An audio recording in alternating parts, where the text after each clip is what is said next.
Quit following me. Yep, there's the room, and it's empty and waiting for us as promised. Neuvillette is such a good person. Now that the serial disappearances case has been solved, no one's going to come after us for anything. Even without Silver standing guard, we can just completely relax. Why don't we stay and rest up here for a while? Even machines in Fontaine need to stop and recharge now and then. Oh, come on! This place isn't that bad. Besides, how often do we get to stay in an actual base? Oh, fine. Remember that detective story Paimon read before? Well, the author is about to release a new book, so Paimon wanted to buy it as soon as it came out and have a quiet place to read it. Yippee! Then it's agreed. Come on, let's get some sleep. We'll need to be up first thing in the morning to get in line and buy a copy.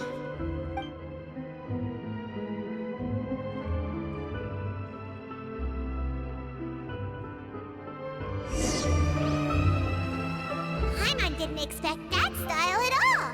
Even though it's a detective novel, it's also like a social documentary. It's actually pretty good. No! Paimon just spends a bit more time sleeping than you, that's all. Excuse me, but do you know if the Traveler and Paimon are lodging here? Huh? Who are you? Paimon doesn't recall seeing you before. Wait, you're not here to give us trouble, are you? A blonde traveler and a chatty little fairy. Phew, looks like I found the place. Good thing I asked the Spina di Rosula. Seems they sent me the right way. Hey, what do you mean by chatty? Paimon's always careful not to talk too much. Most of the time, anyway. It's an honor to meet you both. I was sent from the Palais Mermonia. Monsieur Neuvillette wishes to see you. It seems he has something important to discuss in person. Neuvillette? He wants to see us again already? Huh. We talked so much the last time we met. Has something happened since then? I am not privy to the details. It would be best if you came to the Palais Mermonia and asked Monsieur Neuvillette in person. If you say so, but Paimon has a bad feeling about this. Now that I've delivered the message, I'll take my leave. Thanks! We haven't left the room for a few days, so we'll head over once we've freshened up a bit.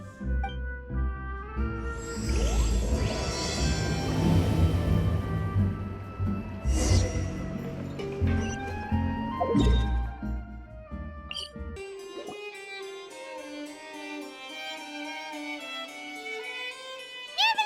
We're here! Did you want to see us about something? Huh? Why were you just standing there? You daydreaming or thinking something over? Yes, I did send someone to fetch you. But as for what I'd like to discuss next, well, I still have some reservations. Given that we've already made the trip here, you should just tell us. Bet you need us to help you with something, right? I do indeed have something I'd like to ask you to do. However, you should wait until after I tell you the details, then decide for yourselves whether you'd like to help or not. The situation is this. It has come to my attention that the Snezhnayan harbinger known as the Knave wants a diplomatic meeting with you, correct? I heard that she was originally from Fontaine, but for her to suddenly arrive here and abruptly request such a meeting like this, I sincerely advise you to refuse her invitation outright.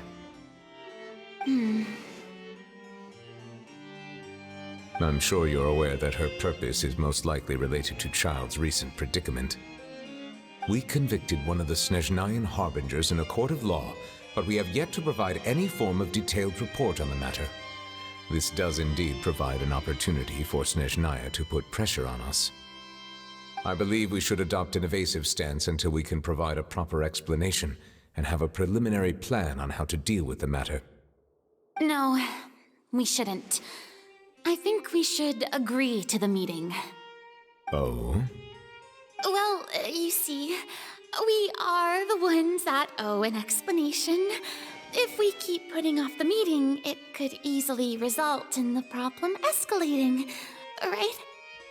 It's like a fight between two friends. If they don't agree to see each other and talk in person, isn't it possible that the friendship could end entirely? Though diplomatic relations between Fontaine and Snezhnaya could be considered as friendly, it is only superficially so. You wouldn't go so far as to say that our nations are friends, as you did in your example. It was just an analogy. An analogy, okay? Moreover, even if we were to talk in person, if we don't have sufficient information prepared, it is quite possible the result wouldn't be restored relations, but a complete falling out. I don't think we should overthink those possibilities yet. Ahem. Even if the logic of the divine is not immediately apparent, its wisdom will only be revealed with time. Besides, you'll be at the meeting. If any problems do pop up, you'll have no problem navigating them. I must clarify that interacting and communicating with people outside of court is not my cup of tea. It seems you think too much of me. But more importantly, when did I agree to join the meeting with you? You mean you won't come? No, that won't do. I can't go to the meeting alone. You have to accompany me. I must take you with me. Lady Furina, could there be something else regarding this matter that is being kept from me? No, not at all. Look, I am the Hydro Archon of Fontaine, Focalor, the god of justice who is loved and adored by many. So I only hope that justice will be served in this matter. Don't overthink it. I'll go find someone to arrange the meeting.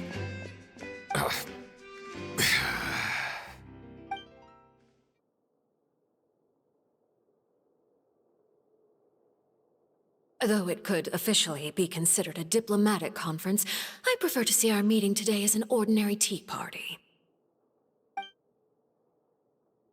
I assume you see it the same way, Miss Furina?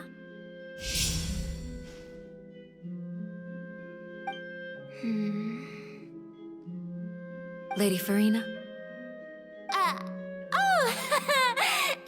Yes, that's right. Just like you said, a tea party. I should thank you for providing the pastries. They look delectable. To make this tea party even more lively, I've invited someone else to join us today. It's a pleasure to meet you, Monsieur Neuvillette. I was born in Fontaine, so naturally, there's no need to introduce the nation's revered Vidocs to me. Hello. The pleasure is also mine. First, I would like to thank the two of you. I'm often away on business outside of Fontaine, and I'm told that the children of the House of the Hearth have been well taken care of by you. Oh, I'm not referring to when my children, Lyney and Lynette, were falsely accused by you. Please don't misunderstand. The children of the House of the Hearth are often misunderstood. Perhaps due to the reputation of the Fatui. There's no getting around that. All I meant to say is that Fontaine has been stable in recent years. The people are well off and the children lead happy, fulfilled lives. That is something truly worth cherishing, and no one wishes to disrupt such peace. Now then, you have come regarding the matter of Childe, correct? Well, yes. It appears the ever-busy Iudex Neuvillette doesn't wish to waste time with diplomatic pleasantries, and hopes that we can get straight to the point of our talk. Yes, as you surmised, understanding Childe's situation is indeed one of the goals of this trip.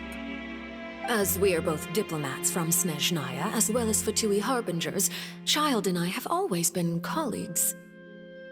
Were anything to happen in Fontaine, each of us would serve as the other's attorney to resolve the issue. So now, in my capacity as his attorney, I request that Childe be turned over to Snezhnaya. We have a responsibility to cooperate with Fontaine and resolve what has happened to him together. The rules governing attorneys only apply before a trial has concluded. Since a verdict has already been rendered, we see the case as settled.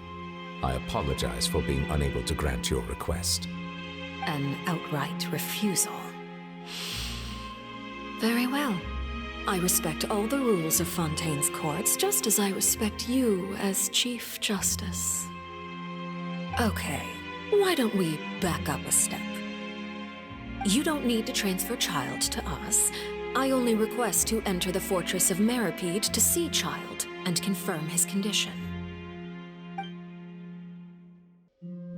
It's not like you couldn't even manage to fulfill a simple request like that. Right, Miss Furina?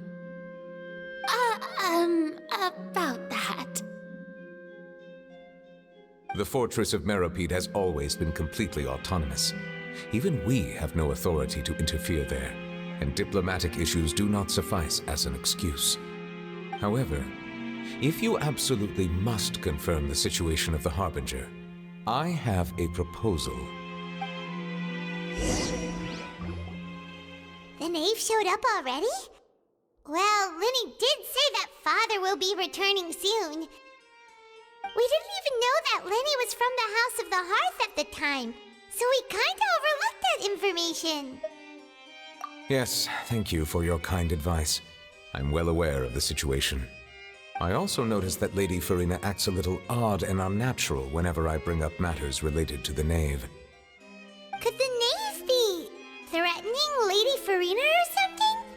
If that were the case, then why wouldn't Lady Furina inform me? And what means could the Knave possibly have to twist the arm of an Archon? So maybe that's not very likely. Even though Furina can act a little weird at times, she's still an Archon.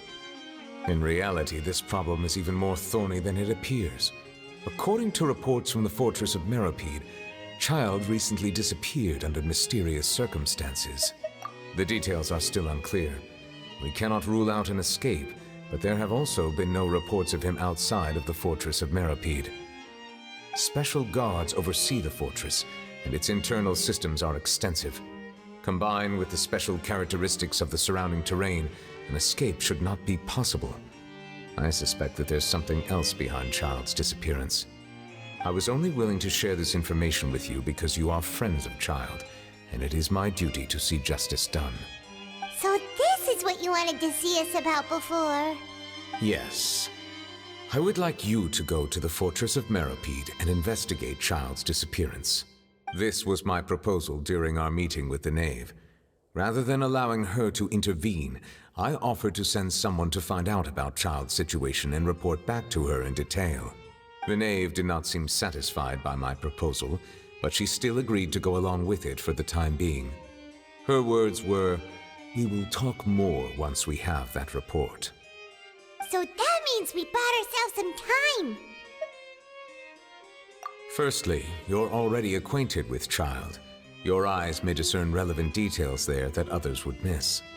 And secondly, is the consideration of the unique nature of the Fortress of Meropide. Isn't it just Fontaine's prison? I would not define it so crudely. The Fortress of Meropide is not affiliated with the court system of Fontaine on paper. It has always existed as an autonomous entity. Early in Fontaine's history, criminals were punished with exile, not imprisonment. Even today, sentences against convicted criminals still include exile, just as before. The Fortress of Meropide may seem like a prison, but it should in fact be regarded as a gathering place for exiles.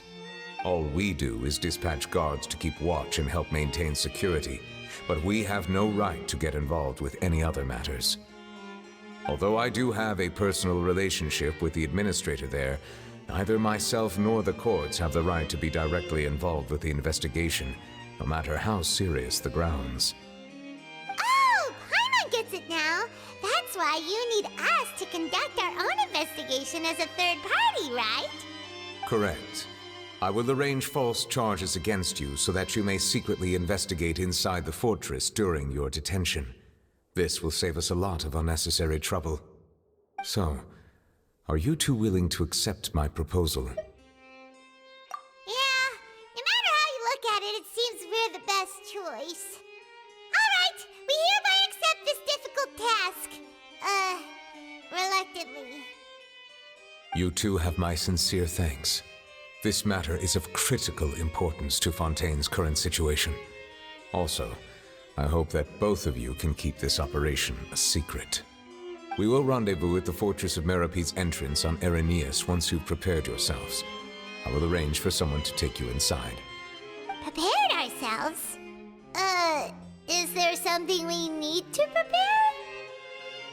Perhaps you could enjoy a good meal and have a nice bath. I'm afraid that living conditions inside the fortress are nothing like those on the outside world.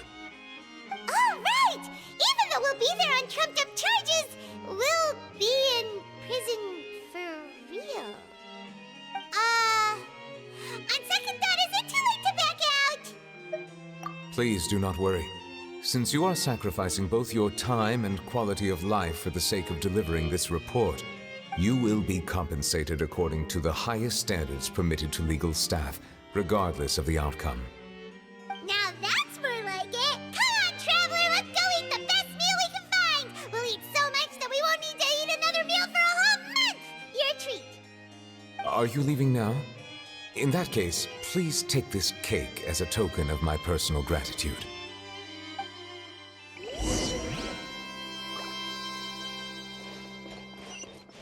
I'll have that, and that! Oh, and one of those too! Ooh, and no Fanta, thank you! That cake was pretty good. But as soon as Paimon remembered that we're about to go to prison, Paimon's stomach suddenly became completely empty! Now that Paimon thinks about it, we've always been super careful ever since we arrived in Fontaine, just to avoid breaking any strange laws here. But here we are, about to willingly send ourselves off to the Fortress of Meropide. Maybe this is what they call fate. Let's just try our best to investigate everything quickly once we get there. Paimon doesn't want to stay in prison too long. Oh, what is that I hear? Is it the taste of a breaking story? Hey! You can't hear a taste! And what are you doing here, Charlotte? Oh, don't remind me. I invited an eyewitness to a case to eat here, and I was planning to get some great material out of him, but he didn't even show up. Calm down, calm down. This is nothing new. As a journalist, you should be used to this by now. As long as you can score some juicy tidbits from the Traveler, you might still be able to recover the cost of the meal. You know we can still hear you, Charlotte. Never mind. It's nothing. I just heard you mention the Fortress of Meropide. You didn't commit a crime, did you? Please tell me all about it. No way! We would never! We're just going there to...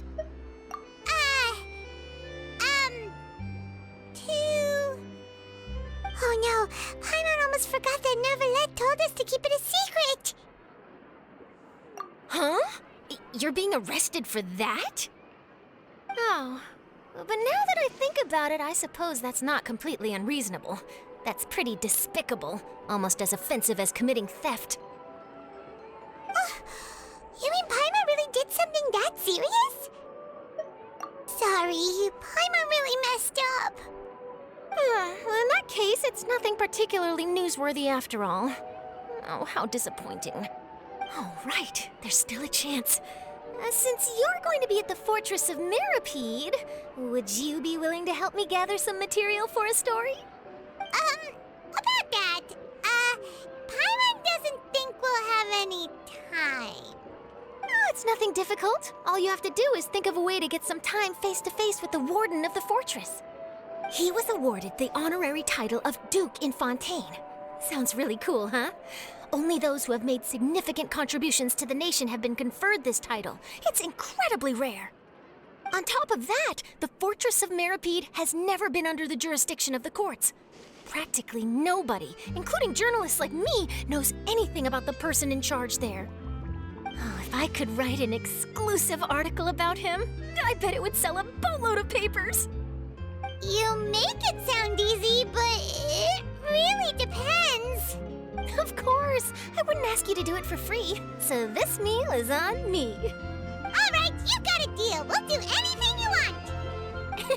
Then it's settled. The food should be here any second, right? Huh? Wait, just how much did you order?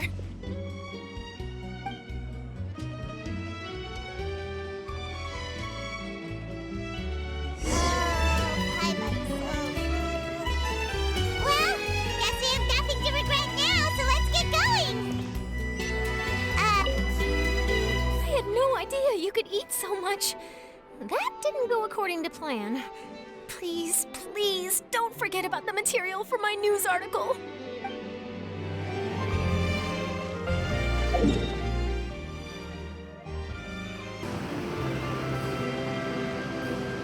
All right, Neuvillette, we're ready. Is this where the entrance is? You have come, just as promised.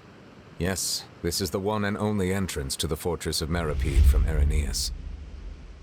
Careful. You may want to step back a bit. Whoa! So you have to go down from here? Is the prison underwater? Utilizing both the barrier of the water as well as the fear humans have of the depths, the Fortress of Meropide is naturally the perfect place to confine and guard criminals. But do not worry. It is not nearly as frightening inside as you may think. You will see for yourselves once you are down there. Paimon hopes you're right. Don't know about you, but just thinking about being at the bottom of the sea like that gives Paimon the heebie-jeebies. Oh, and there's one more thing.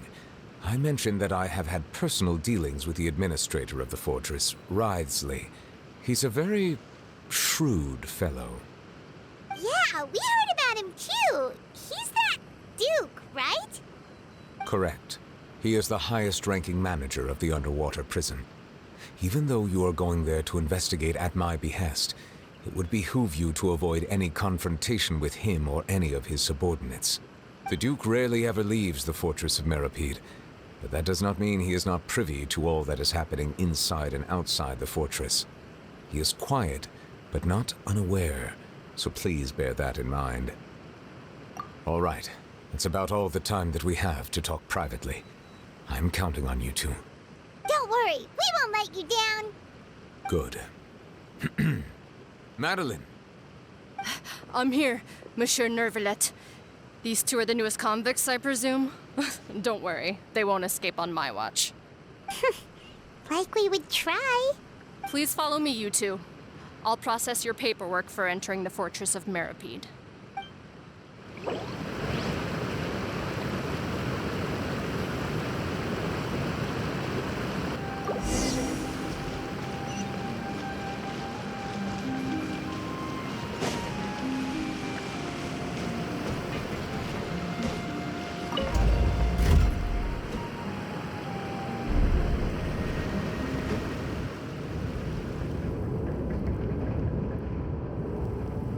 Are we already underwater now? Huh. So this is what it feels like to be a criminal in Fontaine. You two seem to be taking this pretty well.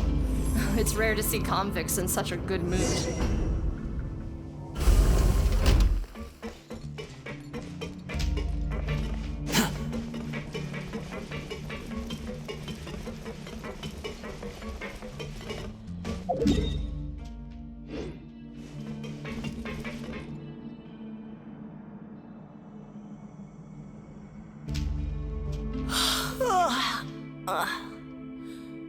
Oh, it's you, Madeline.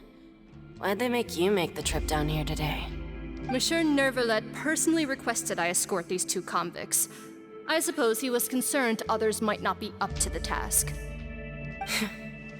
Well, now, aren't you the lucky one? Must be nice to be on good terms with the big shots like the Chief Justice. The only people I get to see every day are the new inmates. Well, have you tried service with a smile? Who knows, it might help your professional reputation. Yeah, right. As if. Every criminal comes through here looking miserable. How can I smile with such a toxic work environment? And even if I did smile at them, The convicts would probably just think that I'm some freak getting some kind of twisted enjoyment from their pain. Oh, she's got a point. Well, I've finished transferring you. You two will register here, and Moret will guide you through the remaining procedures. Yep, I'll take it from here. You head on back to that bright and sunny world above.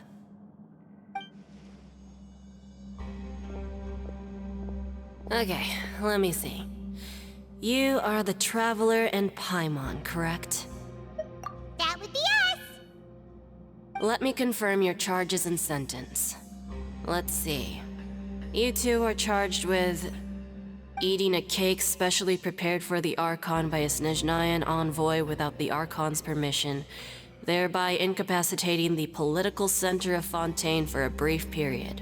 Sentence: 45 days? Huh? Wait, you mean the cake that Neuvillette gave us was... Just looking at the charges, it seems you two are capable of causing some serious trouble.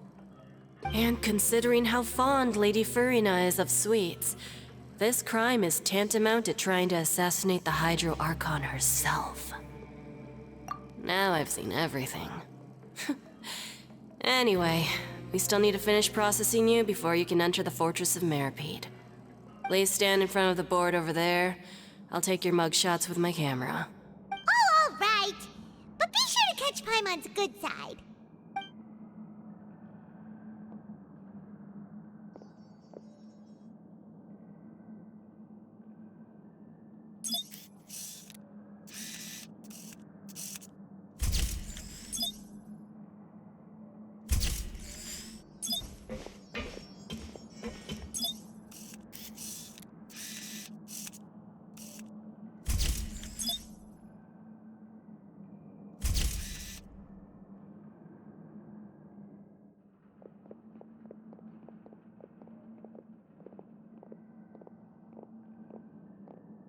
And we're done. Thank you for your cooperation. Next, someone will be along to guide you inside the fortress. Please be sure to cherish this opportunity for rebirth.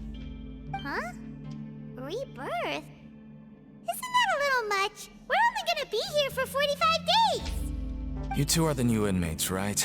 Follow me. Oh, okay! Paimon is Paimon and this is the Traveler! Save it. Not like I'll remember your names. Move it.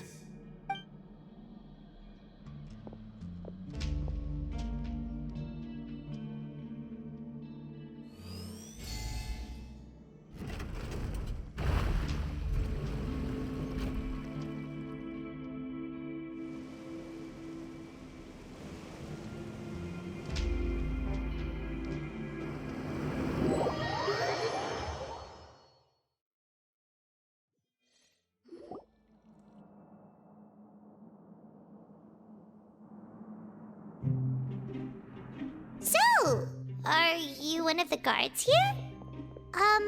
Is there anything we should be careful of while we're here?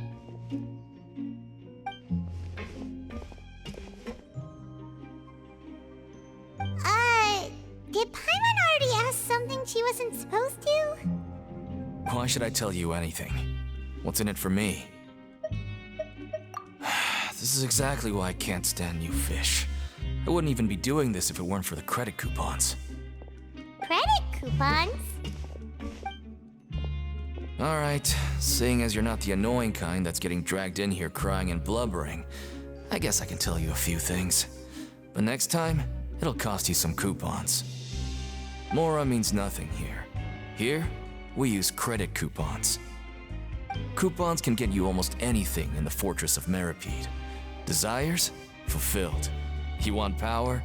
No problem. Coupons can even change fate itself. So, credit coupons are a currency that can only be used here? It's not as simple as that. Like Moret said, everyone gets a chance at rebirth. No matter how much money or power you had before, it means nothing once you set foot inside the Fortress of Meropide. You have to start over and earn your coupons. Everyone starts from the same place, and you have a chance at a new, less terrible life. I guess that's the real purpose of the coupons. They symbolize true fairness and true justice. And this is also exactly why so many criminals choose not to return to the outside world, even after they've served their sentence. Oh, so that's what the Fortress of Meropide is like. Huh. Paimon was under the impression that it'd be more like a prison.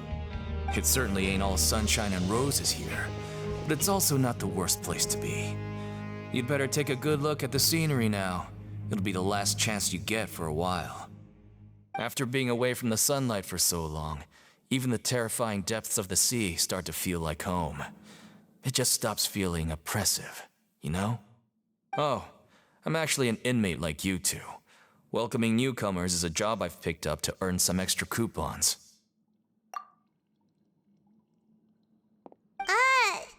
Why aren't you answering us again? I've told you enough for free. Any more info is gonna cost you. So all you care about is Mora! Wait, no. Coupons? Almost there. It's down through here. Your turn to give it a try.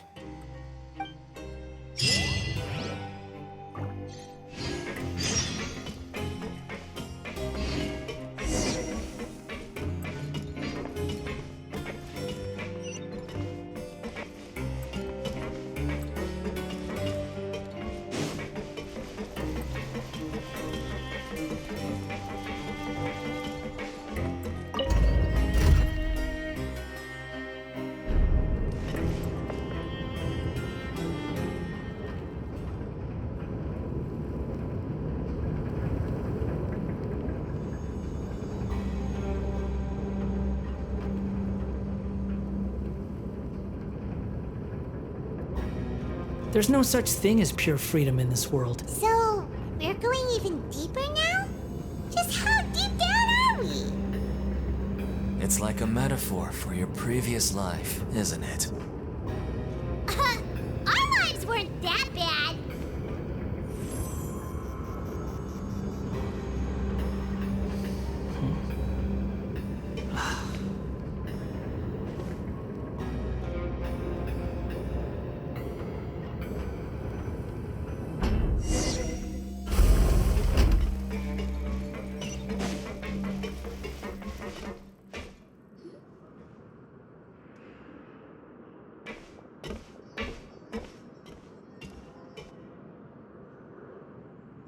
So this is the actual entrance to the Fortress of Meropide? Huh. It looks like there are other new arrivals, too. Oh, they sure don't look happy. Maybe we look too relaxed for fresh convicts. Oh, right. We're on someone else's territory now. We need to think of a good way to act like criminals to get by. If we're discovered, even Neuvillette might not be able to rescue us. Hey! Don't scare Paimon! Oh, Paimon's not ready for all this! Look, I don't really know you, and I have no idea what kind of crime you committed, but... You wouldn't have happened to anger someone important, did you? Someone important? Paimon doesn't think so. Wait, why are you suddenly trying to talk to us now? Now's not the time to worry about that. Anyway, it's over there, so... You just go on over there by yourselves. I've done my job, so... Good luck. What was that all about? Wait a second. Are there usually so many garter mechs around here? They're already onto us? Prisoners numbers 7459 and 7560. Welcome. Oh, no need to be anxious. These Gardamex aren't here to attack you. In fact, they're here as your honor guard. When I heard that you were friends of Monsieur Neuvillette, I had the Gardamex come and wait in formation. Wait, you know about our connection with Neuvillette? The seafloor isn't as cut off from the world as you might imagine. However, I'm afraid that I know nothing more than that you are friends of the Udex. And as you can see, committing a crime means being sentenced here, even if you're friends with the Chief Justice. Quite fair. The Duke!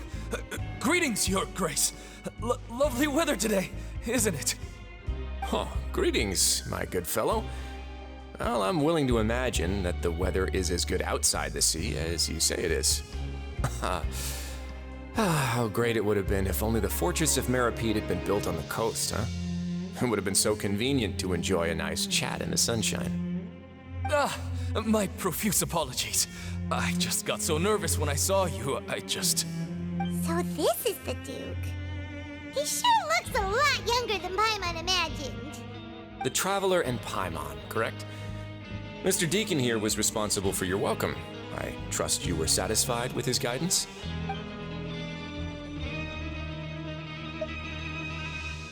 Outstanding. Well, Deacon, I recall we discussed fate during our last work meeting, I believe that fate will reward all those who take every aspect of their work in life seriously. When you return to your bunk, you'll find the guards have issued some extra credit coupons to you. Oh, thank you. Thank you, Your Grace. Oh, and you too. I can't believe you gave me such praise. If you need anything in the future, anything, please come find me anytime. No credit coupons necessary.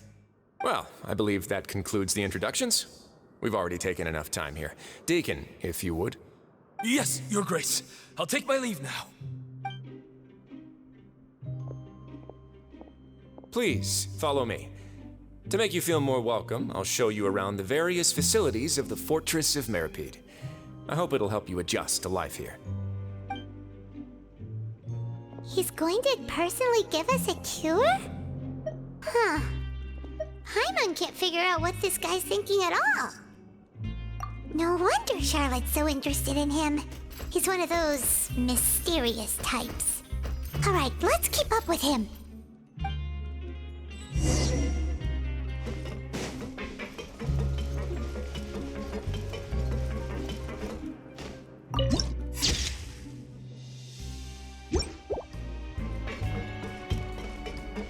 Quit following me.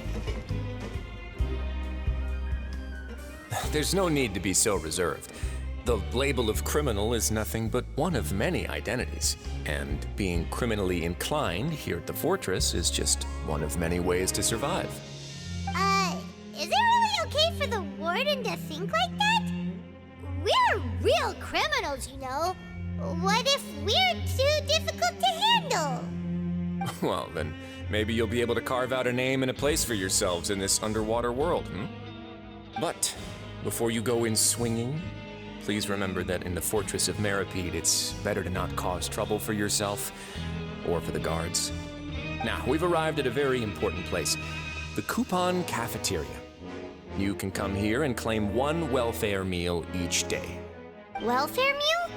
You mean it doesn't cost anything? That's right. Criminals are essential to Fortress operations, so you must guarantee that they at least have the basic means to survive. But that's not how it was. Back in the day, it cost you reward coupons just to get a cup of water here. For fish like you who just arrived with nothing, you'd have to go to work hungry until you earned enough coupons to eat. It was only after His Grace became the administrator that we got the free meal rule. Now everyone gets a square meal every day, even no-good slackers who've never picked up a wrench in their whole lives. Nobody starves to death here. In the Fortress of Meropide, credit coupons are the only currency, and everything must be purchased. In some sense, you could say using the coupons is a form of trade. But trade is always conducted by people. So if we want trade here to prosper, we need everyone to work hard and live their lives. If nobody could even afford a meal, then the whole fortress would be up in arms. And that would only make things more difficult for me. So, rather than saying that we're giving everyone a free meal here, you should say that everyone's hard work has improved the living conditions in the Fortress of Meropide. Your Grace's reasoning is correct, but what I said is also true. Whatever the case, hard work is rewarded here. You'd be hard-pressed to find anywhere else as fair and reasonable. Right! Paimon sees your point. By that logic, this place doesn't seem so bad after all. Oh, wait, no.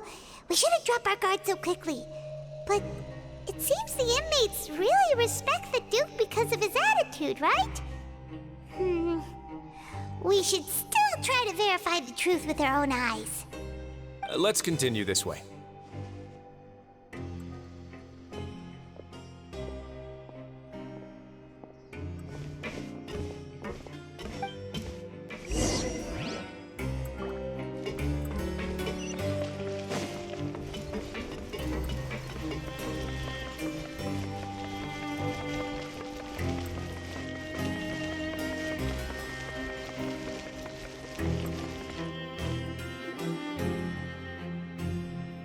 This place is known as the Pankration Ring. Sometimes we have criminals who have more energy than they know what to do with. Their daily work alone isn't enough of an outlet for them. So, instead of leaving them to their own devices, we've provided them with this dedicated venue. This way, nobody will get involved unless they want to be. Pankration matches? And you can earn extra coupons? Oh, what do you think, traveler? Interested? But I must warn you that your sentence will be extended if you fail to restrain yourself and end up seriously injuring or killing your opponent. So, did you set this place up too? No, actually. I just granted approval for the organizer to use this area to build the ring, and I collect a portion of the proceeds in return. Of course, the fees are also quite useful. Oh. Do you mind if we ask what they're used for? Sure. Ensuring personal safety, maintaining the arena, and resolving any conflicts that arise. Why? Are you interested in how to manage a Pankration Ring? Oh, no. Paimon was just wondering if that's how you paid for everyone's welfare meals. A reasonable guess. I see you have a talent for entrepreneurship. Oh, you hear that? Paimon has a talent! So we can start a business here? That is something you can discuss between yourselves later. Let's move on for now.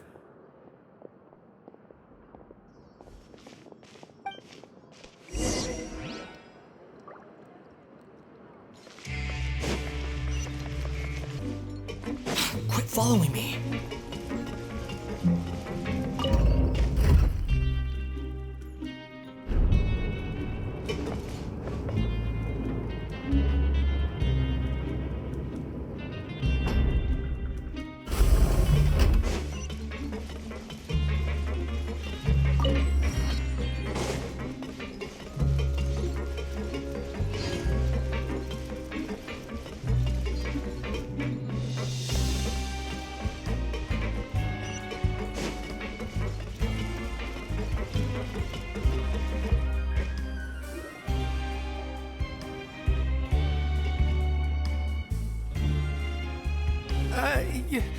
Your Grace.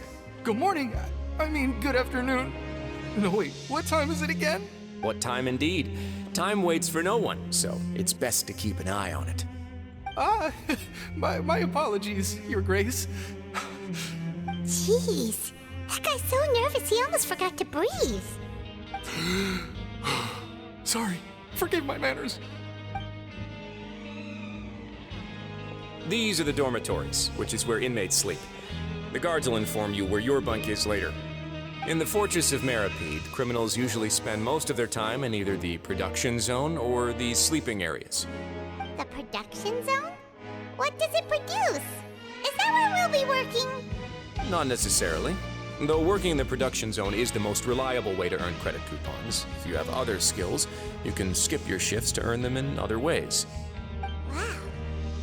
Wait, you're the manager of this place, and you're just telling us to our faces that it's okay to skip work? The fact that the Fortress of Meropide has continued operating completely autonomously is proof enough that most people are willing to work honestly and earn a stable income. As for what we produce, many of the clockwork machines seen all over Fontaine originate from our workshop. Therefore, the Fortress of Meropide is not only a place where criminals serve their sentences, but also a giant machine factory. There's no need for me to get into specifics about the production process now. You'll experience it all firsthand when you report for work tomorrow. Let's move on. The tour continues over this way.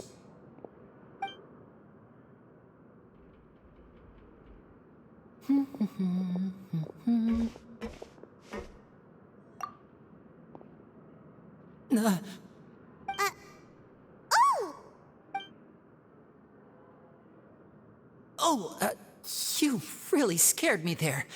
I didn't expect to see you here, Your Grace. I thought maybe I was so tired from work that I was starting to see things. The only thing you should be seeing is the work in front of you. Stay focused and keep up the pace. Oh? Is something the matter? It's nothing. Paimon's just worried about how hard we'll have to work tomorrow.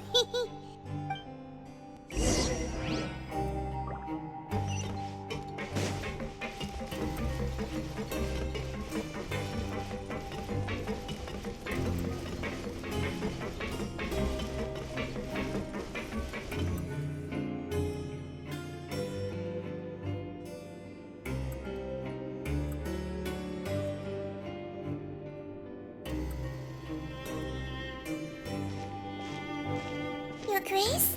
What are you doing in the infirmary at a time like this? Oh no, you didn't injure yourself, did you? Not yet, unfortunately for you. But thank you for your concern, Sigewinnie.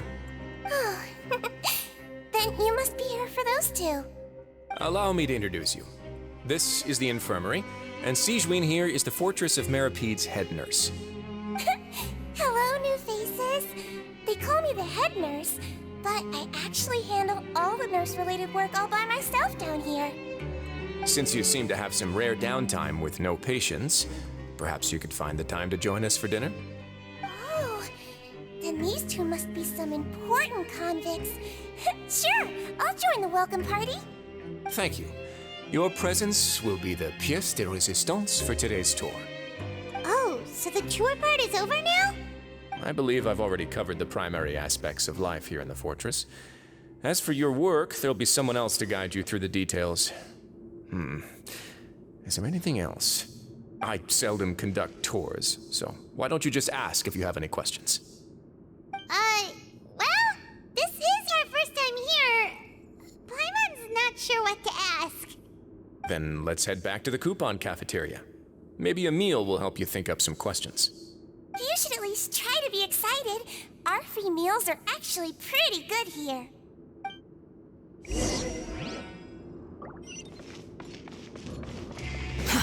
Too slow.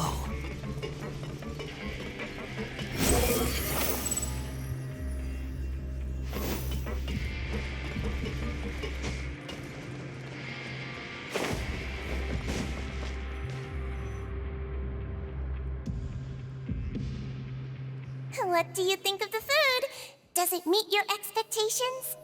Wow, it looks delicious! Neuvillette made it sound like living conditions in the Fortress of Meropide wasn't very good. Who would have guessed that criminals get to eat tasty food like this every day? Oh, isn't that the meal box that only super lucky people manage to draw? Seems like you two are quite fortunate. It actually has nothing to do with luck in this case.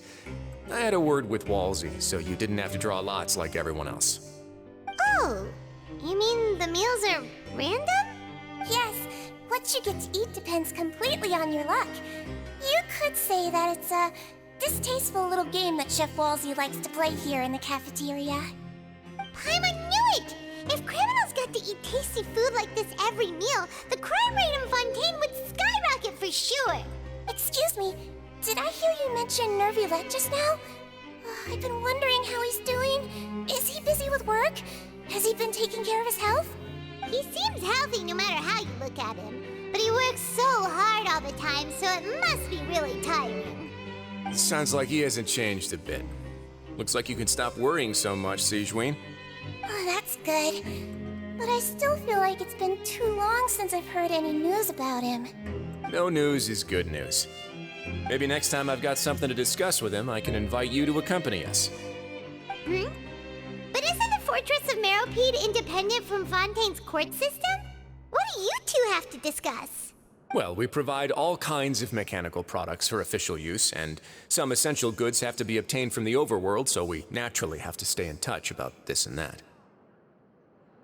Monsieur Neuvillette's character is unimpeachable.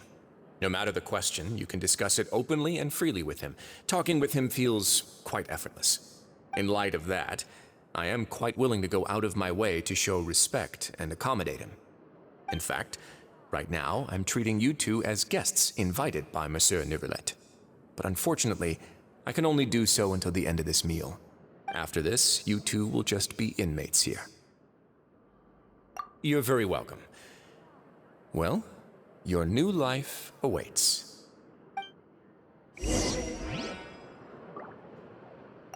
Are you finished eating? Then I recommend that you return to the dormitories and rest. You have work to do tomorrow. Perhaps you were hoping to ask for some special privileges? Sorry, you'll have to use credit coupons like everyone else. It's not as comfy here as you might imagine. Now that I've gotten a good look at you two, I think you're very cute. After all, heavy is the head that wears the cutesy crown. I guess I just want to say, just take care of yourself and don't get hurt.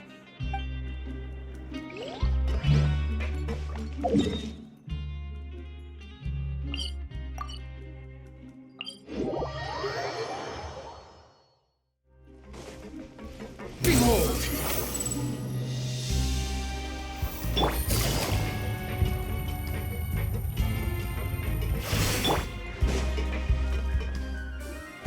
The Traveler and Paimon, right? Listen up. As new inmates, the only thing you need to worry about is what to do and when to do it. Don't make any extra trouble for yourself. Your bunks are right over there. Follow me.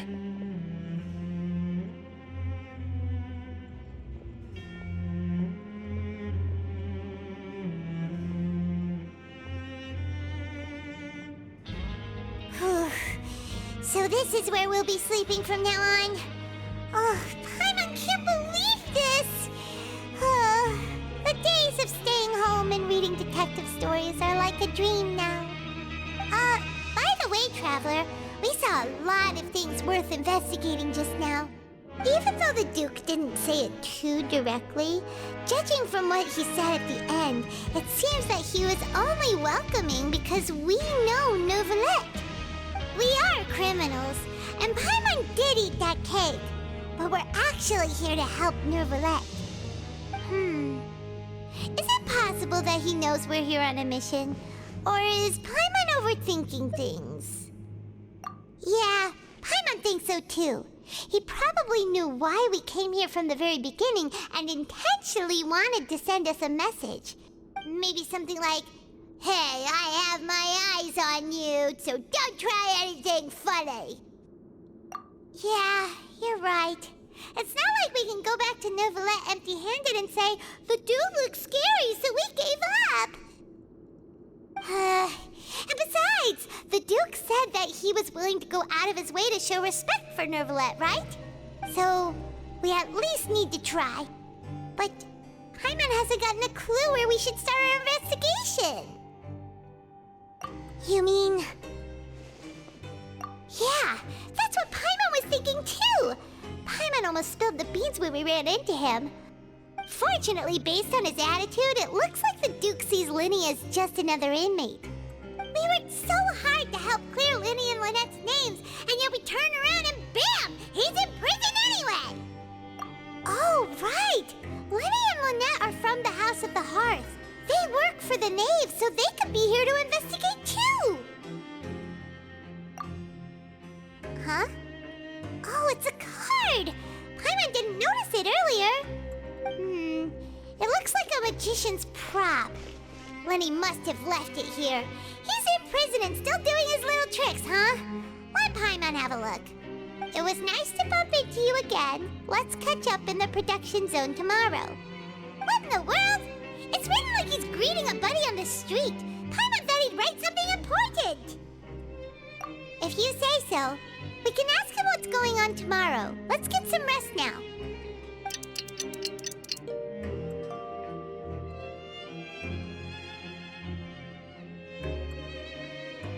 Hey, you're finally awake! Well, it's Paimon's first day as a prisoner. Last night, Paimon dreamed about getting interrogated by the guards until Paimon told them everything, and then Paimon woke up.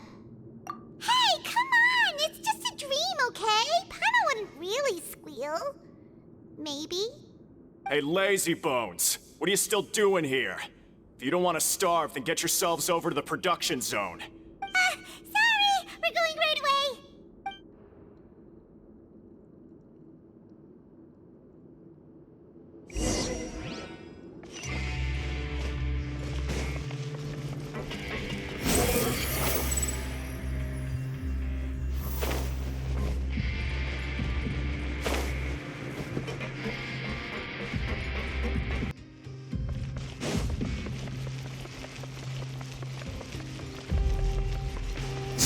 fury.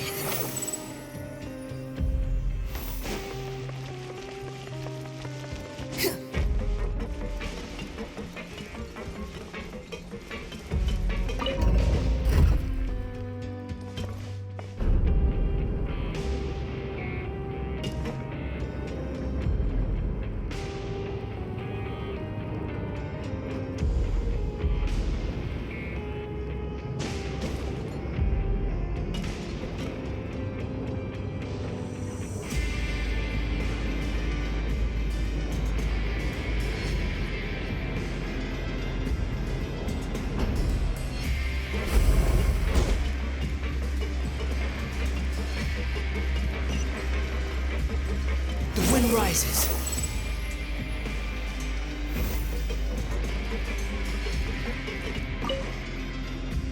Ah, you must be the catch of the day. Looks like you've got some luck getting assigned this space. Yep, we just arrived yesterday and... Don't interrupt me when I'm speaking! Yes, sir.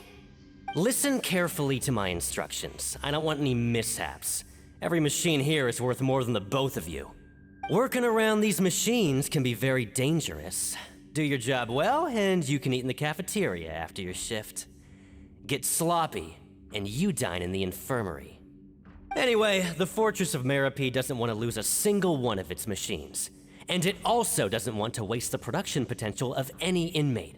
You got that? Got it.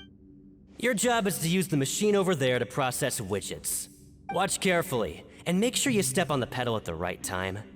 If the machine gets jammed, then give it a little maintenance with your fist. Here, take this. Bring me the processed widgets, and I'll give you some credit coupons in exchange.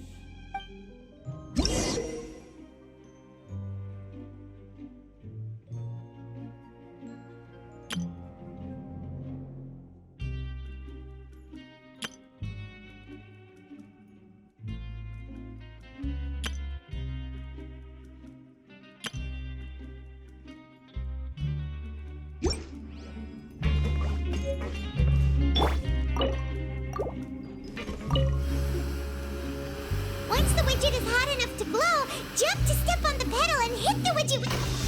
So if the machine gets jammed, you just need to attack it to fix the problem.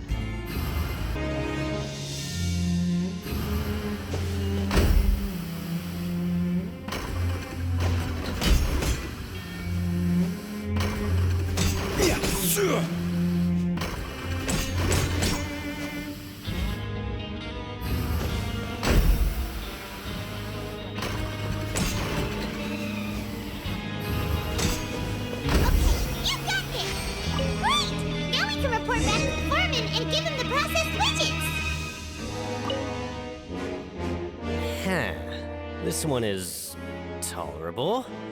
Though since the processing is done by machine, the product is all pretty much the same anyway. Alright, I'll pass you for now. And we'll count up how many credit coupons you've earned.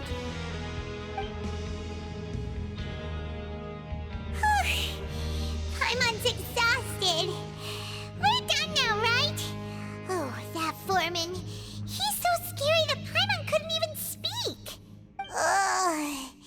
Even though Paimon's starving and wants to head straight to the coupon cafeteria, we still need to meet Lyney first, right? He probably just finished up his work, too. He should be around here somewhere.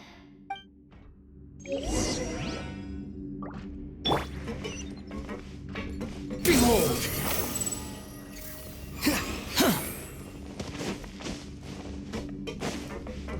Lyney? Mr. Magician?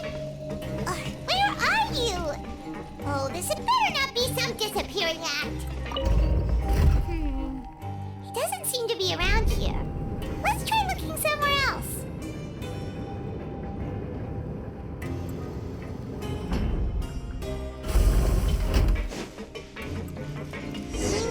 Where could he be? Did he decide to slack off and sleep the day away?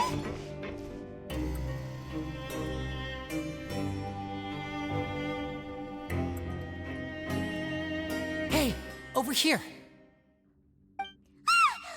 Oh, you scared Paimon! How did you appear out of nowhere like that? Oh, You scare so easily now? Is there something worrying you these days? You little... The only thing we're worried about was trying to find you. Sorry. Come over here and keep it down.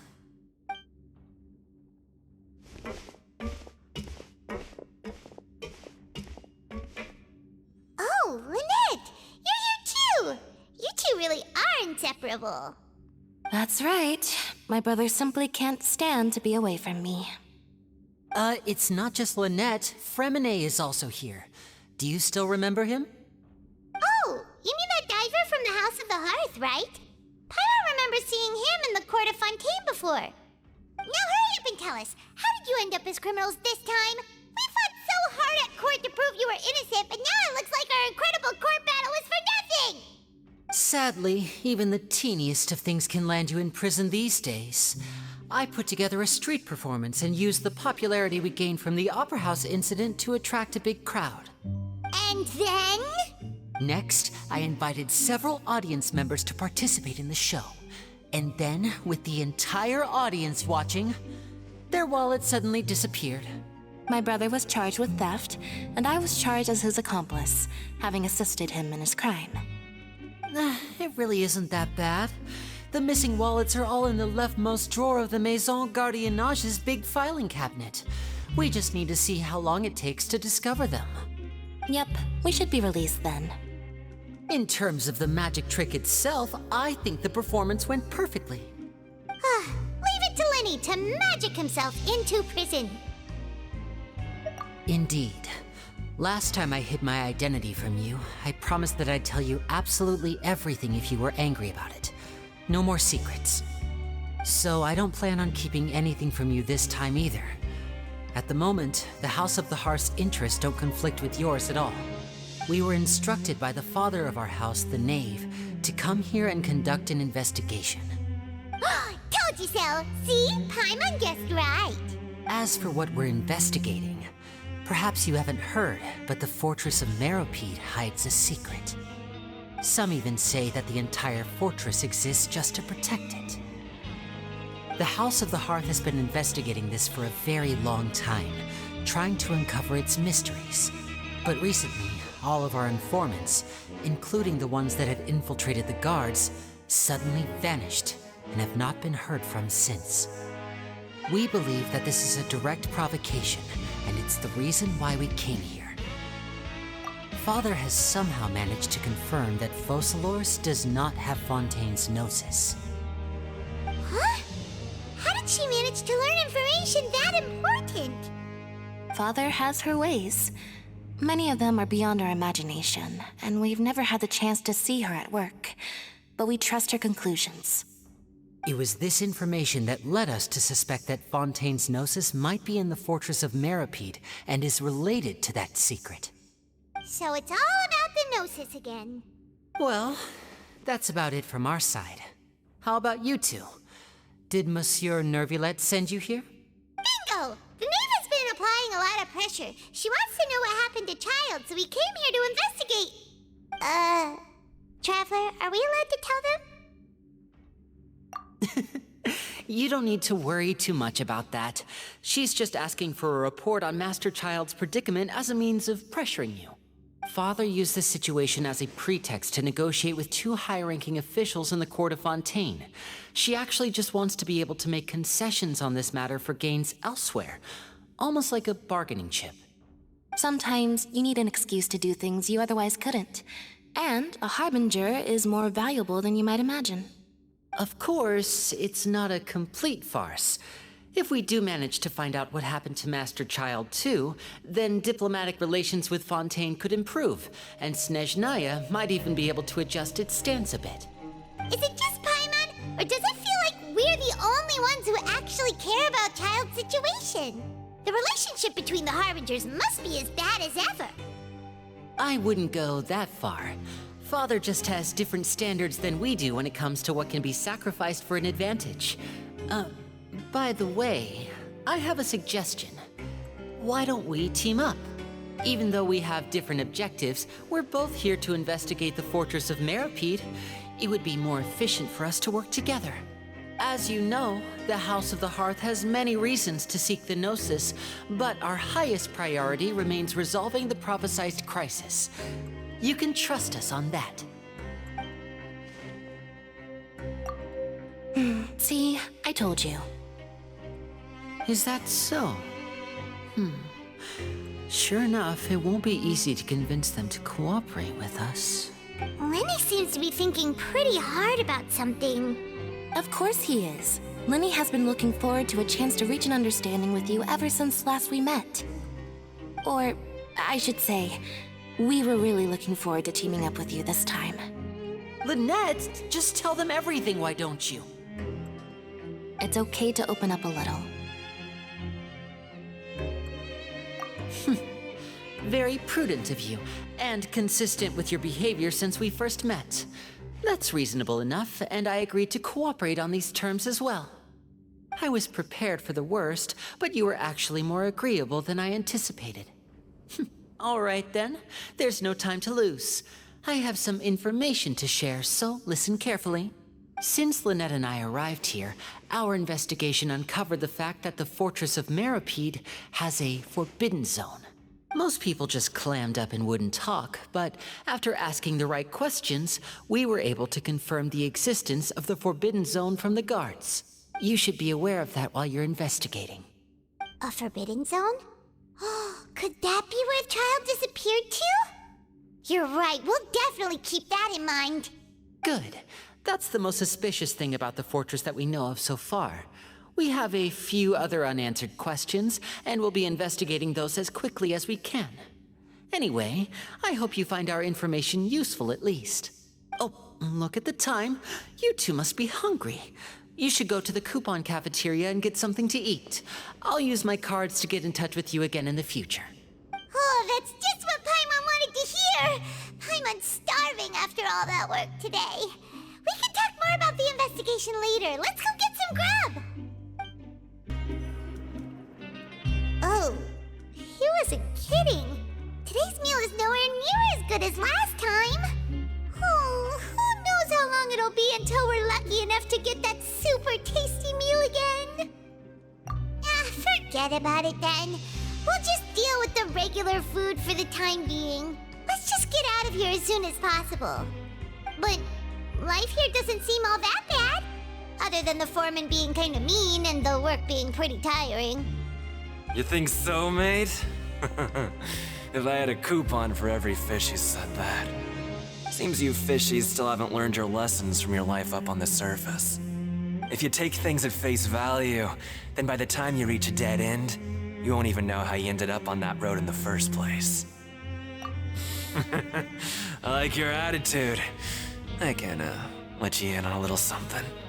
Everyone's been telling you to just follow the rules and not cause any trouble for yourself. Am I right? But what they don't tell you is that the rules aren't exactly what they pretend to be. The rules for being a prisoner. The truth is, this place has a lot of hidden rules. Huh? Hidden rules? What do you mean? Not everyone knows about those rules, but whether you know them or not, once you break one, you might encounter something even worse than death. Really? Oh, now you're really scaring poor Paimon. Don't joke around like that! Of course. And I'd say that just disappearing would be one of the better outcomes. Oh, you mean that if there really are hidden rules, then Childe's disappearance might have something to do with that? In that case, would you tell us some hidden rules? We definitely want to avoid breaking them. Come on, mate. This is valuable information. The difference between life and death. Do you really think you can just ask and I would tell you? Paimon understands, but we don't have many credit coupons yet. Yeah, I know. Not like I'm going anywhere. Just come talk to me after you've saved enough. Moreover, you're new fish, freshly caught, and completely out of your element. What'd be the point in even telling you anything before you've gotten a handle on your new lives? Come and find me once you've been here longer. I'm usually around the rag and bone shop. Just call me Vidoc. Bye-bye now. He left. Just like that. Huh. Do you think he's just trying to scare us into buying fake information from him? Yeah. It might be a good place to start in our investigation. Hidden rules, huh? But, like he said, we don't have any coupons and we're still not familiar with this place. Oh, there's nothing we can do about it now. Ah, we were so busy talking we almost forgot to eat. Even if it's not the best, it's probably better while it's warm. Come on, dig in before it gets cold.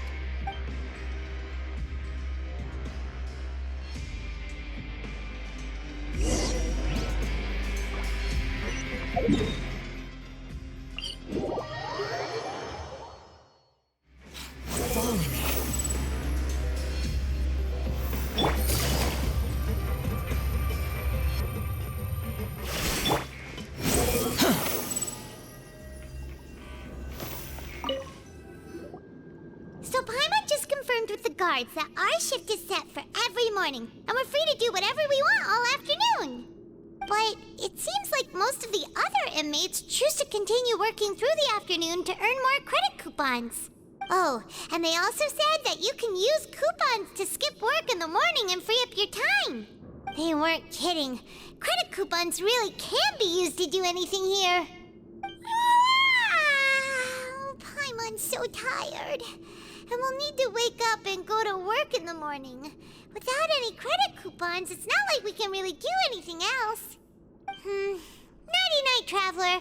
Paimon hopes we can keep making progress on our investigation tomorrow.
What's wrong? You seem to have something on your mind. Did you dream about something last night? Is that even possible? Unless it wasn't an ordinary dream? Oh, Child's vision! So you had it with you this whole time? Maybe the vision connected Child's consciousness to yours. And our investigation has its first major breakthrough! Good thing you brought the vision with you here. So what did you see in the dream? Do you know where Child went? Huh. Okay. Well, hopefully it'll be a bit more helpful in the future. What's more important now is that it's the start of another new day as prisoners. Let's do our best to earn more credit coupons. What's the plan for today?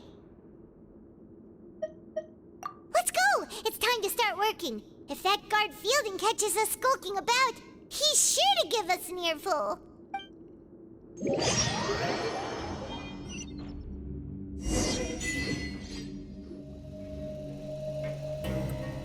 Look who decided to show up. Get your butts in gear and get to work. Time's a-wasting. Good, here you go. Remember to give me the widget once you've finished processing it.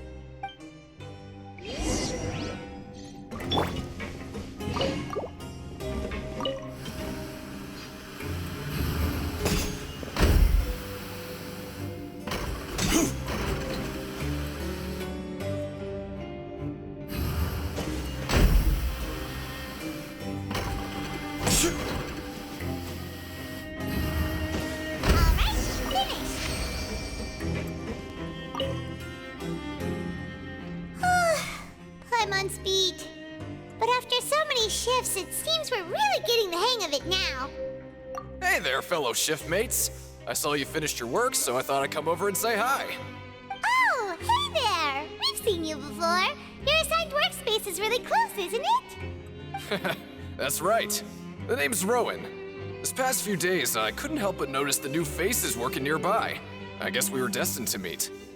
I've been working here for almost 15 years. Even the foreman, Grainville, always calls me Chief.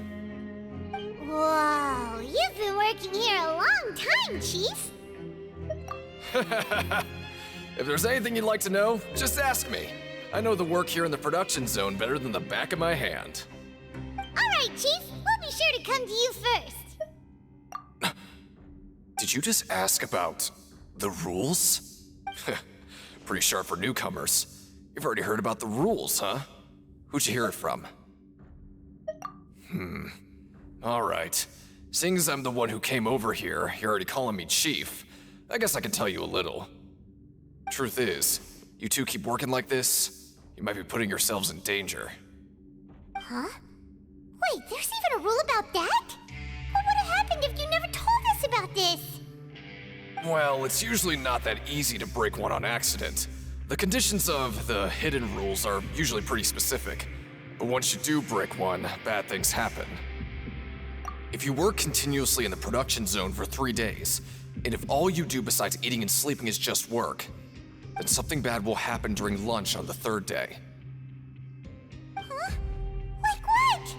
Oh, don't scare Paimon! If I knew that, then I wouldn't be standing here talking to you, now would I? You mean, even you have never tried working 3 days like that before? There's actually a legend about this rule. They say that there was a worker who worked way harder than me. He was both efficient and eager on the job, and most other workers couldn't hold a candle to him. One time, he tried to test his limits and worked as long as he could. Then during lunch on the 3rd day, he disappeared into thin air, as if he'd evaporated. Later, some people went and asked some of his past friends about him, but they said, never heard of the guy. What the? How could that happen? Unfortunately, we were assigned different production zones. I never saw for myself what he looked like. Wait, are you thinking that it was... Huh? Oh? You... Listen, kid. This ain't the kind of thing you should be curious about. Let me tell you, you're better off forgetting about it and looking after yourself. Now I kind of regret ever telling you. Yeah, I agree with Chief here. Do you really want to try? All right, if you insist.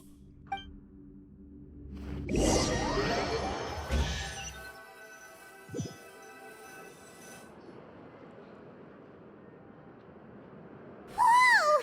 Isn't this the super lucky meal? Looks like hard work really does get rewarded. Paimon's gonna take her time and savor every bite. What would you like to do this afternoon?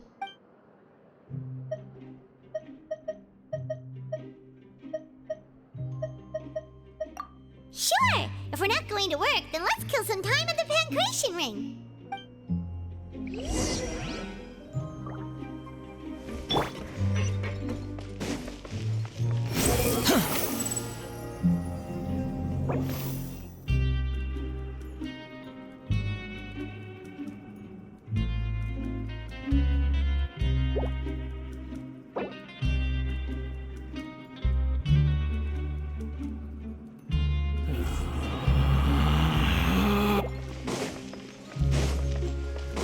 The wind rises.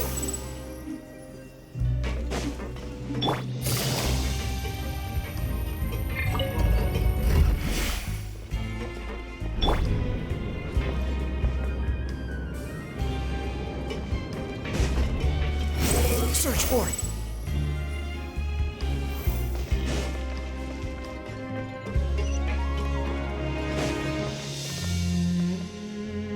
Oh, you must be the Traveler, huh? Sorry, mate, but competitors as strong as you are prohibited from participating. I don't make the rules, mind you, but I was given very specific instructions. Even convicts value their lives, don't they? I hope you can understand. But we have a game here that'll let you show off your strength, and you'll even earn some credit coupons in the process. What do you think? Interested?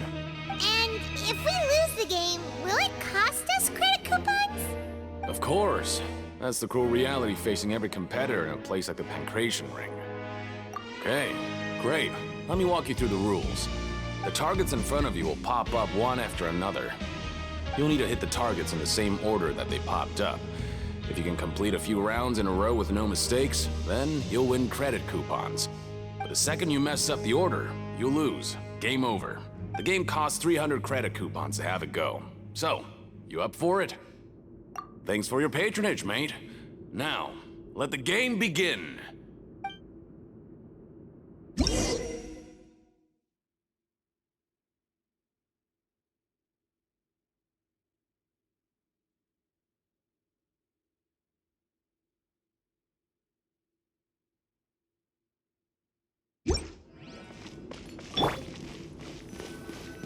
Okay, do your best to hit the targets, just like Colin said!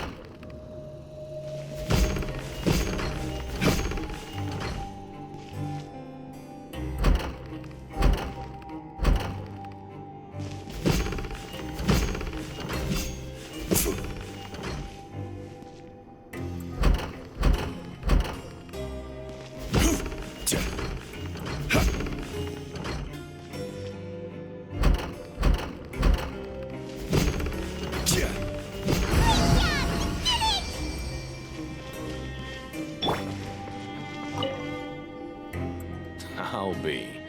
They weren't exaggerating about how strong you are.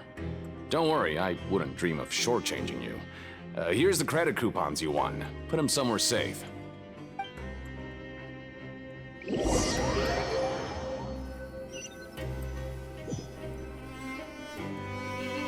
we had a productive day. Hope we can make even more progress tomorrow.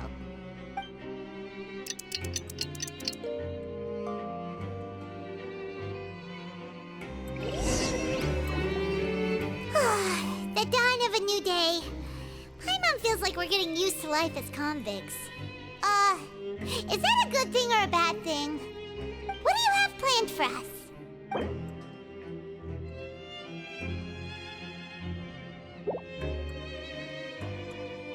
Let's go! Credit coupons, here we come!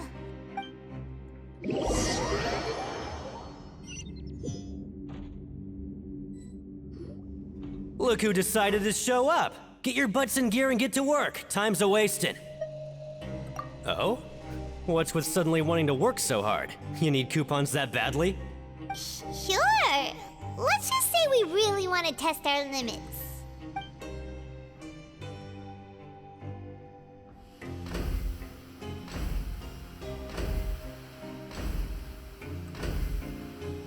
Nice! We did well today. Let's keep it up!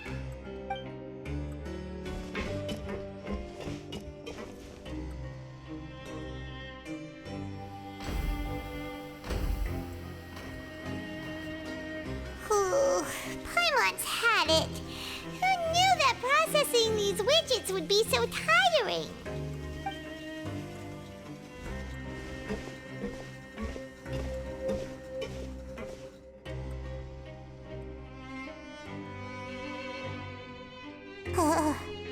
That's it. Paimon doesn't even have the energy to talk anymore. Is it time to eat yet?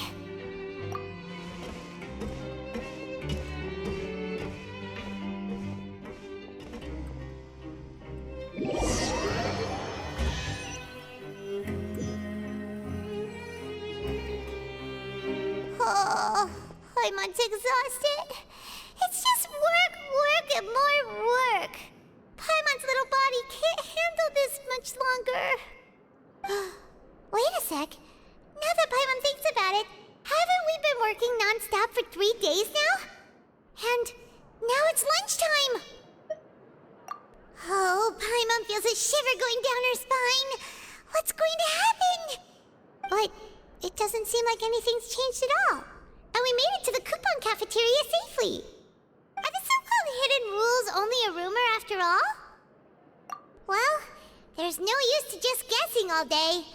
Paimon's stomach has been grumbling the whole time. Let's just eat already! Paimon wonders what we'll get today! Maybe we'll get the super lucky meal! Wait! What? What in the world is this? What's with Paimon's food? And yours is the same! Is this stuff meat? But it looks and feels so bizarre! What kind of chef would make food like this? What do you think is going on? Is this the bad thing that Rowan was talking about? No, stop right there. Paimon gets what you mean, just don't say it. Hey, isn't that Woolsey over there? He must have made the food, right? So let's just ask him about the food and be done with it. Hey, Woolsey, have a moment? What is it? I'm about to go report the numbers for today's free meal, so you'd better make it quick. It's about the meat in our meals. Look, does it seem normal to you? The meat? Oh, that. Looks perfectly fine to me. Totally normal. You better hurry up and chow down. How could this be fun? Hey, don't leave! You barely even looked at it! Hey! What should we do now? Woolsey wouldn't even give us the time of day. Is he trying to hide something? Yeah, looks like we have no other choice. Paimon was positively famished a minute ago, but now she's lost her appetite.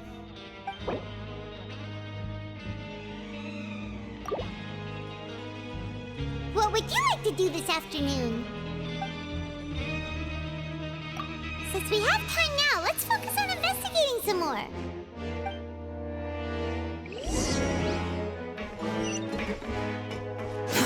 Too slow.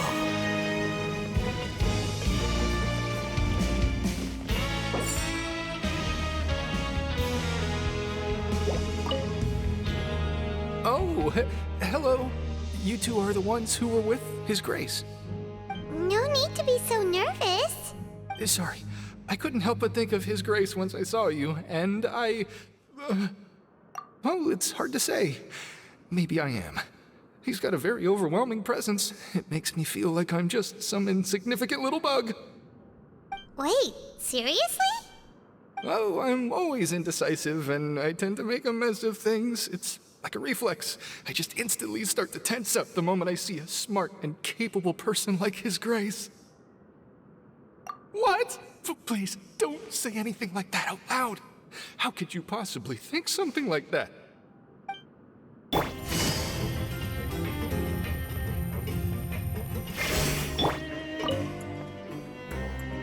Oh, wonderful. I was worried that you'd be busy trying to earn reward coupons all the time, but it seems like you haven't neglected your investigation work after all. Paimon likes having more coupons, but no one wants to work all the time. Have you also been investigating the area, Lynette? No, I was just slacking off, and you happened to catch me. My brother is still obsessed with anything remotely related to the Forbidden Zone. But knowing him, it won't be long before we get more leads. Oh, before I forget, this is for you. Huh? Credit coupons? Why are you giving us these? I've been here longer than you. Coupons aren't a resource in particularly short supply. What is in short supply are interesting people to talk with. Aw, that's so nice of you, Lynette. We'll be sure to make good use of these coupons then. Thanks a bunch!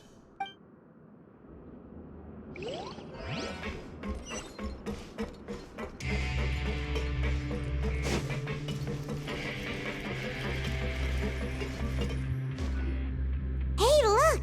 There's something here! Looks like a research notebook. That suspicious guy peeking into the infirmary just now.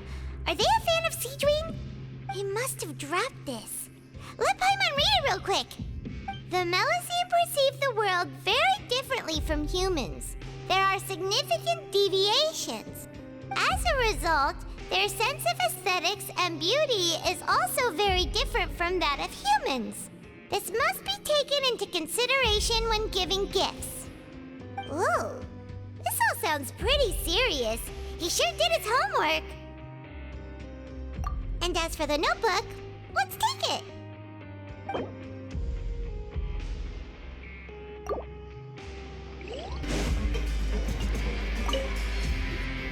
Huh? Rowan? What are you doing here, Chief?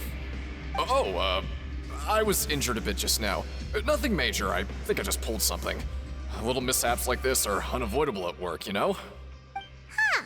Paimon wouldn't have thought someone as experienced as the Chief would still get hurt on the job. I just knew you would say that. This is pretty embarrassing. Where's Sigewinnie when you need her anyway? The one time I need to make a quick trip to the infirmary. Oh, you mean she wasn't in the infirmary? Yeah. The rumors say that there's never anybody in the infirmary in the half hour before lunch, and nobody knows where Sigewinnie gets off to. Huh. That's actually really strange. Sigewinnie's always super dedicated to her work. Where else would she possibly go? Forget it. I can take care of a small sprain like this on my own anyway. No need to trouble her.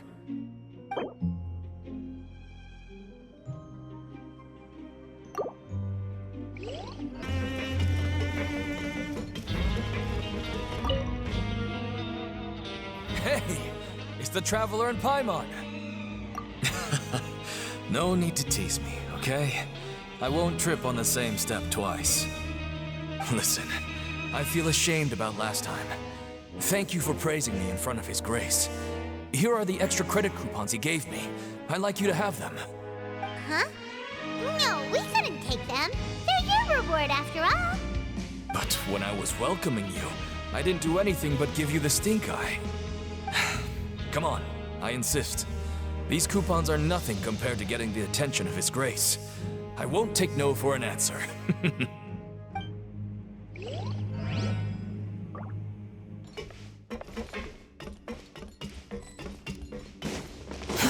Too slow. Sigewinnie? Aren't you supposed to be in the infirmary? What are you doing in the production zone? Hello, Traveler. Paimon?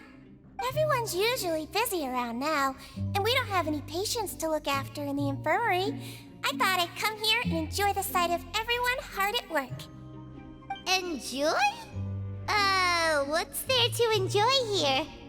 It's really worth watching. I often stand here and observe everyone.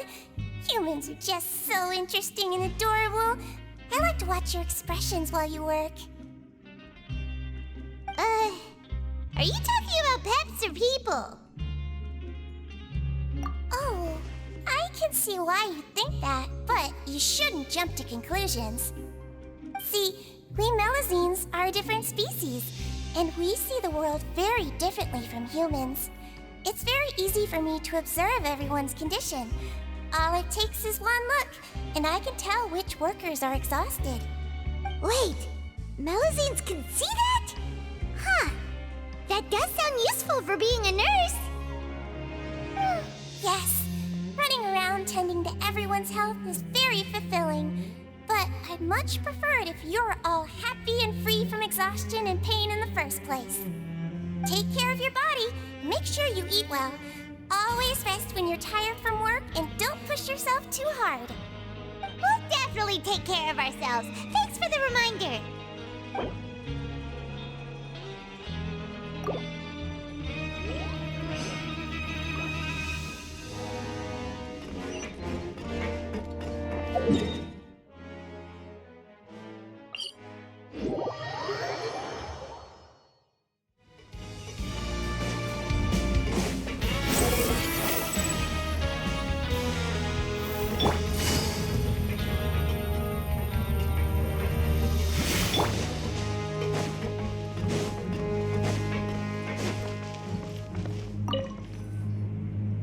Oh, you want to stop investigating and go rest?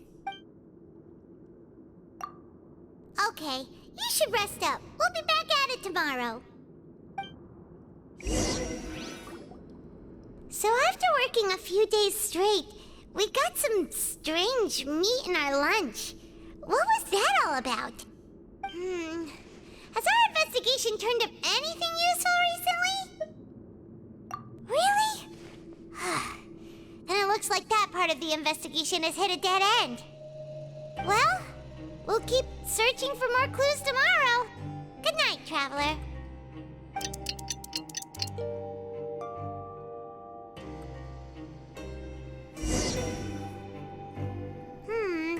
Maybe we can make some progress in our investigation today.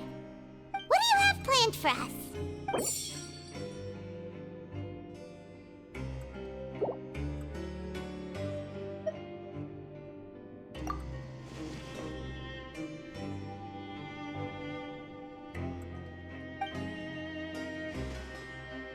After working here so long, we're really starting to get the hang of it. But doing the same thing all the time can get old pretty quickly. How are you holding up? Yeah, it's good to kick back and relax once in a while.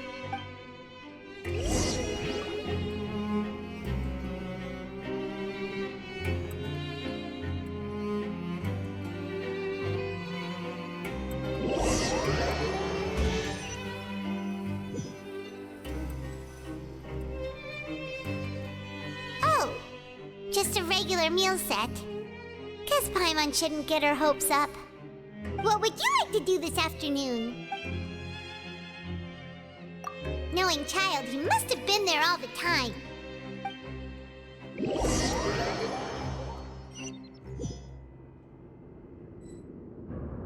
Oh, back for another try? I hope you brought enough credit coupons this time. All right, then get ready to play.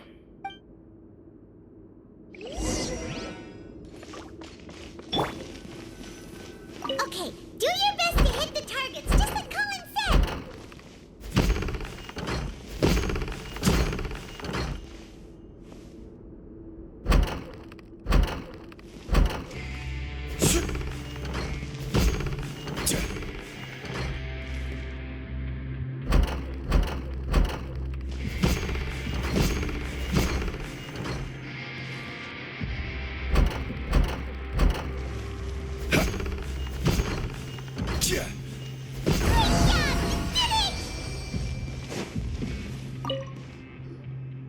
Your strength really shouldn't be underestimated.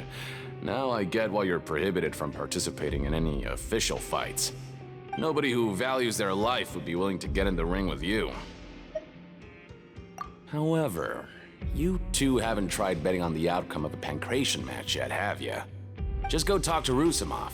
Buy a ticket for whichever fighter you think will win. There's a big payout if the fighter you support comes out on top. But we don't know anything about the fighters. How can we possibly know who to support? That's normal. Just watch a few matches and get a feel for the fighters. It won't be long before you can pick winners in your sleep. He's got a point. Why don't we give it a try? If we have enough coupons, we could probably bet at random until we figure everything out. Huh. Bet at random, huh? Well, how should I put it? It's not like you can't do that, but I'd advise you to give it some more thought first. Huh? We shouldn't get too carried away. What's the problem? What? I never even picked a boxer before, and you already know about the rules? You're not just strong fighters. Seems you're pretty perceptive, too. Might as well tell you about it, since you already know that much. Plus, I think you've got the potential to be one of my greatest customers. I think I can let you in a bid. Besides, I don't want to risk ever losing a customer like you. Is it that serious? Okay. The hidden rule here is, if you buy both boxers' tickets and support them both, something bad will happen the next morning. So the rule is that we shouldn't pick both boxers in the same fight, but if anyone actually did that, wouldn't they be guaranteed to lose coupons? Who would do that anyway? And what do you mean by something bad will happen? How would I know? Not like I'm stupid enough to do that. But I've heard a story about the rule. According to the rumor, there was a masked boxer who possessed incredible skill and power. None of his opponents even stood a chance against him. However, in the final match, the organizers told him to take off his mask. He refused and never showed up to the fight. And after that, he was never seen again. Some say he died, or that he was taken care of by the event's organizers. But everyone remembers that he was someone who cherished honor above all else. In his eyes, supporting both boxers in a match would dishonor the competition itself. So you mean it's like a curse? He'll take vengeance on anyone who does that? No, he was always wearing a mask, like he was intentionally trying to hide his identity. I don't even know anything about his past. Traveler, do you think that boxer was... Huh? We will? You're not serious, are you? Look, here I was just trying to be nice and warn you, yet here you are trying to break it on purpose? Yeah, it sounds pretty scary to Paimon.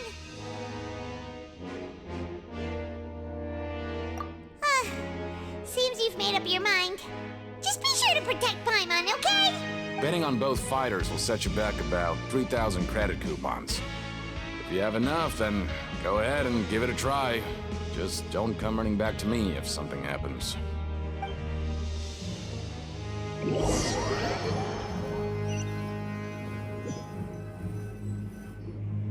Aw, looks like we won't get a chance to sleep in as long as we're here.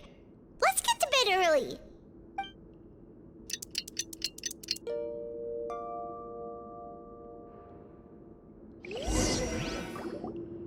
Oh, Paimon doesn't want to get up. Paimon still feels completely exhausted from yesterday. What do you have planned for us?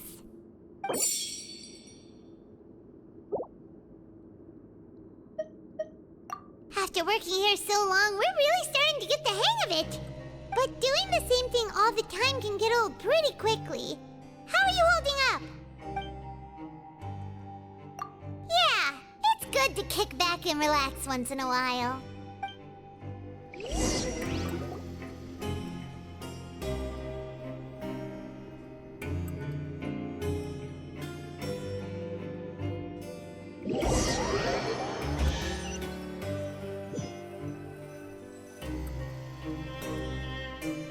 Oh, just a regular meal set. Guess Paimon shouldn't get her hopes up. What would you like to do this afternoon? Knowing Childe, he must have been there all the time.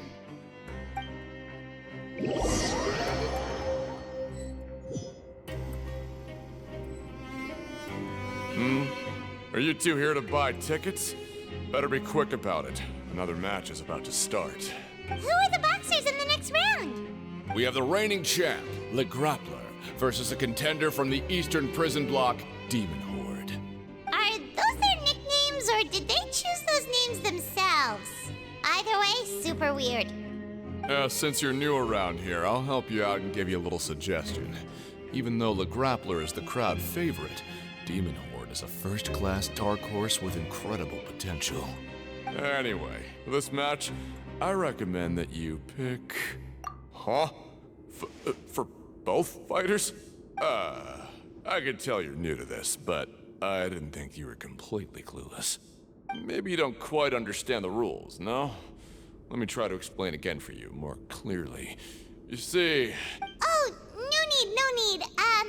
We're aware that we're going to lose coupons. All right then, if you're absolutely sure. Remember, no refunds once you buy the tickets. Yeah, we got it! Just shut up and take our coupons!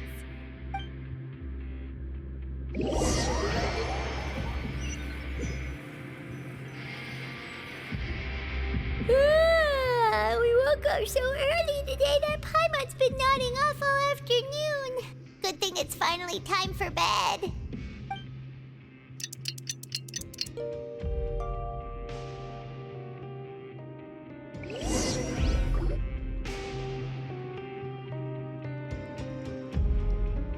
Hey, Traveler, Paimon.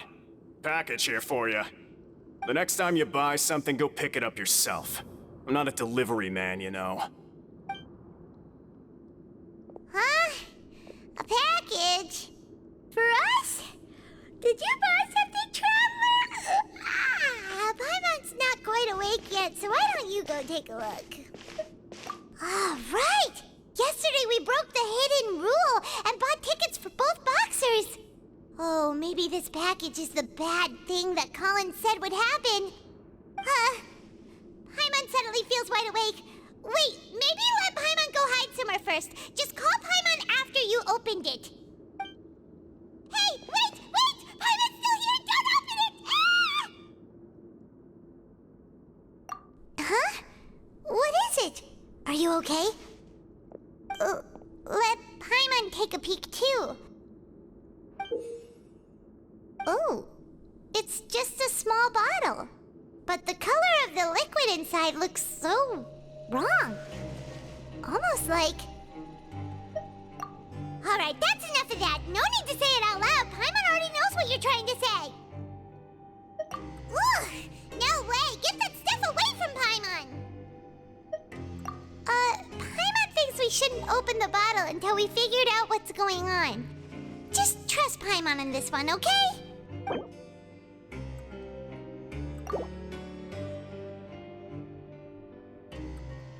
What do you have planned for us?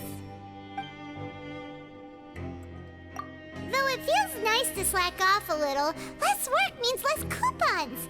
Let's make the most of our morning.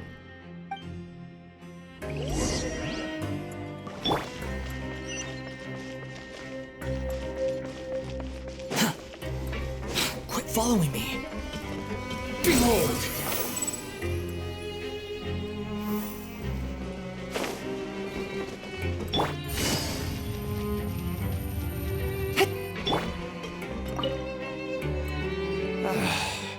If there's no way to send it all out, then maybe I'll never get a chance to leave. Who are you? We've never seen you before, and you don't look like a fellow convict. I'm not! Of course I'm not. Please, don't mistake me for a criminal. I'm a good, law-abiding citizen. Then what are you doing here? You sure seem anxious about something. I'm a promoter for Fontico, and I'm usually responsible for promoting our drink products. I thought I could complete my task here quickly and return to headquarters, but I've been here way longer than I anticipated. Oh, a promoter from Fontico? So what kind of problem did you run into? I'm so upset. It's all because of that Duke. After discussing the company's promotional plans with him, he told me outright that my project was worthless. However, in light of our long history of successful collaboration, I still tried to patiently explain the details.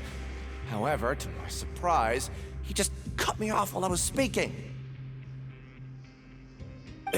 Let me take a moment and recall his exact words.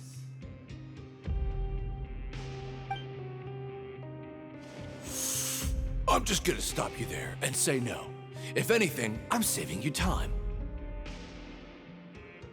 It seems you don't fully understand the value of credit coupons here, nor do you understand the value of your own products.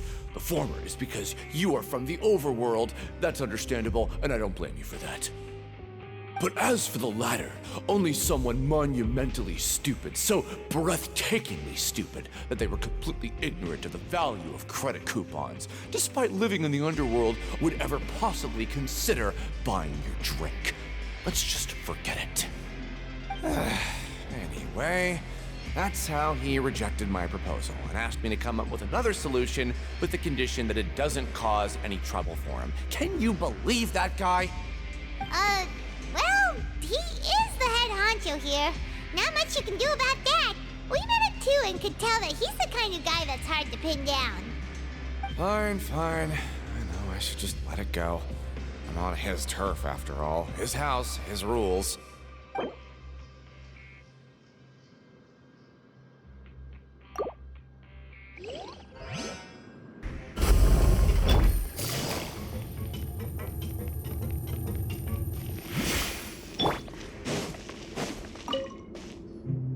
Hey, I heard you crazy fools really did it. You bought tickets to support both fighters, didn't ya? Well, did anything happen? Well, the next day we received a mysterious package, but we still haven't made any sense of the contents. So it is real. You didn't become cursed or anything like that, did ya? Are you both still okay? Wait, are you sure that it's still you controlling your bodies right now? Paimon's not sure. What do you think, Traveler? Is Paimon still Paimon? Oh, okay. Well, that's good. Yeah, you two don't seem to have changed at all. But I wouldn't let your guard down just yet. Still, I didn't expect you would actually do it. You'd actually throw away coupons like that just to satisfy your curiosity? Even if we bought tickets like everybody else, it's not like we could hope to earn any coupons. When it comes to things like this, it's always the organizer who makes the real profits. Hey, just what are you trying to imply? The Pankration Ring is an honest business, and we really don't make much from selling tickets. We make so little that even the current tournaments can only be held thanks to funding from the producer of Fanta. Oh, so it's the company that manufactures Fanta sponsoring the events? Paimon thought all of this was thanks to the Duke's support. Let's just say it's a mutually beneficial arrangement. They reached out to us first, hoping to promote Fanta products in the Fortress of Meropide. Anyway, you try and take extra good care of yourselves these next few days, you hear?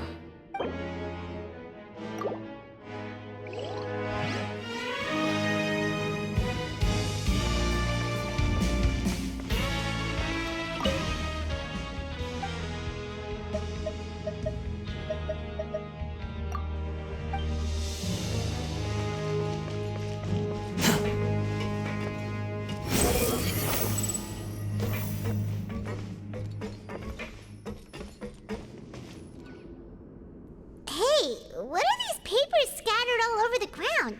Are they registration forms or something? Maybe not. Every page has the Fontaco symbol on it.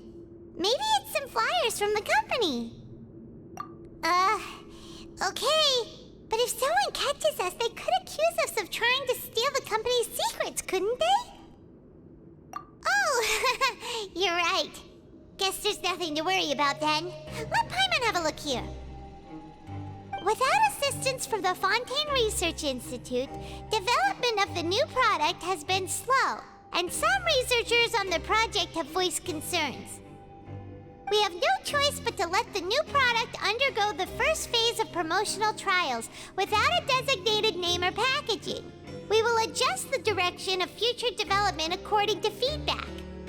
We have decided to only conduct closed, small-scale trials for the time being. Sure doesn't seem like anything unusual. The company is just trying to develop some new products besides Fanta. But it sounds like things aren't going well at all. Let's put these papers back where we found them and make it look like nobody went through them. Okay, good.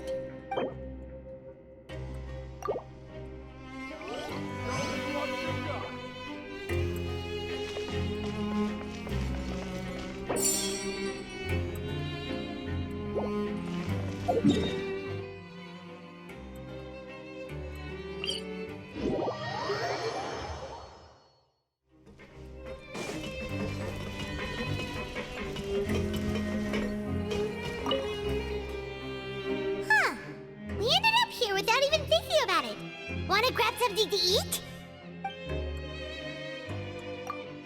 Alright, but remember that we bought this time with coupons, so let's make better use of it next time.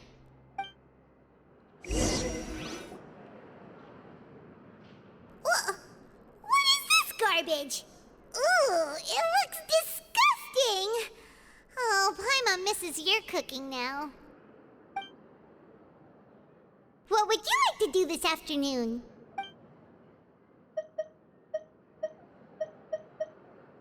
Seems you're really getting the hang of things at the Pankration Ring now. But just playing the same game over and over? It's getting kinda tiring. Yeah, why don't we have Collins lower the difficulty a little? You know, so we can just breeze through each level.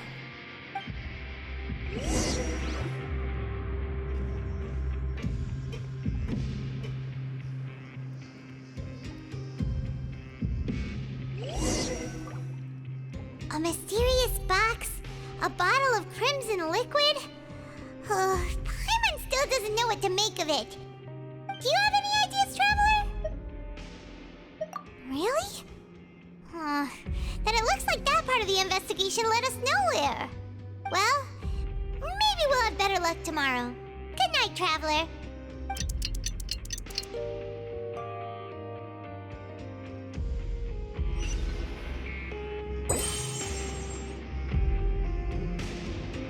Okay, so we've investigated 2 of the hidden rules. Paimon didn't think this prison would have so many weird things going on. We'd better pick up the pace with our investigation, otherwise we'll never get anywhere. Yeah, let's skip work for now and put our time to good use.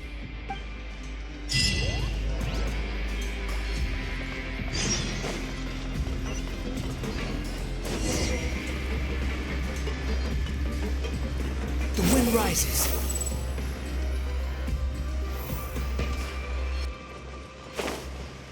Hey, isn't that Vidoc over there? Huh. Is it just Paimon, or are there fewer people than usual here today?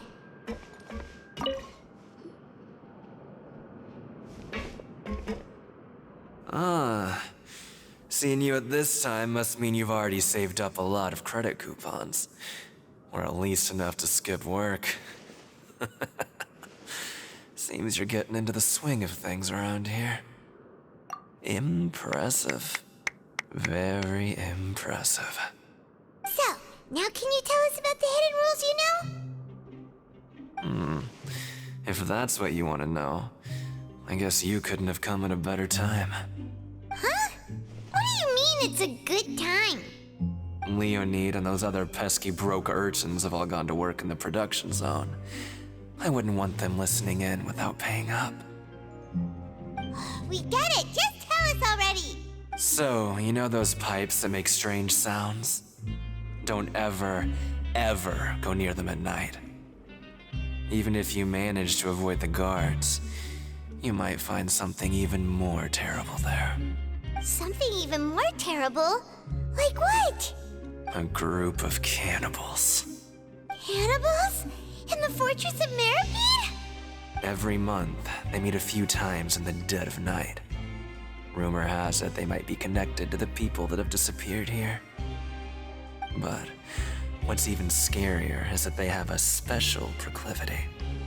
Since they have no way to dispose of the leftover remains, they have ways to transform them into other forms and keep them in the fortress forever.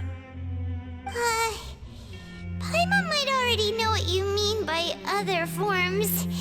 So that's what's going on here. Oh, Paimon's stomach doesn't feel so good. You two look pretty skeptical. No matter, learning the truth behind dark secrets isn't necessarily a good thing. I've got things to do too. I suggest you just act like I never told you anything. Traveler, can we just trust him on this one? Oh, Paimon doesn't want her blood and flesh entombed here for all eternity? Oh, so that's how you see the situation. Huh. You know, Paimon does feel a little better about it now. Oh, when will all the secrets end?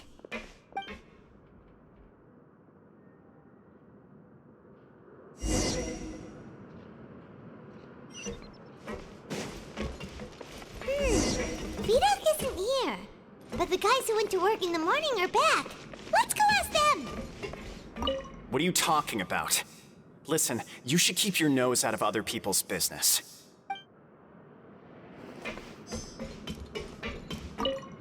What? What are you saying? You shouldn't go around saying stuff like that. Just stay away from me. Their attitude sure is suspicious. Like they're trying to avoid us.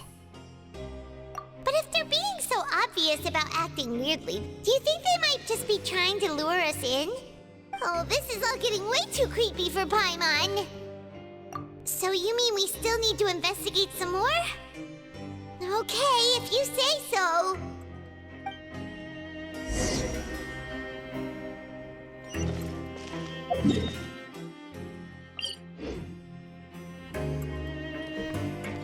Behold!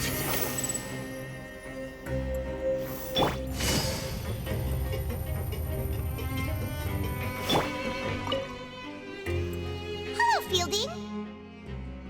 What do you want? Criminals like you ought to be working right now. Catch my drift. We just want to ask you a simple question. Have you ever discovered anything odd during your nighttime patrols? Why are you asking about something like that? Whatever happens at night isn't your concern. All you need to worry about is getting enough sleep. Well... Right! We've heard it happens a few times every month. Paimon has sensitive ears, so it makes it hard to sleep. Really? I see. But it's not like I'm on duty every night. And now that you mention it, I recall my colleagues talking about something like that before. They say that strange things tend to happen at night on pipe cleaning days. Lots of us don't willingly take those shifts. So, what happens at night on pipe cleaning days? They just conduct regular cleaning of the fortress's drainage facilities. There are 3 pipe cleaning days per month, and it just so happens that today is one of the scheduled days. You can try to confirm the sounds tonight if you want, and if they're real, then I can report the issue to my superiors for you. Oh, okay. Then we'll keep both ears out tonight. If that's all, then I'll be leaving now. I advise you not to try anything funny, though. Even if I'm not on duty tonight, someone will still be watching you. Don't worry, we don't want any time added to our sentences. Oh, he left. So what do you think about the pipe cleaning days he mentioned? Right, both are a possibility. But Fielding did say that tonight is a cleaning night. Paimon knew you would say that. Alright, sounds like we'll be up all night tonight then. Paimon just hopes the guards don't catch us.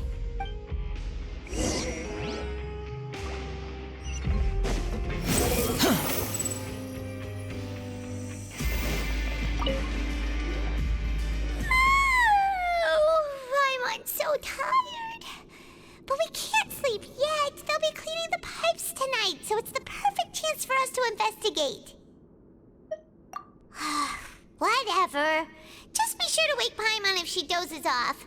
Paimon's worried something might happen if you go alone. Huh? Traveler? Did you fall asleep already?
Traveler, come on, wake up! Oh, it looked like you were just peacefully sleeping to Paimon. Well, what did you see this time? Really? So we're finally starting to figure out what actually happened! But what about the cannibals? How do you explain them? Okay, well it's about time for us to get moving. Just be careful to avoid the patrolling guards.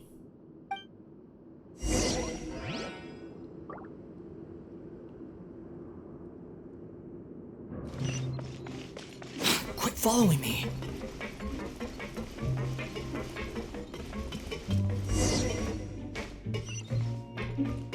The wind rises.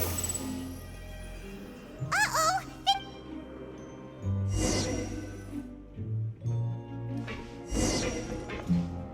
Shh! Careful! We'll get in trouble if the guards catch us.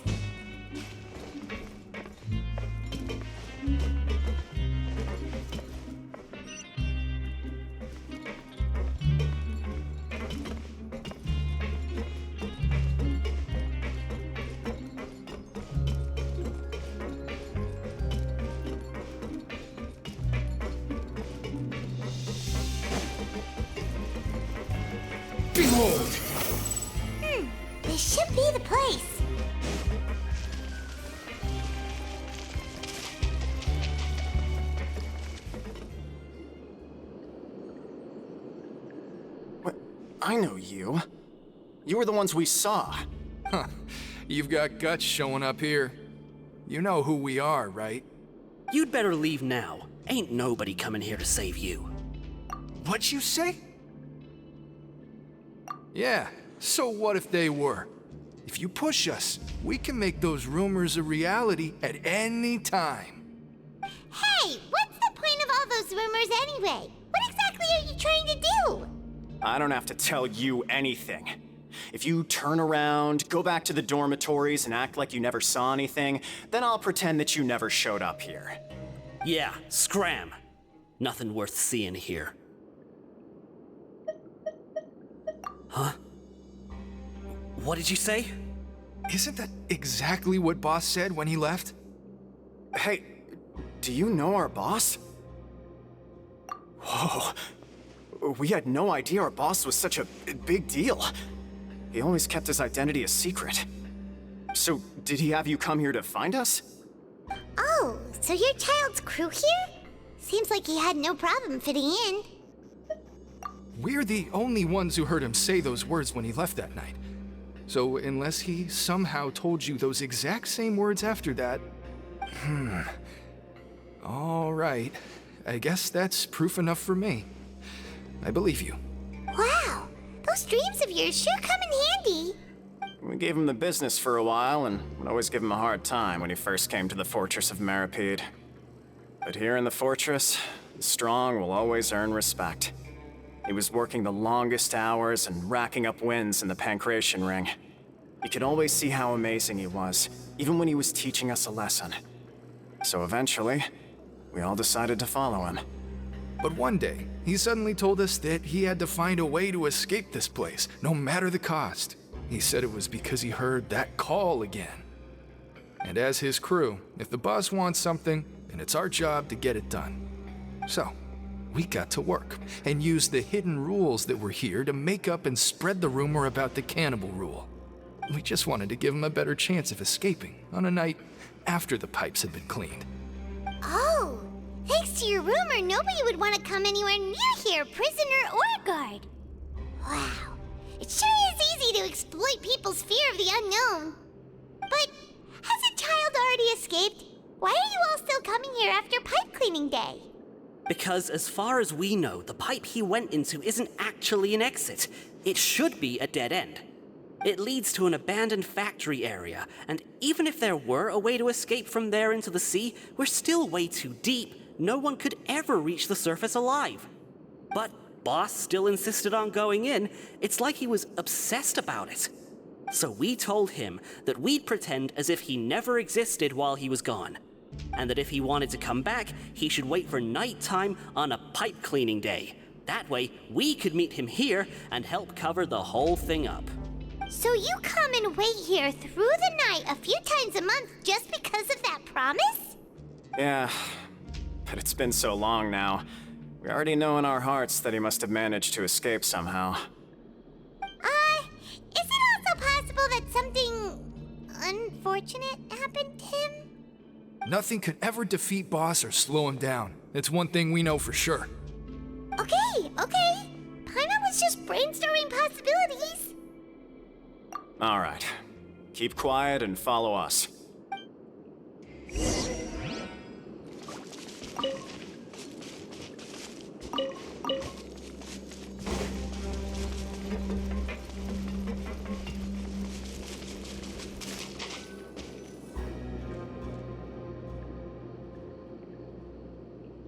The way up from here has been sealed off. It's impossible to get through. Boss left by going down from here. It wasn't full of water at the time. Later, we came back hoping to have a look. That's when we found out it had been completely flooded. It's impossible to navigate unless you're an extremely skilled diver. Do you think Childe got trapped by the water? Not likely. We all know that Boss was an incredible swimmer. Really? Then have him come investigate, pronto. Just be sure to tell us if you get any news about Boss. It's getting late. We should leave before the guards come this way. Yeah, we learned a lot about what happened to Childe here. Let's get going!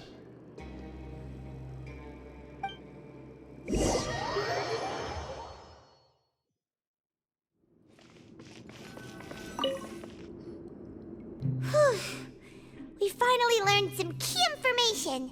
Seems all of our investigative work has finally started to pay off. When you said you knew a diver, you were talking about Freminet, right? If we ask Lyney, he'll definitely have Freminet help us. Ugh. Why is Childe like this?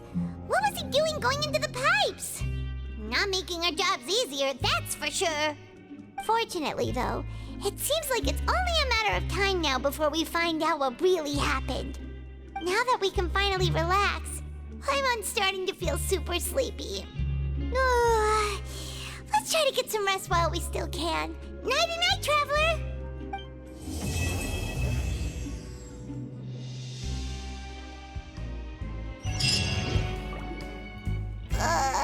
It's morning already? Oh, Paimon still needs more sleep. Huh? Wait, look over there! Isn't that...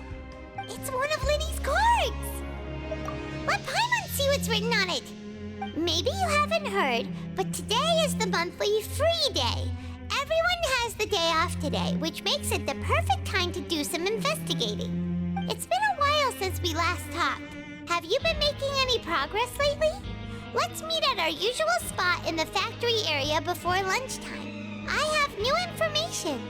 Ooh, today's our lucky day. We have the day off. From the sound of it, Lyney's been making progress with his investigation. Wonder what he's discovered. We still have some time before we meet up. Let's talk with the people here for a bit more before we go.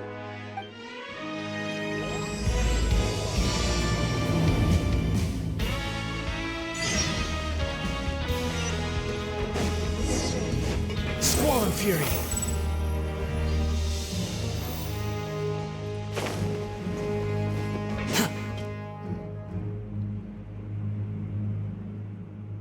Look! There are some people talking over there! Let's listen in on the conversation.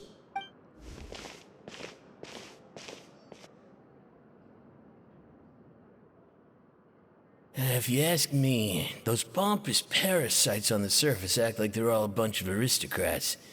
Do any of them give half a hoot about a bunch of dogs like us? Hey, speak for yourself, mate. I'm no dog. Oh, you think you're special or something? If you're here, then you're just a convict like the rest of us. I've heard that even if you're released after serving your sentence, going back to life on the surface ain't any better. Once a criminal, always a criminal. We're marked for life. I don't buy that. Hey, how cool would it be if the whole world was destroyed by a giant flood and everyone had to start over from nothing? What kind of filthy bilgewater are you spewing? I have family up there. You best shut your sewer hole with talk like that. Listen, things ain't so great on the surface, but who says that you have to leave? I've heard that you can still stay here and work even after you've served your sentence. Not bad if you ask me. Who wants to live in the ruddy overworld anyway? And what makes you think they'd want to hire someone like you? That's one of the great mysteries of the universe, how someone as useless as you is so confident. Whoa. Sounds like they're really unhappy about the overworld. Speaking of which, Paimon never heard anyone use the words overworld or underworld when we were living up there. Is it only something the inmates down here say? That's true.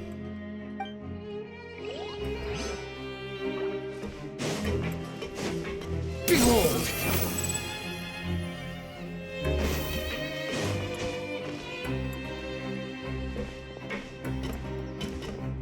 There's a group of people over there. Let's go listen in. So I said, that's not a faucet. Hey, who are you two? Why'd you come over all of a sudden?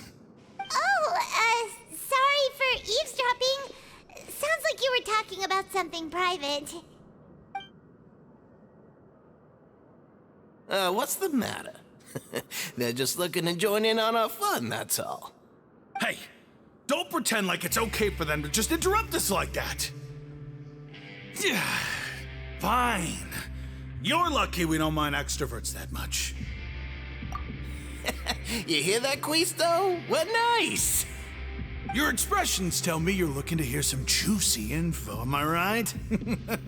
But before that, it just so happens that I know you two. Really? Are we that famous? You're kidding. How often does anyone get a personal tour led by His Grace himself? Practically everyone was talking about it.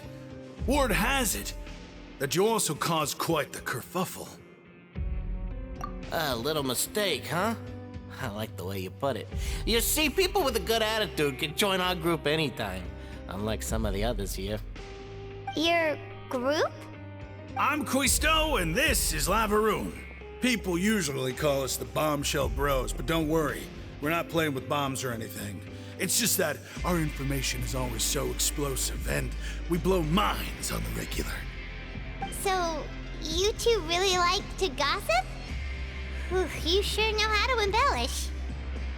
No. You don't get it. Knowing intelligence will make things better for you here. For example, knowing who's working with whom, who has the latest rumors, who's not getting along. Wouldn't you like to know all that? Whoa, all this info's worth something, you know? You should prove you're worthy of it. I don't mind him. Quisto's always this way. Just play nice and say something to massage his ego. The welfare meals. Talk about the welfare meals. Right. That meal we had yesterday was super delicious. Paimon can still taste it whenever she closes her eyes. Is that so? To tell you the truth, I've been helping out with making those welfare meals. I've been working as a kitchen assistant for about a month and a half now. Oh, so you're the one who made those delicious steaks. Amazing. You could be a professional chef. You are correct. I am a true professional. In fact, I even went to culinary school. But since you like my cooking, I guess that means we share similar tastes. Listen carefully. This little bombshell will help you learn what's really going on here in the fortress. Listen, kids. The power structure within the fortress is quite complicated. The overworlders couldn't care less about us down here. We're basically dogs to them. You've already met the one person here you should never cross, the Duke, Wriosthesley. He knows more than you think. And if he doesn't care about something, then he often doesn't bother dealing with it. Those who have the Duke's attention get all kinds of special perks, even better treatment in the infirmary. I know who you mean. It's that Jurier character, right? I don't think there's anything useful about him at all. Why does he visit the infirmary practically every day? Is it normal for anyone to be going in and out of there so often? If you ask me, he's just faking it to get out of work. But did you know that Jurier was a talented researcher from the Fontaine Research Institute before he came here? There's no denying that. I don't care if he was a researcher that could turn dirt into mora. Once you're in the Fortress of Meropide, you're just another inmate like everybody else. Speaking of which, the last time I saw him, he was passing by in the corridor with Lorvine. I also heard they started arguing in the library and got into a fight, right? Guess that's just how terrible of a guy he is. You mean he hit a woman? Wow, I never imagined he was that bad. But that Lorvine's also quite the odd one, you know? She's always gabbing away, got into a fight with a man, and she also got sent to the infirmary. Come to think of it, I always see her going to the sick bay every couple of days, too. Huh. Wait a second. You don't think? Do you think could it be that they're secretly meeting there to go on dates? But it's really hard to imagine. After all, I do remember seeing Lorvine beat Jurier to a pulp that one time. And we might be overthinking things.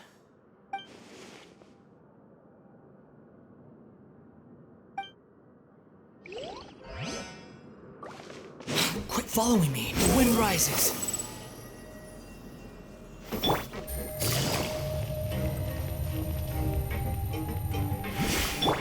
Behold! Hey, you over there? Yeah, you. Say, do you like playing card games? You know, like Genius Invocation TCG? You TCG players are like mint in the wild, literally sprouting up everywhere. Hey, come on now. What's wrong with finding fellow invocation aficionados? Anyway, care to join me for a game? All right. No pressure. But why would you be looking for people to play Genius Invocation in a place like this? Don't people usually come here to fight? Whether you're throwing down cards or throwing punches, it's all a competition, isn't it? It's all the same in my eyes. There are lots of card players here in the fortress. When I saw you, I immediately thought, hey, even outsiders from other nations play cards. So I came over to say hi. Sure. Great! Since you've been here longer than us, you need to flex your seniority a little bit, right? Maybe you could start by telling us newcomers some stories about this place. I thought you would have already heard everything by now. All right, then. Did you have anything specific in mind? Or do you want me to just pick a topic? Why don't you pick? We'll let you know if we've heard it already. All right. Have you heard any strange rumors since you've arrived?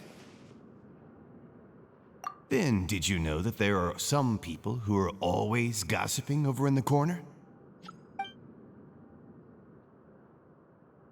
Yeah, so you've already met those two.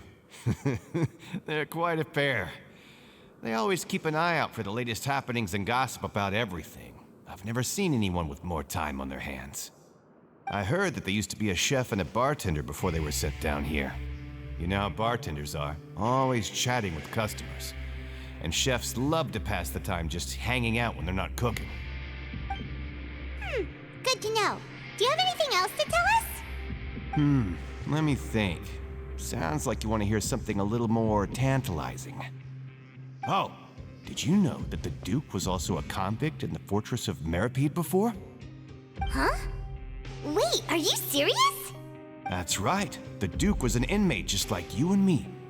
Seems he was exiled here for committing some crime. Who knows how he ended up rising up to become the warden, though. To go from an ordinary inmate to becoming the manager of the whole place? I'm not gonna lie, I kinda respect that. A forbidden zone? Sounds like something that someone just made up. I've never heard of that. Where did you hear about it? It's just a rumor we've been hearing, but no worries if you've never heard of it. Do you have anything else you can tell us? Anything else? Not that I can think of, but I'll be sure to tell you anything interesting I hear next time. You'll have to play a game of Genius Invocation with me first, though. Okay, we've talked to just about everyone, and it's about time for us to go meet Lyney. According to the card he left us, we should go meet him in the production zone.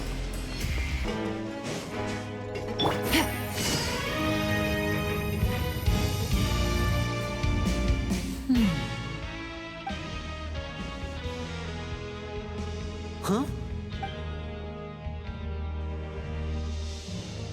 That look in your eyes. You found something? Hey, this is no time to be modest. Just tell him we found a boatload of information. Oh, as expected of the legendary duo, you have my full and undivided attention. Huh. I'd have never guessed that myself. The rumors swirling about this place are unreliable after all, and Master Childe probably went missing because he found a way out. He is a harbinger after all. I suppose he's much more resourceful than I initially gave him credit for. Unfortunately, this isn't enough for our final report to Father. We need to find out Master Childe's exact whereabouts. Father told me that even though Master Childe said he was just coming to Fontaine for a vacation, he actually had some personal reasons. His agenda might be linked to his disappearance. His escape route is already flooded, so we'll have to task someone with professional diving skills to chase after him. Well, when you put it that way, it's obvious that only Freminet would be up to the task. Bingo! Is he around? He's working today. Coming here as a group would have attracted too much attention. I'll talk to him about it later. It's the least I can do. We're all in this together, so it's only fair for us to fulfill our end of the bargain.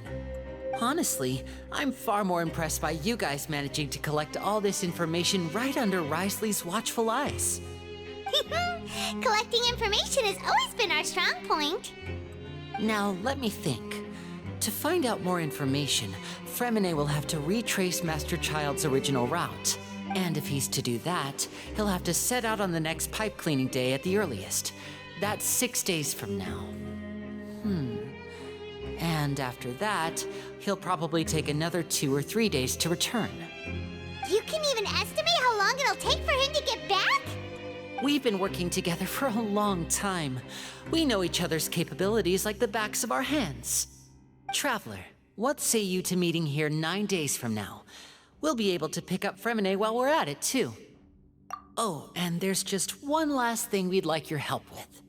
Though we can just sit back and wait for Freminet's report on Master Childe's whereabouts, we still need to make more progress on the investigation of the Forbidden Zone. Freminet's no master of disguise, Lynette's still working on getting intel from the other areas, and I'll need to spend some time helping Freminet prepare for his diving mission. So, you are the only ones we can count on. What do you want us to do? Will it be hard? Well, I won't call it easy per se, but I think you'll be able to pull it off. Listen carefully. You'll need to find an excuse to get into the infirmary and investigate the room and environs. You've mentioned several sketchy-looking people always meeting at the infirmary earlier, so it probably has something to do with the secret we're hoping to uncover. You've already met the head nurse, so she'll be less suspicious of you. Investigate the internal structure of the infirmary and any active dealings within, and pass those on to me alongside anything else you're able to discover. But also, there's no need to take risks. Don't forget, safety always comes first. My apologies, I just started rambling out of habit. It was almost as if I was talking to my younger brother. But that's not a bad thing, right? All right, then we'll head out as soon as we finish our prep. Let's go our separate ways for now, then. Don't forget, we meet here again in 9 days. Stay safe.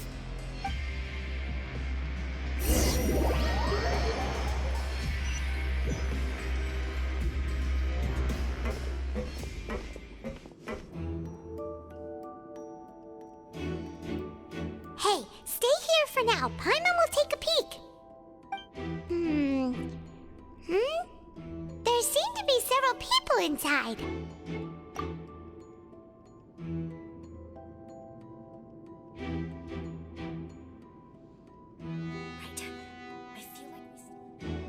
It's not impossible.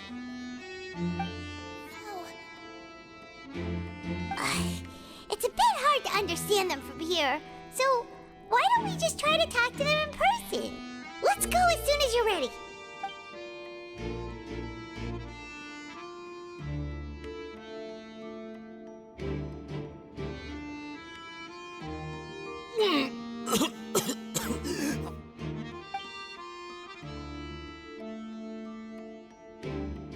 Someone, please help! He's sick! Whoa, are you okay? Oh my! What's wrong, little one? There's no need to panic. Take a deep breath before you begin. The traveler started complaining of a stomachache, and then nausea, and then collapsed onto the ground. Paimon doesn't know what to do! Freezing limbs, twitching fingers, and pale complexion? Could it be poison? Let me take a look. Please, lie down over here. Don't worry, I'll get you to the bed safely. Here, hold on to my shoulder and walk slowly.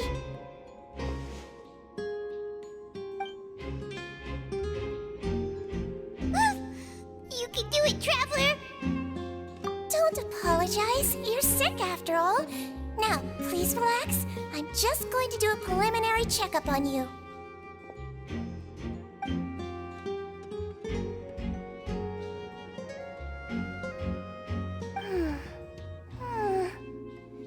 I see now.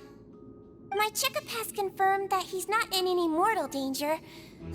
That's our worst fear out of the way. Oh, that's good. But I'll continue my diagnosis of the patient now. Please, relax and take a deep breath.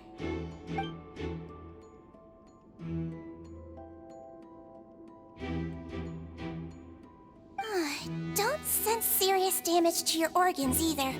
Does it hurt when I press here? And here? Huh? But based on my initial checkup, there shouldn't be a problem here. Oh, how strange.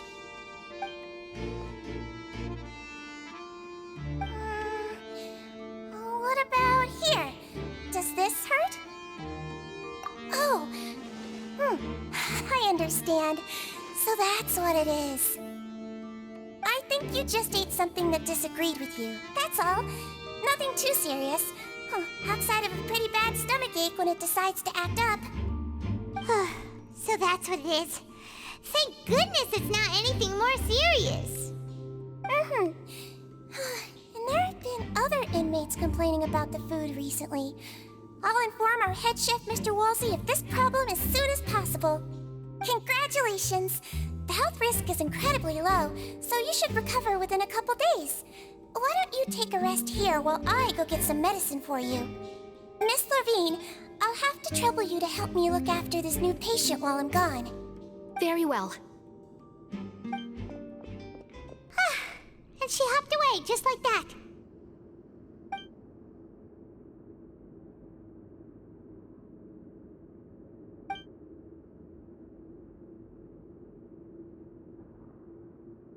Hello. So how are you feeling now?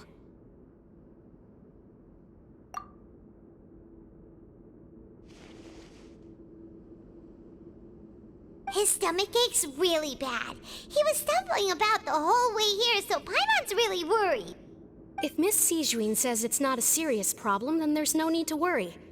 She's the best medic we've got down here.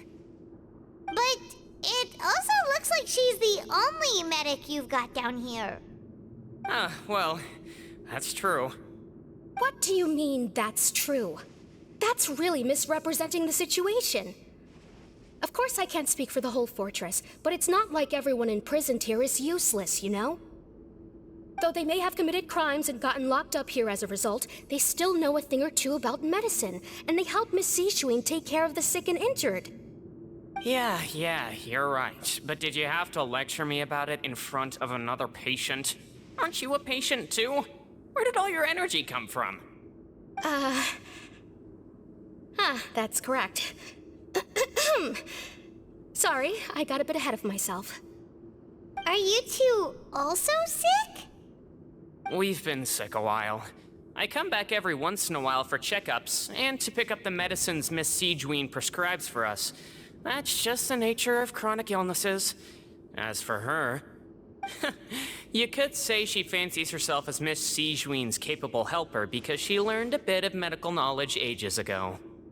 Please watch your mouth, Mr. Jurier. Don't forget that you are the primary reason I have frequent heart palpitations. Hey, don't start arguing now, please. Keep it civil at least.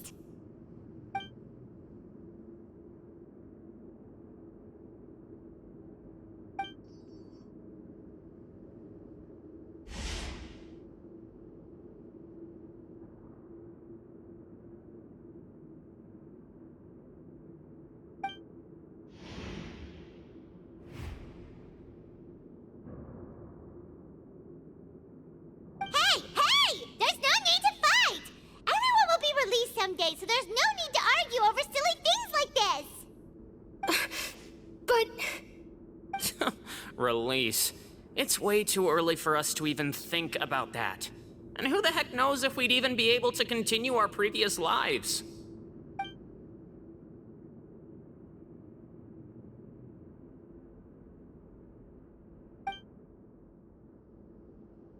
Please allow me to end this boring and useless conversation. Oh, and Mr. Jurier, I don't want to see your face here again anytime soon. And same to you, Miss Lorvine. Anyway, that was more than enough rest for me, so I'm going to get out of this excessively noisy place. See you later, everyone. He just slowly walked off like that? That's just what he's like. I'm sorry you had to see all of that. I'm Lorvine, and that's... Well, his name is Jurier, but I hope you'll never have cause to remember his name. You really can't stand him, huh? I mean, can you blame me? Who would like someone who's as arrogant and obsessed with weird research topics as he is? But there's no need to keep dwelling on him. I'll accompany you two for a while. Miss Sigewinnie should be back soon, and I'm sure you'll feel better as soon as you've had some of her medicine. No, it's nothing. I'm back! Did you rest like you promised? Thank you for getting our medicine, Miss Sigewinnie. Did you all cooperate with your bed rest? I trust that nobody got up to walk around. Good. Here, this should be 2 days' worth of medicine for you. Take 1 pill now, and then continue your bed rest.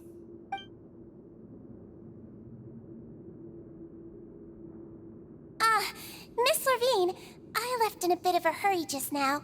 Do you still remember if we discussed the color of the pill that you should be taking today? I remember. You said it should be yellow. Yellow, huh? I understand. These are yours. Please, make sure to go to bed early after taking them tonight. You'll benefit from a good night's sleep. All right, then I'll also be on my way now. I hope you feel better soon, too. See ya! I'm going to fill out your medical record now. You're widely known as the Traveler, right? I just want to double-check a few details, if that's all right with you. Those two made quite the commotion just now, so why don't we let the Traveler rest? Paimon can answer the questions instead. So his primary symptoms are abdominal pain with secondary symptoms of nausea. Is there anything else? That's it. All right then. Is there anything we should know besides to take the meds? No, his base constitution is quite good, so I'm sure he'll recover quite quickly after taking the medicine. Please make sure to stick to bland or less stimulating foods, and don't stay up too late at night. Got it. Paimon will hold the Traveler to that for sure.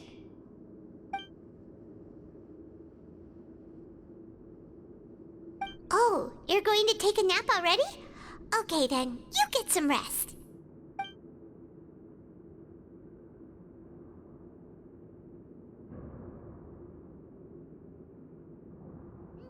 We've been to lots of places together.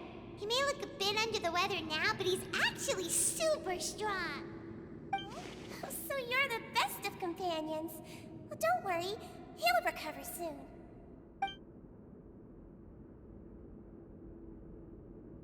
You're awake.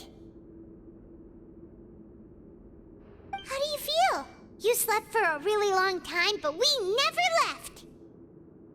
Well, now you can go back without a worry in the world. Remember to take your meds regularly, and remember bland foods. Thank you, Miss Sigewinnie.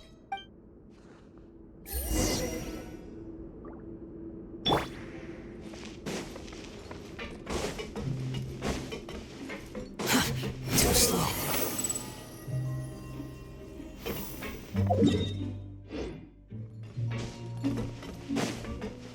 Quit following me.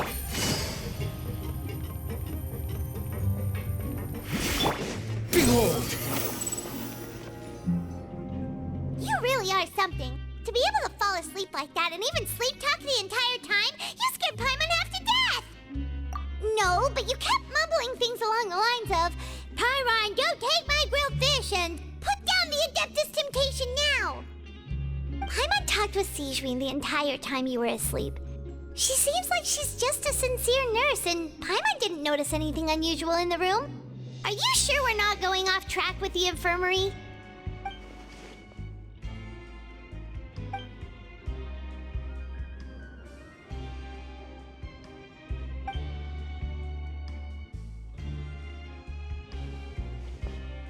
Whoa! You really are super thorough! All those tiny little suspicious things that Paimon didn't even pick up on! We've gotta get the info to Lyney!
Hmm?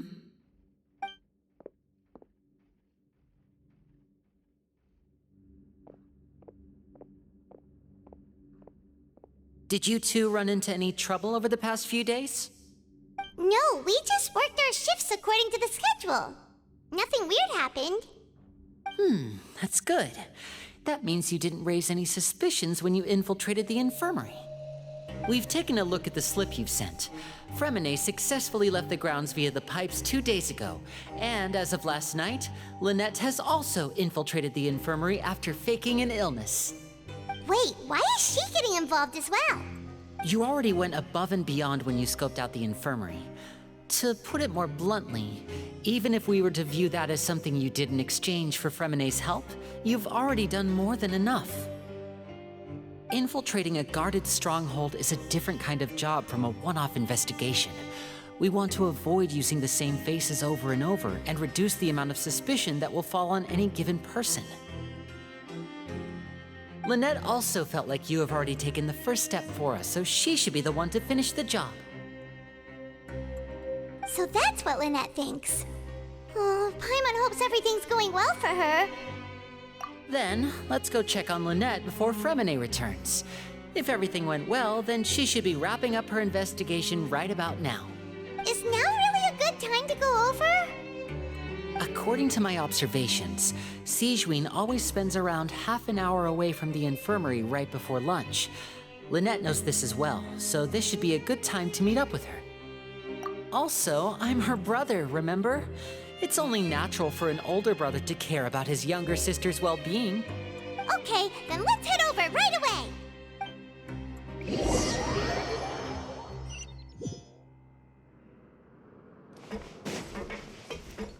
Behold!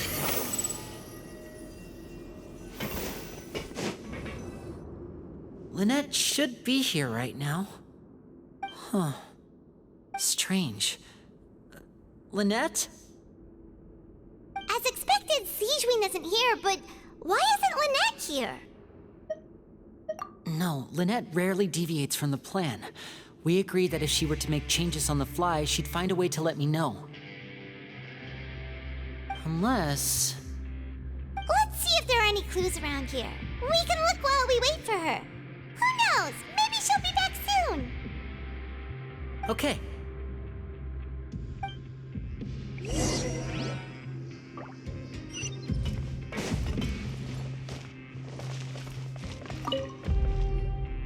There are some books here and a few files. They all look like medical record. Advanced nursing, how to raise the spirit of your patients, a quick guide to the psychology of emotions, and the meaning of laughter. These sure are some interesting books. Who knew Sigewinnie would be interested in these kinds of things? She even has books on understanding people's motivations and feelings. Is it because she's a Melusine? Or does she have a need to understand her patient's emotional state? Seems quite normal to me. These are skills that would come in handy for a nurse from time to time.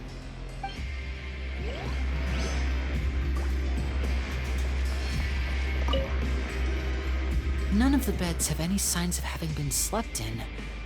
Except that one over there.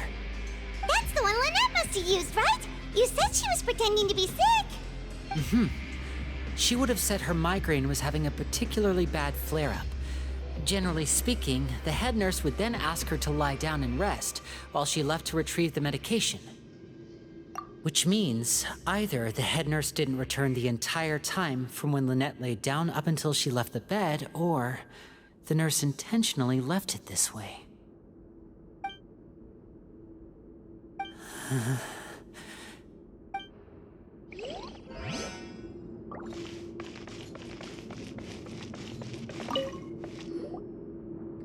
This is it! We saw it before! Wait, this thing? It doesn't look like it's been disguised that well.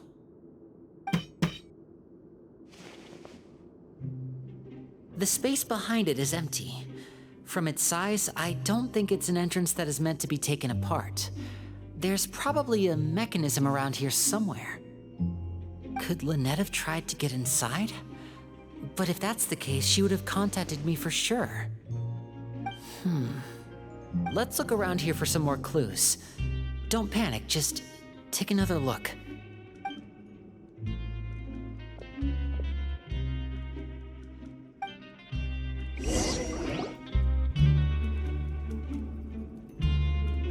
Hey, you guys, there's a slip of paper over here!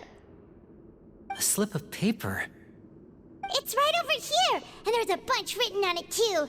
It reads, "Out of respect for your usual practices, I'll use a piece of paper or card as the medium to pass on my message. You may consider this as me giving you my best regards." This is... Is that all? The back. This is... Show me! Now! That look on your face. Paimon's reading it now. Would you care to guess where Miss Lynette of the Fatui could be right now? No. Could she have... Is she already... Wriosthesley. Did he deliberately leave the infirmary unguarded to use it as bait? Wait, you mean he was aware of our goals from the very beginning? But why? We didn't run into any trouble last time, and he also never reached out to us since. Yes, that is a crucial question. Wriosthesley, he doesn't do anything without a clear goal or reason.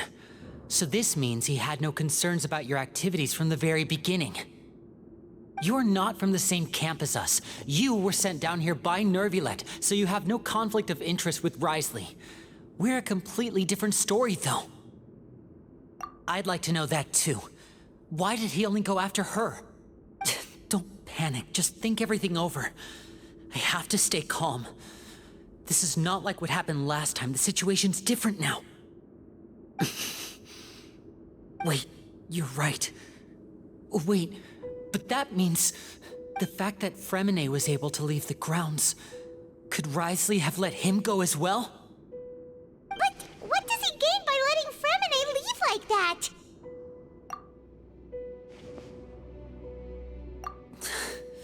So he's challenging me and trying to provoke me, I'm sure of it. We never should have sent out Freminet. We had to go through all that trouble to find an opening to sneak him around the guards and into the pipe, and we even thought luck was on our side. If Wriosthesley let him leave on purpose, then he's probably in a terrible spot now as well. Lyney's getting more and more panicked. We have to calm him down. Don't be like this, Lyney. Freminet wouldn't have left if we hadn't told you about Childe. That was our fault. No. I'm the leader of this operation, and I'm the one responsible for this team. I was the one who failed to protect them. I'll go talk to Wriosthesley. Hey, don't be reckless! Traveler, please, talk some sense into him! I simply cannot allow Lynette to be abducted again. I have to go. I'll find a way to get them back! He's rushed out the door! After him!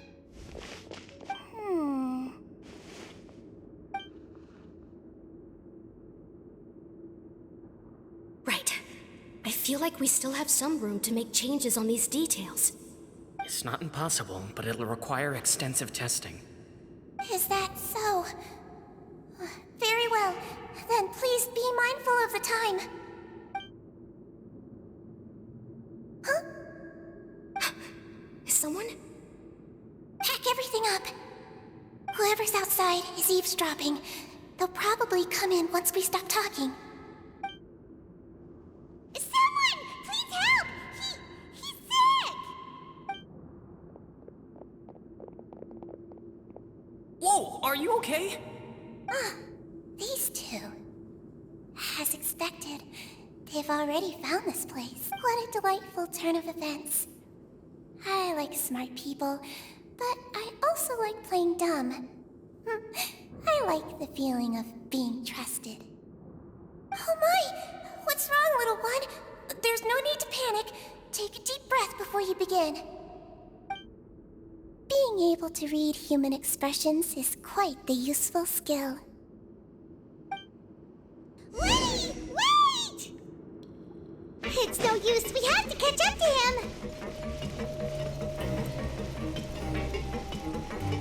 He's already out of sight. How is he so fast? Let's go head him off at Wriosthesley's office.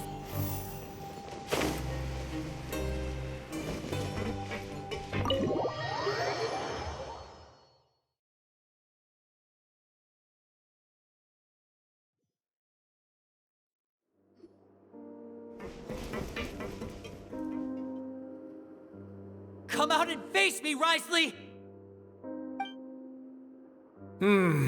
Aren't we at an administrative office space? Why don't you at least try to follow even a couple rules from the Fortress's indoor management regulations? What did you do to my sister? I ran into the young miss at the infirmary. I'd heard that she was suffering from quite the migraine, so I decided to invite her over for a cup of tea. I do have some teas in my collection that can work wonders against such an illness. Stop joking around! Where did you take my siblings? I have also heard that your performances are quite the spectacle. Miss Lynette would sometimes enter a box filled with water, only to emerge the next second from another place altogether. Maybe she'll appear behind you right now if you were to turn your head. Is he trying to trick me into turning my head? No, he's probably not looking to attack me right now. All of the hostages are in his hands, and he's even in the mood for small talk. That means Lynette is probably still alive. You knew we were investigating the infirmary from the start, so you deliberately aroused the Traveler's suspicions and baited us into continuing our investigation, just so that you'd be able to kidnap Lynette. As for Freminet, no, you probably didn't even interfere with Childe's escape. You let him go, so you could purge the Fatui members that we had planted into your ranks. There was no need to do so. The Fortress of Meropide is a pretty pleasant place. Most people enjoy their lives here. The only ones who act differently are those with personal agendas. It was quite easy to identify your colleagues. You removed our original members and spread the news of Childe's escape so Father would assign our team to come down and investigate. Freminet has also fallen into your hands, right? If you're oh so omnipotent and so in control, why would you need hostages? One correction. Lynette is in my hands right now, but Freminet is not. He's not? What do you really want? Lyney! Oh, wonderful. Everyone is here, so I'll only need to say this once. Thank you so much for cooperating with me. Eager and to the point, I see. Alas, only Miss Lynette is currently having a cup of the Fortress's finest tea. Although, as per your original plan, Mr. Freminet should also have returned to the fortress by now. But he has neither shown up within my gates, nor has he been taken into any kind of custody. So where do you think he may be right now? Wait, you can't mean... You locked him outside in the sea? I closed the fortress's gate to the outside world. That's all. Freminet's a star diver, so he should be fine, right? No, we're still here, so he'd definitely try to find a way to come back for us. So we can't assume he might have made a break for the surface. But why would I do this, you may be asking? To have an audience with you, of course. My intel tells me that Mr. Lyney is a great magician, so it's only natural for me to want to have some cards of my own when it comes to negotiating. Besides, I do recall you mentioning to Miss Lynette that you've always wanted to have a face-to-face meeting with the Lord of the Fortress of Meropide, regardless of whether it was in a personal or a professional capacity. Well, you got your wish. So, you've been keeping tabs on us before we even set foot in the fortress. Some of my folks just happened to hear a thing or two, that's all. In any case, I will be straight with you. I was willing to play dumb and turn a blind eye, so we had a pleasant few days playing games together here. But once you started focusing on the Forbidden Zone, all of that changed. Mr. Lyney, the cards are stacked against you right now. Miss Lynette is in my hands, and Mr. Freminet is still slowly being pickled out there in the brine. You know just as well as I that he cannot last out there forever. You need do but one thing to guarantee their safety. I would like you to contact your superior, and ideally invite her over for a cup of tea with me. You want to see Father? But why should she bother giving you an audience? Well, if she cares for the well-being of her dearest children, she should have plenty of motivation to join me for a parents' evening. I've heard that the bonds between the members of the House of the Hearth are like the bonds of family. I don't see why she would refuse. Why did you think Father sent us to handle the Fortress of Meropide? This place is basically a no-man's land. It wouldn't be fitting for anyone as important as a harbinger like Father to come here in person. Oh, I see. So it's because she doesn't care for my place here. That's such a shame. After all, I've amassed quite the tea collection. I was looking forward to sharing it with her. Both Monsieur Neuvillette and Lady Furina have already received many samples as gifts. Was this the extent of your master plan to get to Father? No matter how much pressure you may put on me, I won't allow you to use us to blackmail her. You people really are difficult to get along with. All I'm asking for is a face-to-face conversation. Does she truly have no interest in the fortress's secret? Mr. Lyney, you have one last chance to invite your father here. If you refuse... Lyney! Instead of asking why I'm doing this, why don't you try to see things from my perspective for a second? From the very beginning, the Fatui has been actively infiltrating my fortress. I gave you a warning by cutting off the first few operatives I found, but that only caused you to double down. Had you given up on the fortress then and there, I'd have no reason to want to talk. Mr. Freminet left the fortress on his own, and Miss Lynette tried to pry out my secrets right in front of me. No matter how you look at it, the responsibility for this falls on you. I shouldn't ask Father to do anything because of us. 6, 5... Wait, 2, 1. Time's up. It really is a shame, Mr. Lyney. Wriosthesley! Negotiations have broken down. Please leave, ladies and gentlemen. It's time for my afternoon tea. Yeah, listen to the Traveler. If you can't talk to Lyney, can you at least talk to us? You do realize that I'm only letting you go because of Neuvillette, yes? You're here helping him out, and I've already done my best to stay out of your way. But that doesn't mean you can just do whatever you want. The fortress may be small and remote, but it still has its own set of laws. Then how about this? Those who are capable deserve respect. You've spent quite some time investigating my home turf by now, so why don't you tell me a thing or two about what you found, I'll ask you 3 questions. Answer all of them correctly, and I'll agree to your request. Question 1. Regarding the hidden rules of the production zone, what is the truth behind the one about not being allowed to work for 3 days in a row?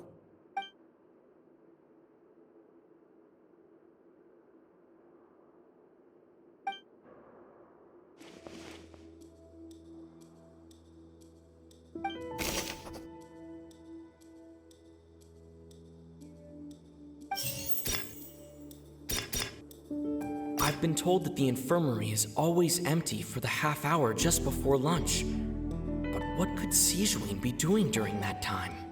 The Fonta promoter has been struggling because he doesn't recognize the real value of coupons. Meanwhile, the Duke believes that only idiots who don't understand the value of coupons will spend them on Fonta. We often see Miss Sigewinnie observing the prisoners at work near the production zone. It seems like she can perceive the general state of a person's health just by looking at them. Fonta's internal reports suggest that they're starting a new trial of an unnamed and unpackaged product. But the product has to undergo a trial because even Fonta's own employees have a lot of reservations about it. The research notes said that the Melusine race perceives the world very differently from humans. As a result, the Melusines have also developed a sense of aesthetics that appears rather strange and alien to humans. According to Collins, the Pankration tournament only took place because the Fonta company sponsored it. The company must want a return on their investment as well.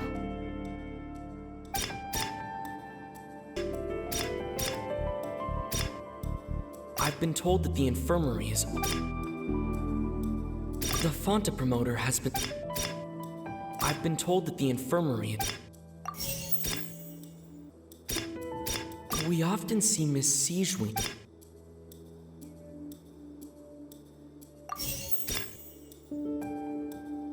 Fonta's internal report suggests that they're starting a new trial of an unnamed...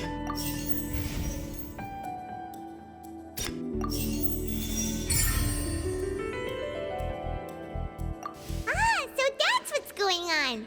Paimon understands it now. Who would have guessed? The hidden rule of the production zone.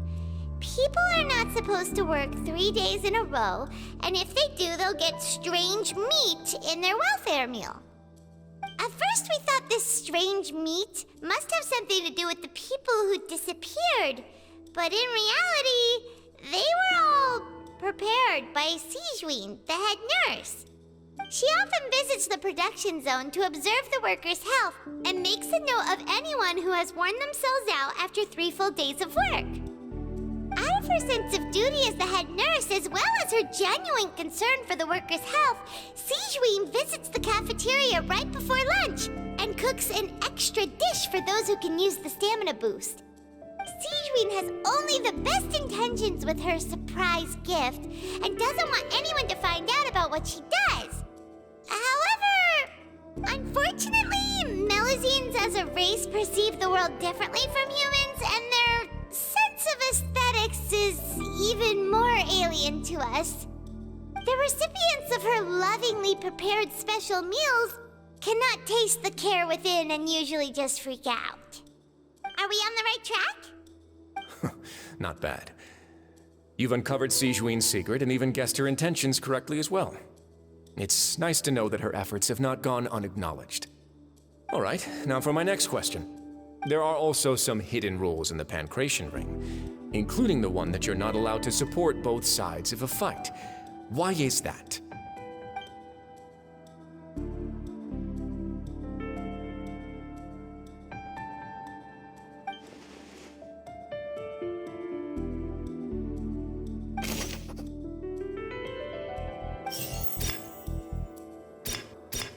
Coupons, we'll spend them on Fonta.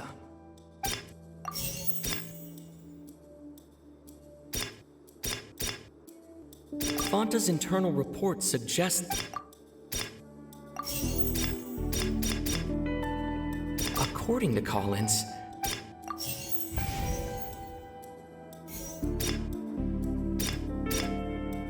According to Collins, the Pankration tournament only took...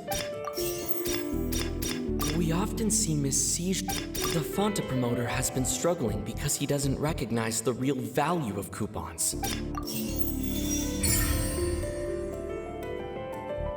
Paimon gets this rule too now, so there really was nothing to be afraid of. That hidden rule of the Pankration Ring is about how, people are not supposed to bet on both boxers at the same time. And if they do, they'll receive a package containing a strange, blood-colored liquid. People get scared when they see it because they've subconsciously begun to associate it with the missing boxer. But really, it's just a bottle of the latest yet-to-be-named and packaged new Fonta trial product. A blood-red drink. It's no wonder even Fonta's own staff were questioning the company's decision-making.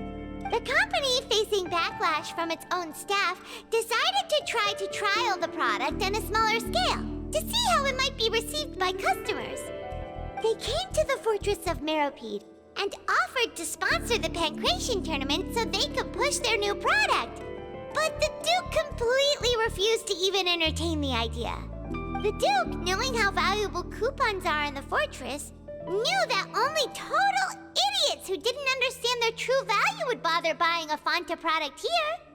And so, only those who proved their stupidity by being dumb enough to bet on 2 opposing sides of the same match were selected to receive the drinks.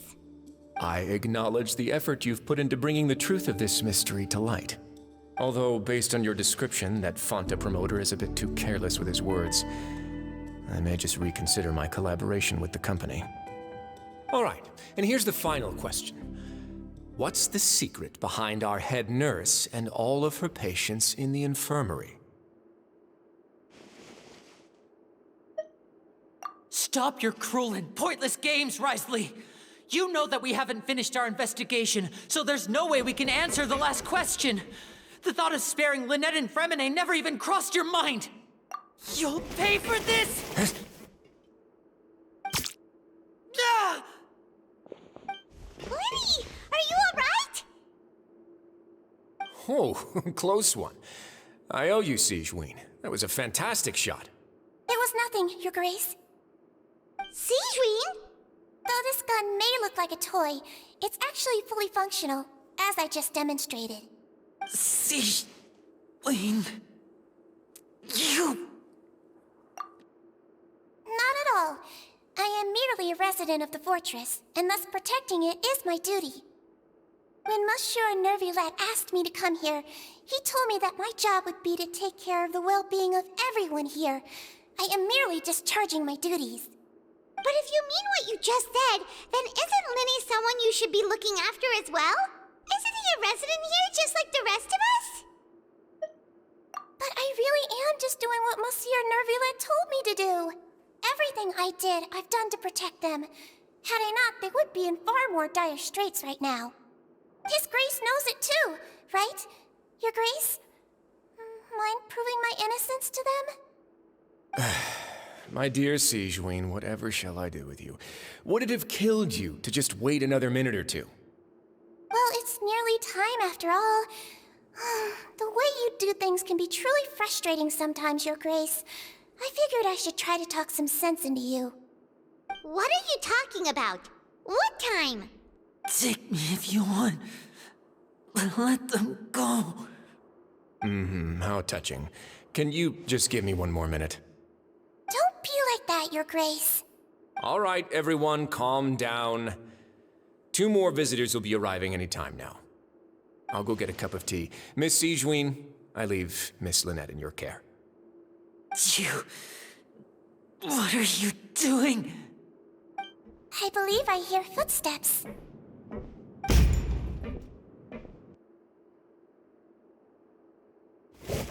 Some space, please. Ah, Miss Clarande. My door. Freminet. Freminet! What's going on? What is Clarande doing here? Work.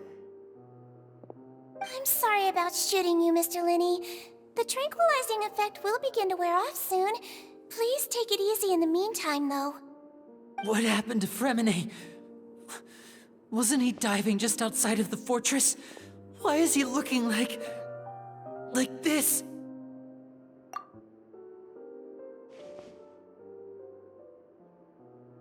A flushed face, an accelerated pulse.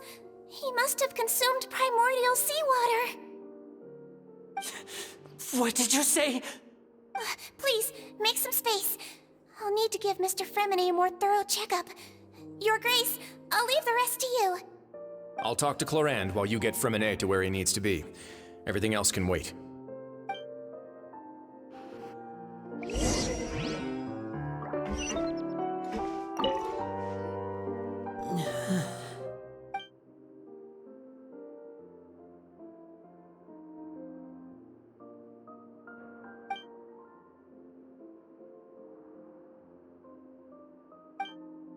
How is he? These symptoms are probably caused by an acute ingestion of a large amount of primordial seawater. Still, his condition is not critical. Of course, it would be best if he stayed for further observation. Let's leave him here for now, and move him to the infirmary once he's recovered a bit more. Sorry. I am aware that the infirmary may not be your favorite place in the world at the moment. We do only have a single clinic in the fortress, however. Why would he ingest a large amount of primordial seawater after leaving the fortress? How could that possibly happen? Please, look after Mr. Freminet for the moment. I'll go fetch some medicine and a respirator. Oh, I'll bring Miss Lynette back with me. Where is she? How is she right now? Oh, she just took a nap in an empty room after I tranquilized her. If my calculations are correct, she should also be waking up right around now. You might not believe me, but His Grace and I actually made some snacks and tea for her.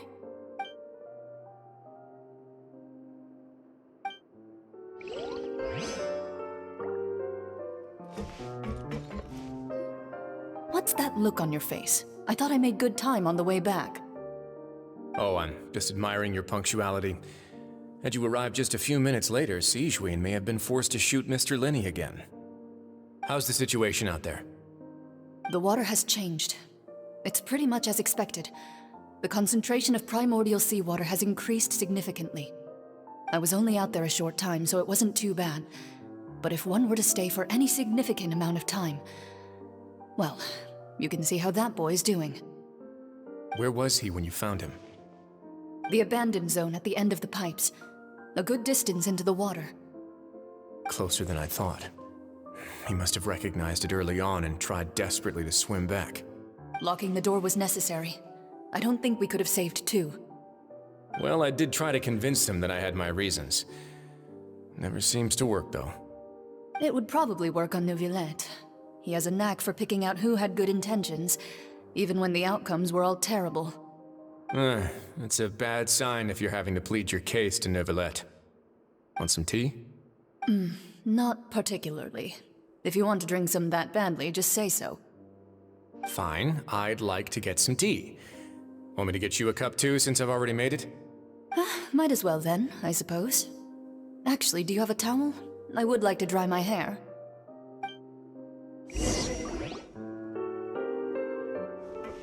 Lyney, are you okay? I'll be fine. They're all here now. Don't worry about me. Are you sure?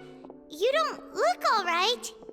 My hands and feet are still a bit weak, but that's probably just the residual effects of the tranquilizer shot. I'm back, everyone.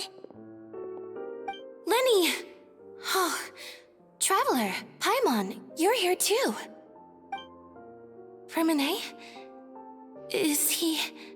He'll be fine. But for now, please help me lift him up.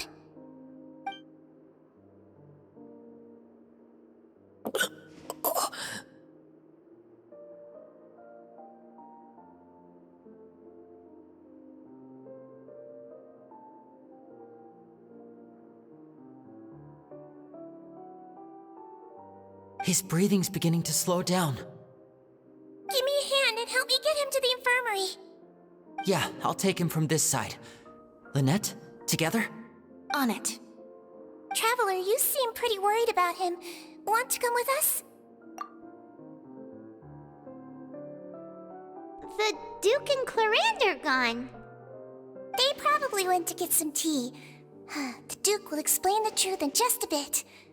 Miss Clarande will need a break, since she only just returned from rescuing Freminet out of the sea.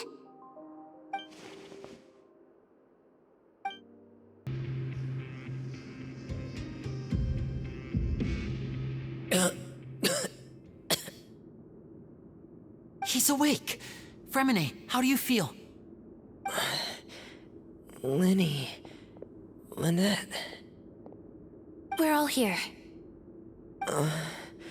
Where am I? The infirmary, at the Fortress of Meropide, Mr. Freminet, and you are no longer in any danger. How do you feel? Don't push yourself if you're not feeling up to it. Traveler... Paimon... It's been so long. The sea! There's something wrong with the seawater. Shh, it's okay. We can talk about it after you've recovered. No, listen to me. This is really serious. There's primordial seawater mixed into the regular seawater. I don't know why it's there, but no one should touch it. Pipes... Right, the pipes. It's all coming back to me now.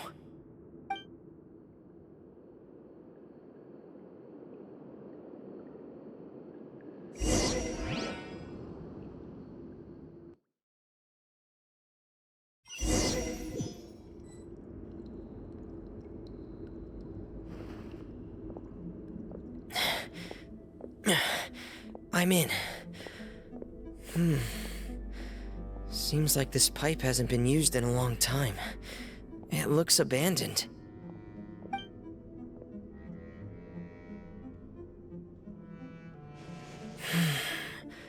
Where could Master Childe be?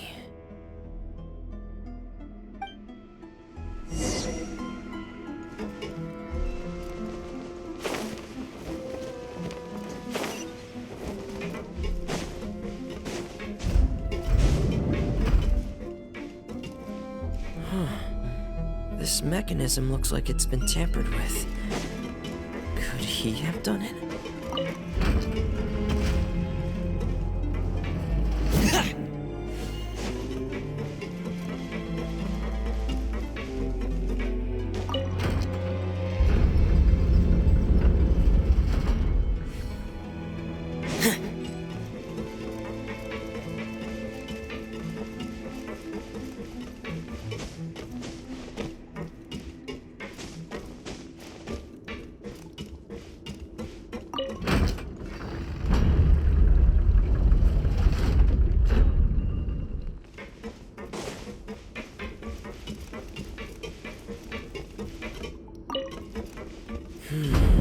It's getting stuck on something.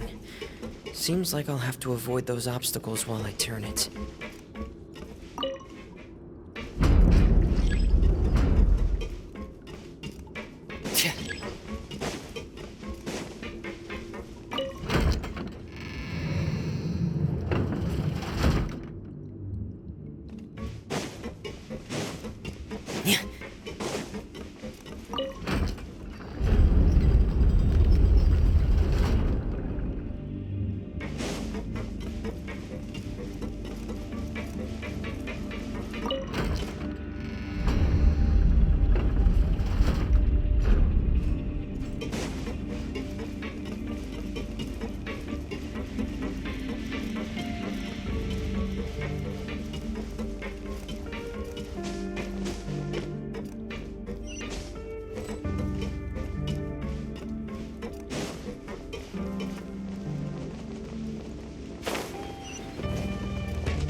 This is where the water starts.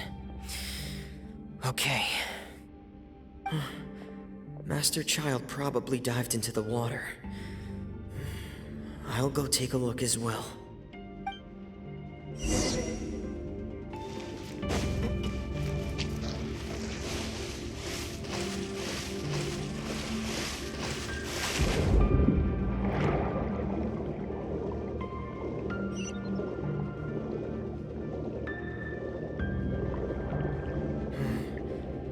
Vegetation here is a bit more sparse.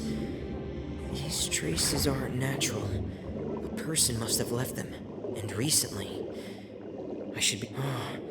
there are traces here too. I need to keep going. Huh?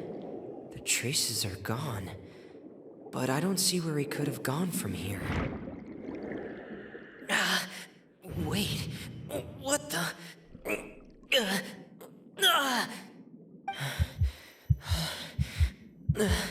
My heart is racing, and it's getting harder and harder to breathe. What's going on? No good. I have to get back. They still don't know anything about what's going on. If I turn back right now, I should still be able to make it.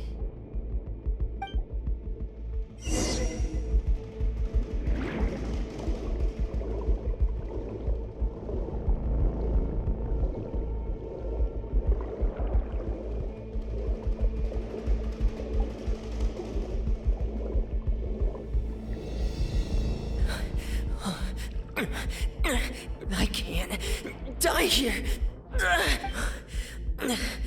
This is bad. I'm feeling worse and worse, and I'm still underwater. I have to push on.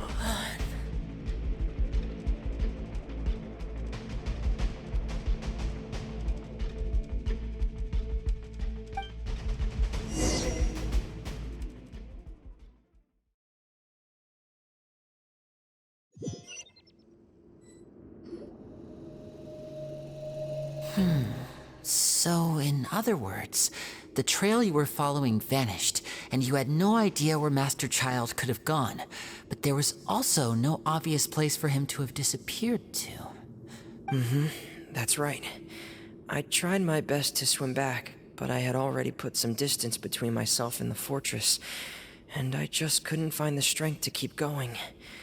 I probably passed out some time after that, and you know the rest. Miss Clarande brought you back, but we also don't know why she just suddenly appeared at the fortress, or why she went out to save you. Miss Clarande, you say? I must go thank her in person. You're still too weak, Freminet. You can go after you've had some more rest. Miss Lynette is right. I believe Miss Clarande will stay here as a guest for another few days, so there's no need to hurry. A guest?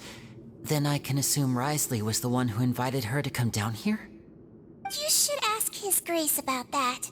He'll be able to explain better than me. Yeah, it's about time he actually told us what's going on. Wanna come with us, Lyney?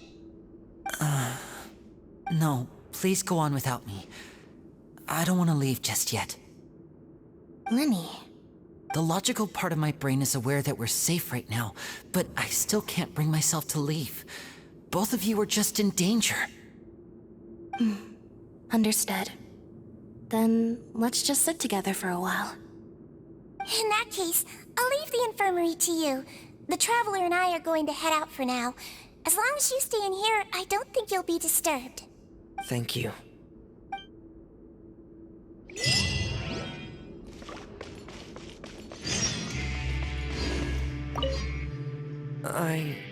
I'm so sorry, Lyney. I'm also really sorry, Lyney. I should have been more careful. Don't say that. It was all my fault. I was the one who should have been more careful. You two were nearly... If I was stronger, maybe I would have already found Master Childe. No, how can you say that? Huh? I'm sorry. What I'm hearing is, we all dropped the ball at some point during the mission, so the responsibility falls on all of us. Isn't that right? Yeah, that's right. It's on all of us.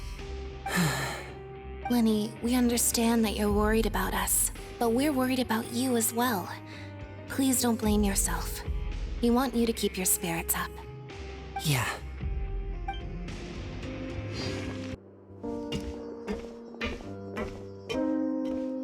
Excuse me? I take it Mr. Freminet's condition has stabilized? Of course. I wouldn't have left the infirmary otherwise. I've been expecting those two, but might I inquire as to the purpose of your visit, Miss Sigewinnie? I wanted to check up on Miss Clarande. How are you feeling? Mostly fine, I think. If you don't mind, I'd like to perform another quick physical exam. It'll just take a few minutes. All right. Thank you for looking out for me. I'll take my leave for now, then. Well, want to explain yourself, Wriosthesley? Of course, but I'm not partial to the word choice of explain. How about enlighten? Where should I begin? How about you start by asking me any questions you have? You can start with whichever one you'd like to get answered the most. Then Paimon will begin. Did you know about Lyney's goals from the very beginning? No. I just knew they were Fatui operatives sent to the fortress by the Knave. As for their specific goals, I only figured those out as you made progress on your investigation. You managed to monitor and stay ahead of them even though you didn't know what they were trying to do? They came here with ulterior motives. I'm quite adept at discerning what that kind of behavior signals. Initially, I thought their goal was just to investigate Childe's disappearance. Lyney suggested that I had deliberately let him escape, but in truth, I didn't really do anything special to help or hinder him while he was here.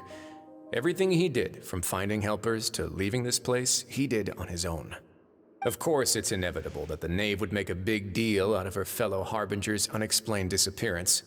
I'm also quite curious about where that Harbinger went, so I figured I might as well let the Fatui do their own investigative work. All I care about is the answer. So you were hoping hoping Lyney's group would just do your work for you. You make it sound like that's a bad thing. Unfortunately, things didn't go as planned. I assume that Freminet has told you already, the ratio of primordial seawater around the Fortress of Meropide is on the rise. The Forbidden Zone has always been Lyney's target, and you got roped into that investigation after running into him. I began to intervene out of concern for your safety, and also to prevent the fortress from becoming entangled in more irksome matters. Are the rumors true that you're also a former criminal? Why would you put it like that? Isn't staying here all day and serving as the manager of the fortress a kind of sentence unto itself? Another form of prison? I just happen to have some support from the rest of the inmates, that's all. Oh, right! Paimon wanted to ask, who invited Cloran down here? Me, of course. I paid her good mora to come down to the fortress for some field work. As a champion duelist, Miss Cloran could be considered to be an independent party. I needed to find an exceptionally capable person to help me get through the impending crisis. And saving Freminet was part of that crisis? You can think of it like that, yes. Credit where credit is due, that boy is quite adept at diving. Had conditions not been as hostile as they were, he probably would have found the missing Harbinger already. That's not something you should be asking after. Neuvillette only asked you to investigate Childe's whereabouts. All I need to prove to you is that the Forbidden Zone had nothing to do with the Harbinger's disappearance. That should be clear now that you've spoken to Freminet.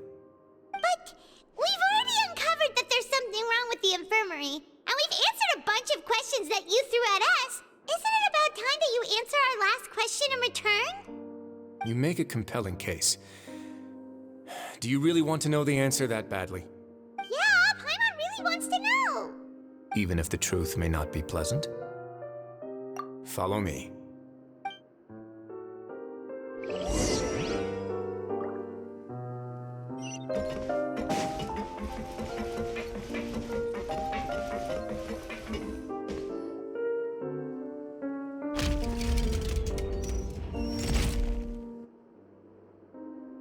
There's a hidden door here?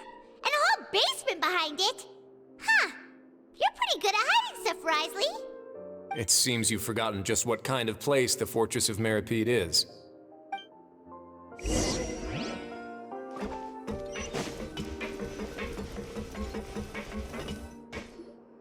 Stand on the central plate. Wait, is there a secret mechanism or... Whoa!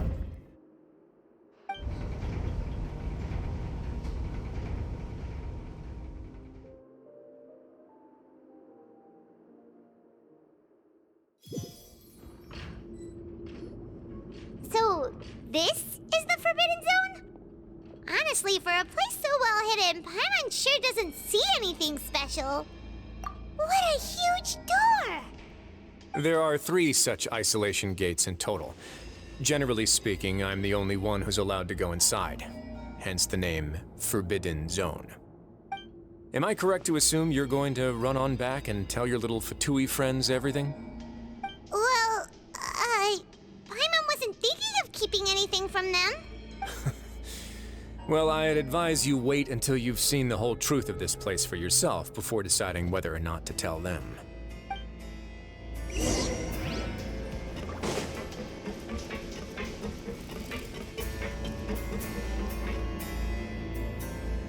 Huh. So there's a switch on the side. Stand back.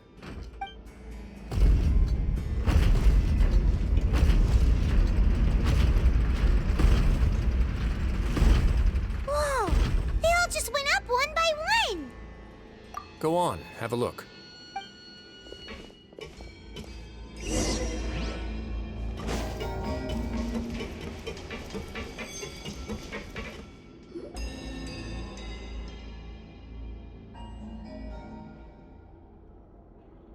I've been interested in what lies beyond that gate ever since I assumed leadership of the Fortress of Meropide. Of course, it would be unwise to recklessly open it, but it'd also be risky and negligent to simply ignore any potential danger that could be behind it. The readings on that dashboard have not budged since the day when I first laid eyes on this place. But over the past year, the needle has crept upwards from its original position, likely because some parameter it's been tracking has changed, if only infinitesimally. Normally, I would have ignored it, but I happened to have some free time when I noticed it, so I investigated. Any guesses what the reading could be tracking? Very reasonable guesses. I've considered both of those as well. Unfortunately, our dashboard is tracking something less ordinary. The temperature should vary with weather and climate changes, so for something that rarely shifts, the water pressure is more likely. We ran a few tests to increase the pressure from the outside, but the readings didn't change at all. Later on, a few more possibilities occurred to me, such as a potential connection with the Primordial Sea. I began to make a few preparations based on that hypothesis. Over the past few days, the needle has moved again. With that, and the symptoms that Freminet displayed after leaving the fortress, I can now confidently conclude that the readings represent the concentration of primordial seawater in the seawater nearby. The concentration of primordial seawater? But we're already under the sea! And that is precisely the problem. We're at the bottom of the sea, and now we're surrounded by toxic seawater. Somehow, primordial seawater got mixed in, and the concentration is steadily rising. Yes, that's very likely. But forget about the two of us! Not even Neuvillette knows where the primordial sea could be, much less where we could find and plug a leak. Oh. Oh! Seems like you've figured it out. I believe the primordial sea lies directly beneath this sluice gate. For some reason, the primordial seawater levels have risen significantly, and it's now very close to us. The indicators are now red. Although the gate still stands, some primordial seawater has already leaked out and mixed into the sea around us. If this continues, soon it will no longer be able to hold back the primordial sea at all. Yeah, you know what the legends say. If this place falls, then everyone in Fontaine will be turned into puddles in the span of a night. But that's just too weird! Why would the Fortress of Meropide be built right above a sluice gate for the primordial sea? Who built this place anyway? Your expression tells me you think this might be part of a vast, complicated conspiracy. To be honest, you might find the actual answer may be exceedingly boring. It's just that the secret of the Forbidden Zone had been long forgotten by the nation before I rediscovered it with my research. There's no single founder of the Fortress of Meropide in any traditional sense. What we know about its history has been left to us by the people who used to live here. When the previous Hydro Archon, Egeria, ruled the land, all convicted criminals from Fontaine were exiled. The people drove the criminals away like a wolf pack chasing away the banished. The criminals received no sympathy of any kind from the people. They were exiled to the desolate seaside, where they experienced only pain, struggle, and the bone-chilling cold. Some of them began to repent, and prayed to the Hydro Archon, asking if there was still anything they could do. The Hydro Archon took pity on them, and said, "You may go guard my secret, deep underneath the waves." And so, leaning on the power of the Hydro Archon, they gathered underneath the sea and began to build a fortress. They became a community down there in the deeps, and over the years helped it to grow. As the number of exiles increased, more and more people joined the community. When the first group of exiles died, they left the yet unfinished fortress to their successors. The Hydro Archon continued to lend her support, allowing the fortress and what it stood for to continue growing ever larger. Before long, this dark underwater fortress became the sinner's only home. And with that, the people here stopped referring to the fortress as a prison. They saw themselves as repenting sinners who would regain their freedom once they had sufficiently redeemed themselves. But as time went on, people also realized that the fortress was a lonely place. Once they had gotten used to life here, they could no longer feel comfortable living in the overworld. Once they had finished serving their sentences, some people left and some others chose to stay. They'd find some idle position and let their withered souls fade away with the ancient secrets of the past. After many, many centuries, few people still remember the reason for the fortress's founding. Now they just see it as an integral pillar of Fontainian society, as the place where criminals deserve to be sent. Now and again, Researchers managed to break one law or another and live out their days in the fortress. I learned all this from an elderly historian. Everyone else just thought he'd made it all up. But now you know every part of that history is true. Indeed. It's just as the prophecy says. If this gate fails, then everyone will be dissolved into the sea. To be frank, not really. But sadly, that hasn't stopped this prophecy from proving all too accurate. Prophecies are troublesome things. Just hearing one will create the first wave of panic. Seeing signs of it will bring about the second, and actually witnessing it in real time, the third. Let's go somewhere else. I want to show you something.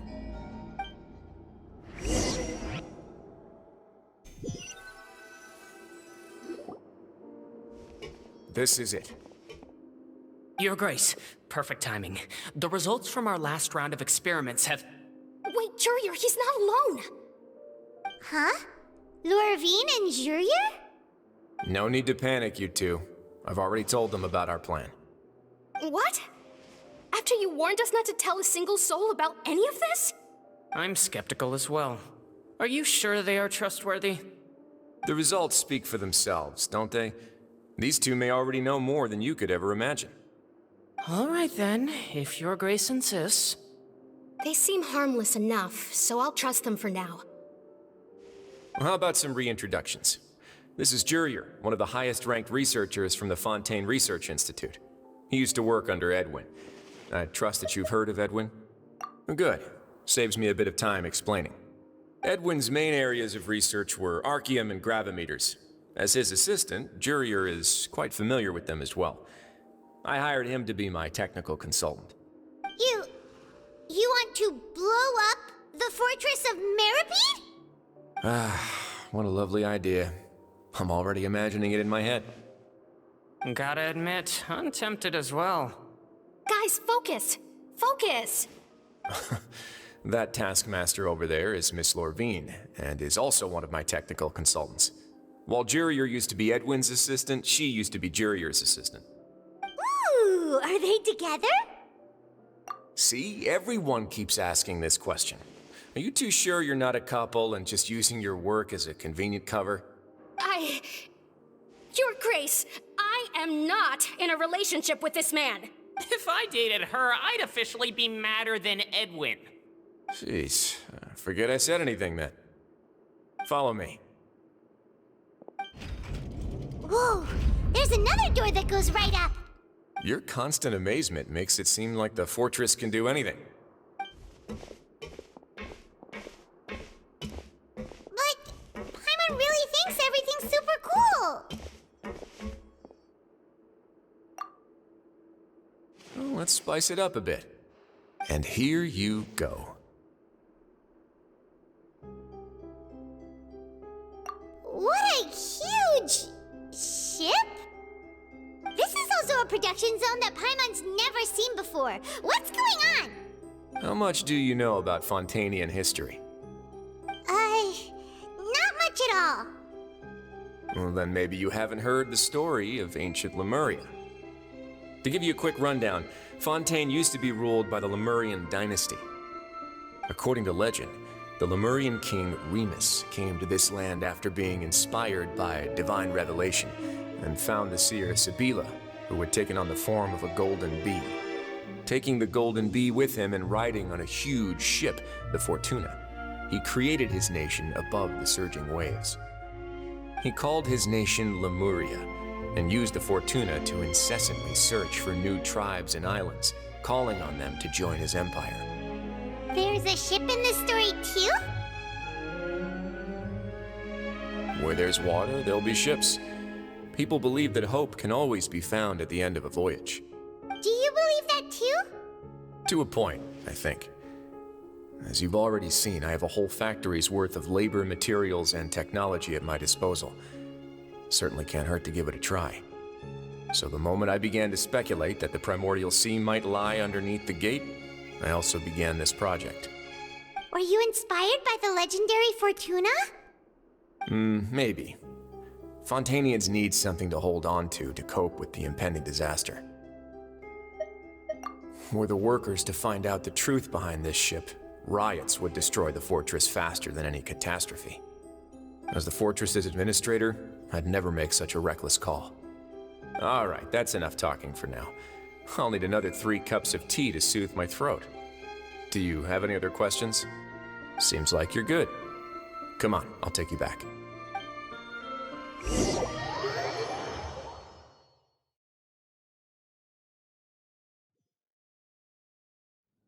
I'll leave you here for now. Oh, thank you so much. No worries. But don't forget, it's up to you whether or not you want to share what you just saw. What you do from here on out will likely affect those 3 as well.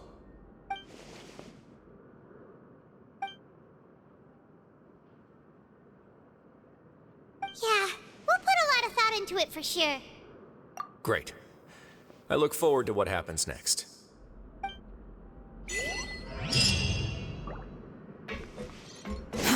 Too slow. The wind rises.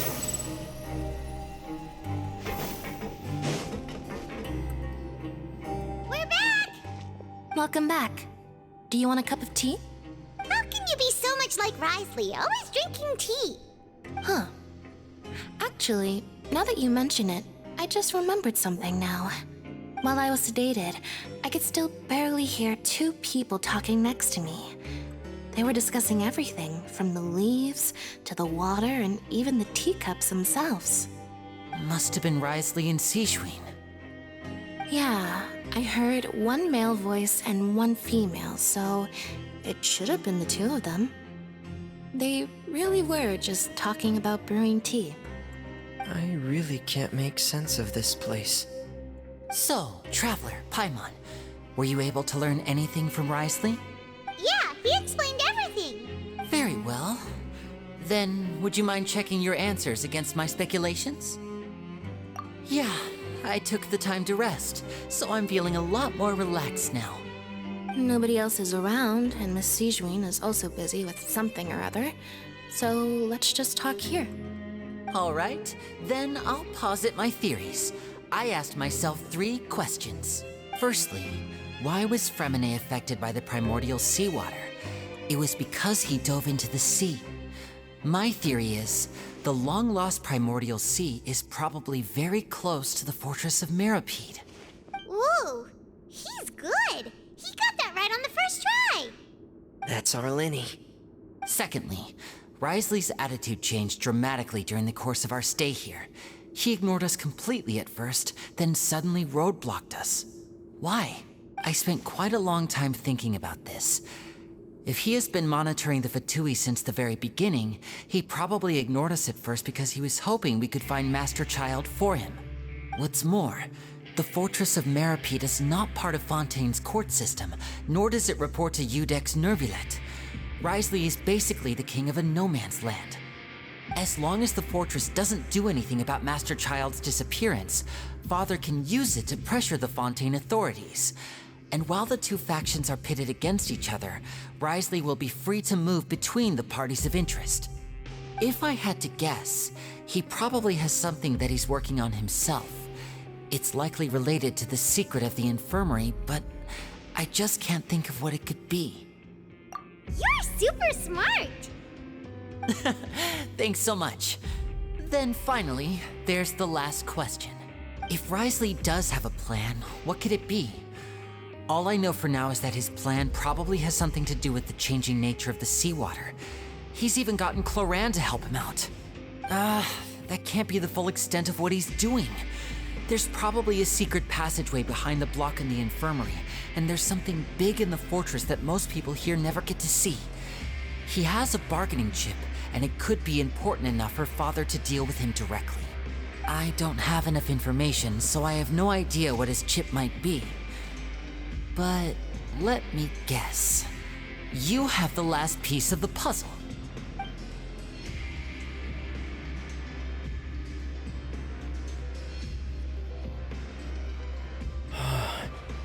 I can't believe it. The sea will engulf everyone. Just like the prophecy said. Could Wriosthesley have wanted to meet Father to figure out a way to deal with this crisis? If you remember, I once mentioned that Father sees the House of the Hearth as her base of operations, and she truly wants to resolve the crisis. But how could Wriosthesley have known that? Or perhaps he didn't know, and just wanted to bring Father over to his side? Which could be why he said he just wanted to negotiate. Yeah, that makes sense to me. I understand your concerns as well, Traveler. I'll figure out a way to pass this on to our father. No matter what, we're on your side.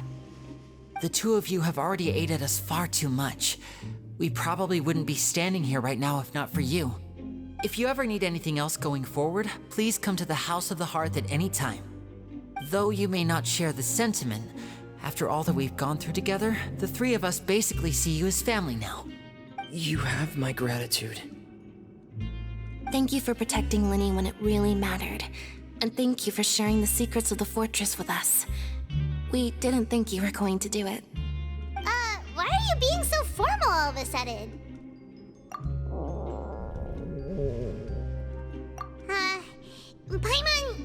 Paimon's hungry. Oh, you've done so much already. Go get some food. Alright, then we'll catch you guys another time. It's time for dinner. Welfare meals now being served in the coupon cafeteria. Come on, let's go pick up ours as well. Traveler and Paimon, over here. Are you here for dinner too, Miss Sigewinnie? And I'm taking the opportunity to prepare Miss Cloran's dinner as well. Huh. You're right. She's actually sitting in the fortress cafeteria. What would you like to eat? Yep, you can. I've already talked to our chef, Mr. Wolsey. It's all on me today, so you can get whatever you'd like. Me too! Don't forget Paimon! No problem. Just leave it to me.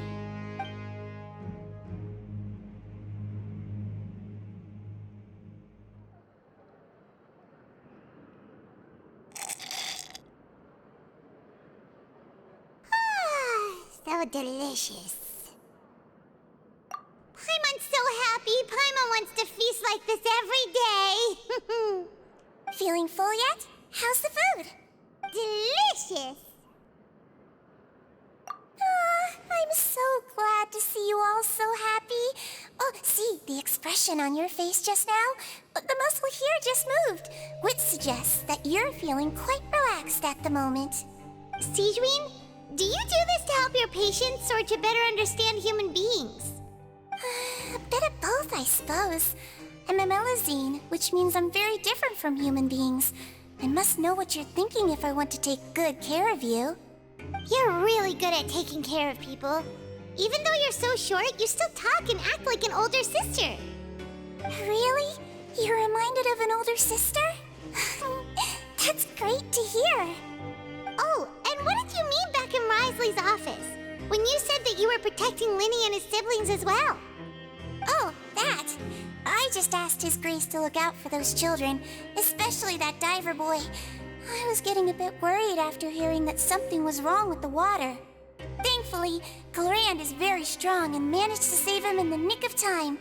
His Grace also sealed the pipes after Clorand left, to make sure that Lyney wouldn't impulsively chase after his brother. Although the path was blocked, we still stationed some guards there to stop anyone from approaching. They were instructed to only open the door once Miss Clorand had returned. Oh, and I was keeping an eye on Mr. Lyney as well. We had to press him, but we couldn't allow him to be in any real danger. You were all super considerate and really thought everything through. It's just what we do down here at the fortress. At least this has been His Grace's style for as long as he's been the leader. Oh, I really wish Monsieur Neuvillette would come down here more often too. I feel like he'd like it here, with all the darkness and chaos. Get a good night's rest, you two. You both worked very hard. So much has happened. Paimon just feels absolutely exhausted now that she's finally relaxed. Paimon's super sleepy. Are you sleepy too?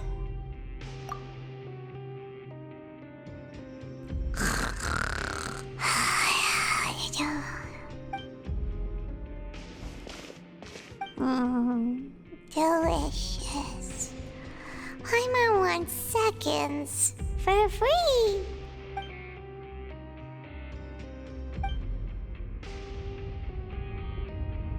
Out of my way! Get out of my way! What happened? Why is everyone running? No idea, but something must have happened. Stop asking! Who's yelling? Paimon still wants to sleep.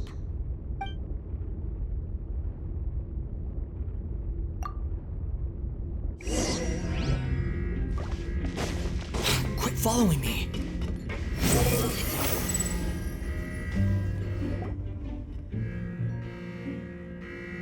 What happened? Why is everyone running around? Hey, what are you doing? No time to explain, mate. Goodbye. Hey, wait! What's wrong with these people? They won't even talk to us. They're here! Yeah, there you are! Oh, thank goodness! Quisto and Laveroon, do you know what happened here? We came here especially to inform you. Something seems to have gone terribly wrong just now. His Grace is telling everyone to evacuate and get out of here. Laveroon was saying you two are new here and you don't have many friends, so you might slip through the cracks. Haven't you heard all the stories like that? An evacuation is successfully completed, yet you only find out once you do a head count that 1 or 2 people are missing. Wait, weren't you the one who brought that up? Why is it suddenly my idea? Hey, shut up! Okay, whatever. The point is, you should come with us. Yeah, he said to get as far away as possible, upwards and outwards.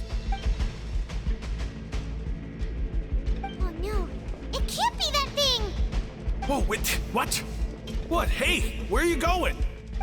We have to go find the Duke! You two just go and get out! Go on without us! Hey! Be careful! Attention!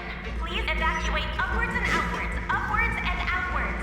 If you're already at the topmost layer, then try to move as far outwards as possible.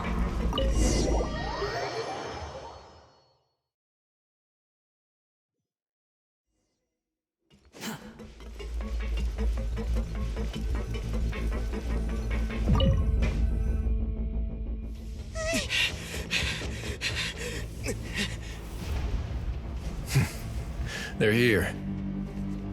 Just like I said. We have it!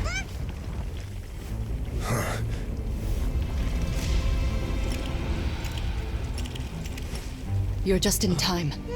But be ready to run.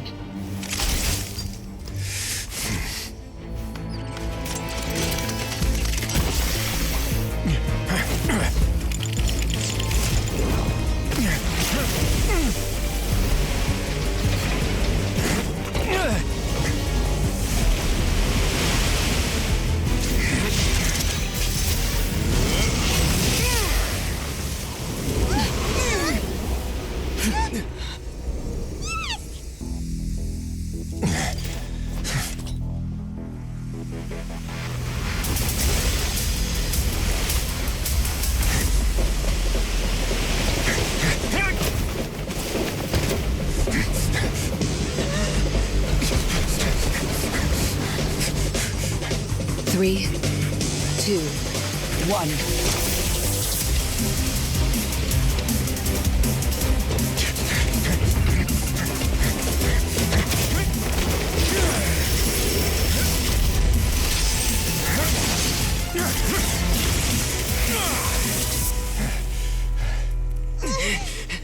This won't hold it for long. Find Neuvillette. Tell him the defenses are about to collapse. Then what will happen to you? Until he arrives, we're the last line of defense.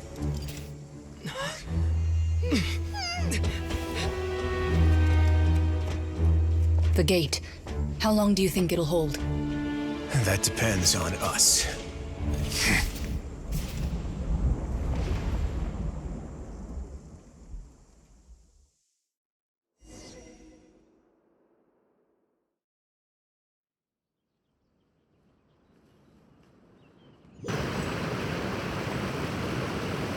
Neuvillette?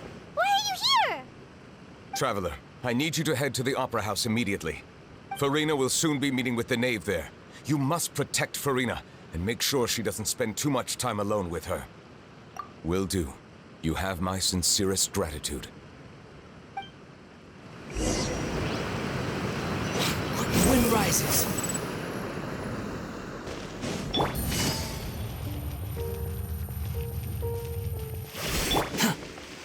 Behold!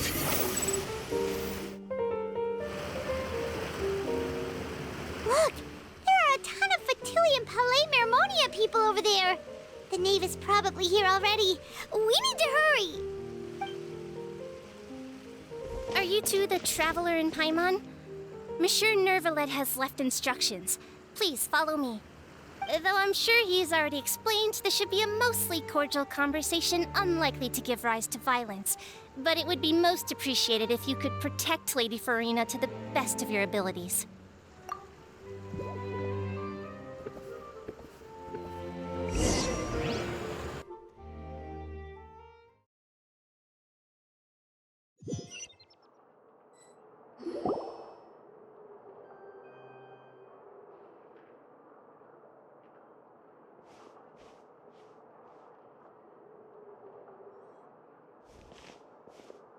Oh, so you two are the honored guests Miss Furina mentioned.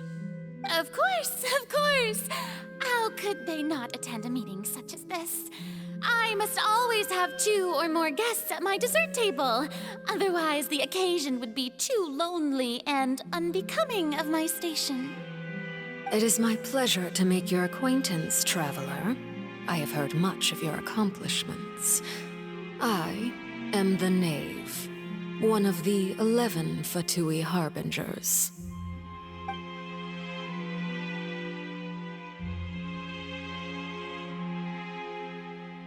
I've already prepared seats for you. Come, sit beside me.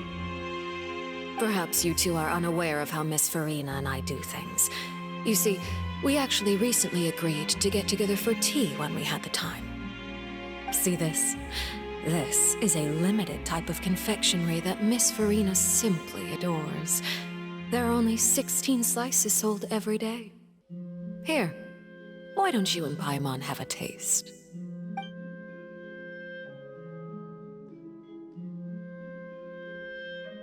Traveler, what do you think of this cake?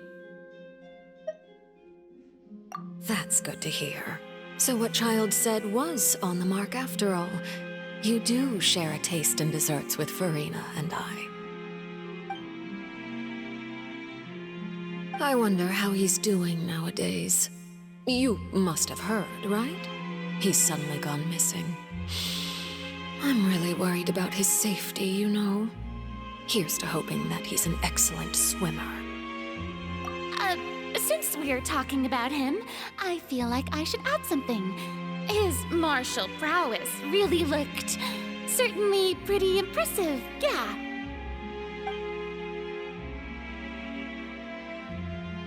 Oh, so you're also familiar with his aptitude for fighting, Miss Furina.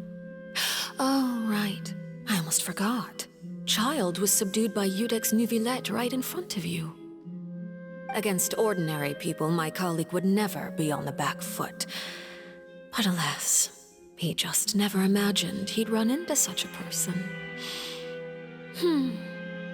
I must express my admiration for Monsieur Neuvillette.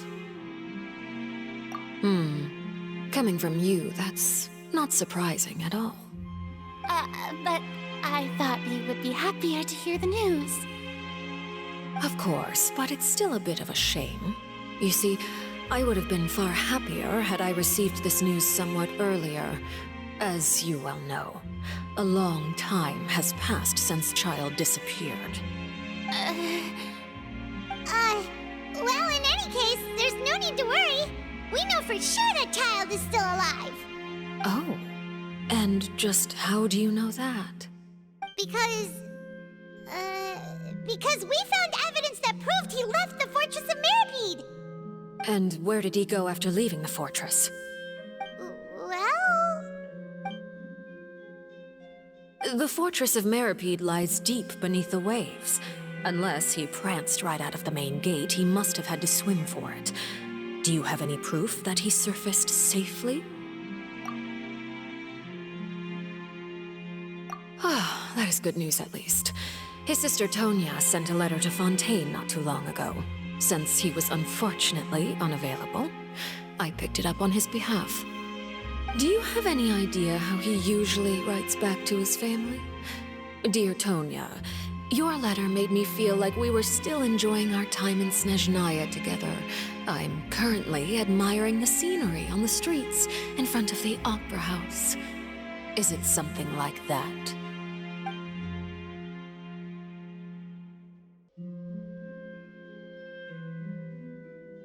All letters tend to follow the same few formats anyway, right? As long as the contents are accurate, it doesn't matter so much how it's written or how it's worded. Huh? Hold on. The water in the teacup is shaking. I suppose this is also a sign of things to come, Miss Furina. Huh? I don't quite understand what you're trying to say. Have we entered into the next stage of the prophecy?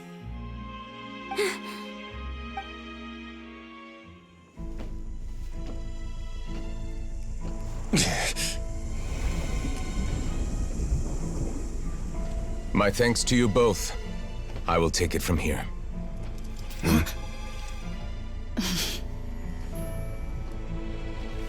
Sure you don't need a hand? Quite sure. Wow. So, what's your secret, huh? Let me guess. Nah, who knows? Maybe it's just your sense of responsibility. Sounds about right.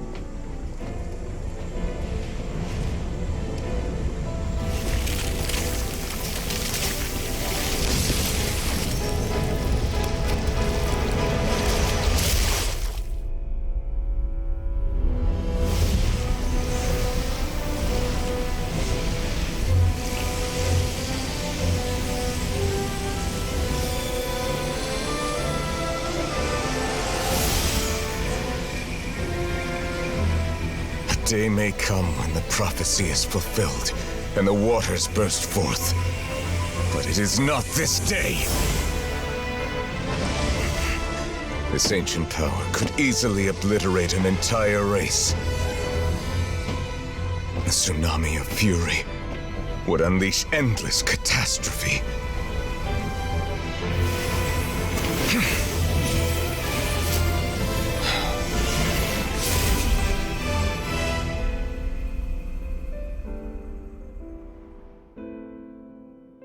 This sentence is too severe. Forgive me for overruling it.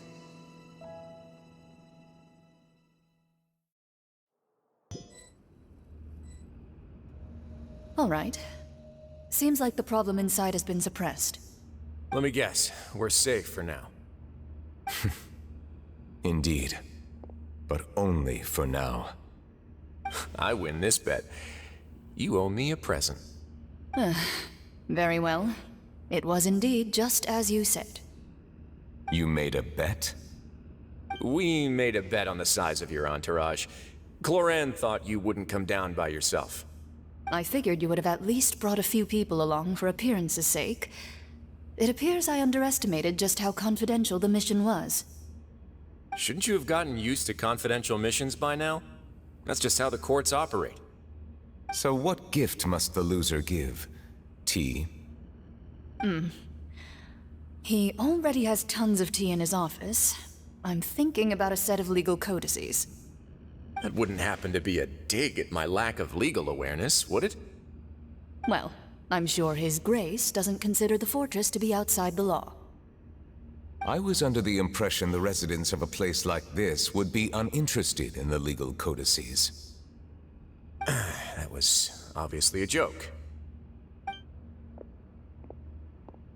Anyway, you've still got some unfinished business to attend to in the overworld, correct? No need to stay here if you have a pressing matter. We all know you can't leave Palais Mermonia for long. Thank you. I hope everything went smoothly with the Fatui Harbinger.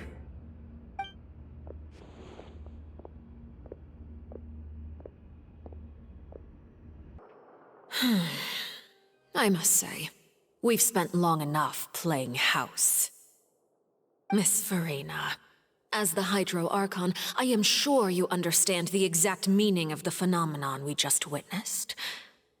Or should I say, that's what I originally thought. But looking at your expression, was I wrong? And you haven't a clue? What are you trying to say? At this point, I don't think there's any more need to speak as diplomatic representatives. Allow me to speak to you now as just a Fontainian. You know the prophecy by heart, and also that every part of it is being proven true. Yet, here you are, relaxing, drinking tea, and eating desserts as if it's all nothing more than a few stray bugs in your garden. Do you really think that's acceptable? The prophecy's hanging above our necks like a guillotine. Every faction is looking for a way to either avert the disaster or save their own. Even the orphans of the House of the Hearth have devoted everything to saving their homeland. But you? It beggars belief just how nonchalant and carefree you have been. From the very beginning, you, the god Focalor, you have utterly failed to take action. You're wrong. I've never ignored the prophecy, nor have I just been passing the time in self-indulgence. Retract your accusation and stop doubting the wisdom of the gods with such absurd conjectures. I am not alone in my doubts, you know. All the children of Fontaine may be harboring the exact same thoughts right now. Oh, great Hydro Archon. How are you going to save them? Save us? How are the people you've sworn to protect supposed to survive in a land that will soon disappear beneath the waves? I have my ways, and I've been working on them for all this time. Even if you look down upon me, you have no right to judge me. Fontaine will be saved. Even if I still cannot see the true future right now, as long as I continue on as I am, I will be able to hold my head up high.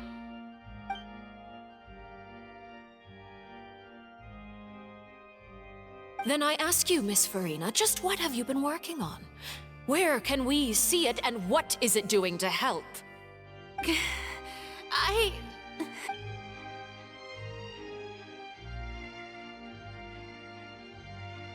My machinations are just like the prophecy itself. They will only reveal themselves at the fated time. It is just that beings like yourselves are unable to perceive them as of yet. I see. As a god, the proof of your labor always lies beyond prying mortal eyes. Allow me to be so bold as to ask another way. Would it be possible for you to tell us the parts of your plan that are not confidential? Such as your emergency response plan for the impending disaster? An emergency response plan? Oh, that look in your eyes. Have you not even prepared one of those? The emergency response plan is also strictly confidential. Then allow me to jog your memory. Miss Furina, what is the purpose of your Oratrice Mécanique d'Analyse Cardinal? And what do you plan to do with the massive amounts of indemnitium that has accumulated over the years? The Oratrice? It's just like it appears to be. So you also have no idea. If I'm not mistaken, someone's using it to prepare for something. But unfortunately, it would seem that someone is not you, Miss Furina. I first caught wind of this when Lyney tried to investigate the Oratrice in the Opera House. You see, even just getting close to the core contaminated him with an extremely large amount of indemnitium. But even if that had nothing to do with you, then what could you possibly be working on, oh great Hydro Archon? Oh, right. I almost forgot. Udex Neuvillette is not at the tea party with us today. Miss Furina, I suppose you must have ordered him away to take care of some troublesome business. Yes, that's exactly right. Please keep it a secret for me. Of course I will. Although, I must say, Miss Furina, you seem quite insecure without the Udex by your side. Oh, very well. Let's stop that conversation here. There are still a few slices of cake left, so please, help yourselves, everyone.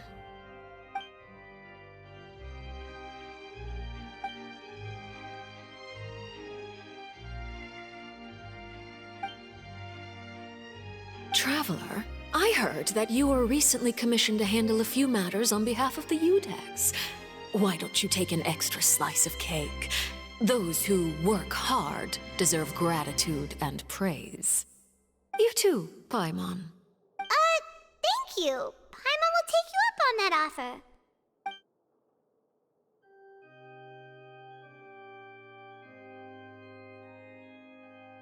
Oh, Paimon's super full. That cake was great. If it's on my tea table, it must be of the highest quality. Yes, and we must thank the Knave for bringing these over as well. You're welcome. I'm sure the cake also felt greatly honored to be featured at Miss Furina's table, and I was merely catering to Miss Furina's tastes, seeking a chance to chat over tea. It is getting late. Why don't we call it a day? There are still a few matters that I need to take care of, so I must take my leave now. Very well. We'll end it here. Mind seeing me off, Traveler? We could use the opportunity to discuss Childe before I must be on my way. Paimon's coming too!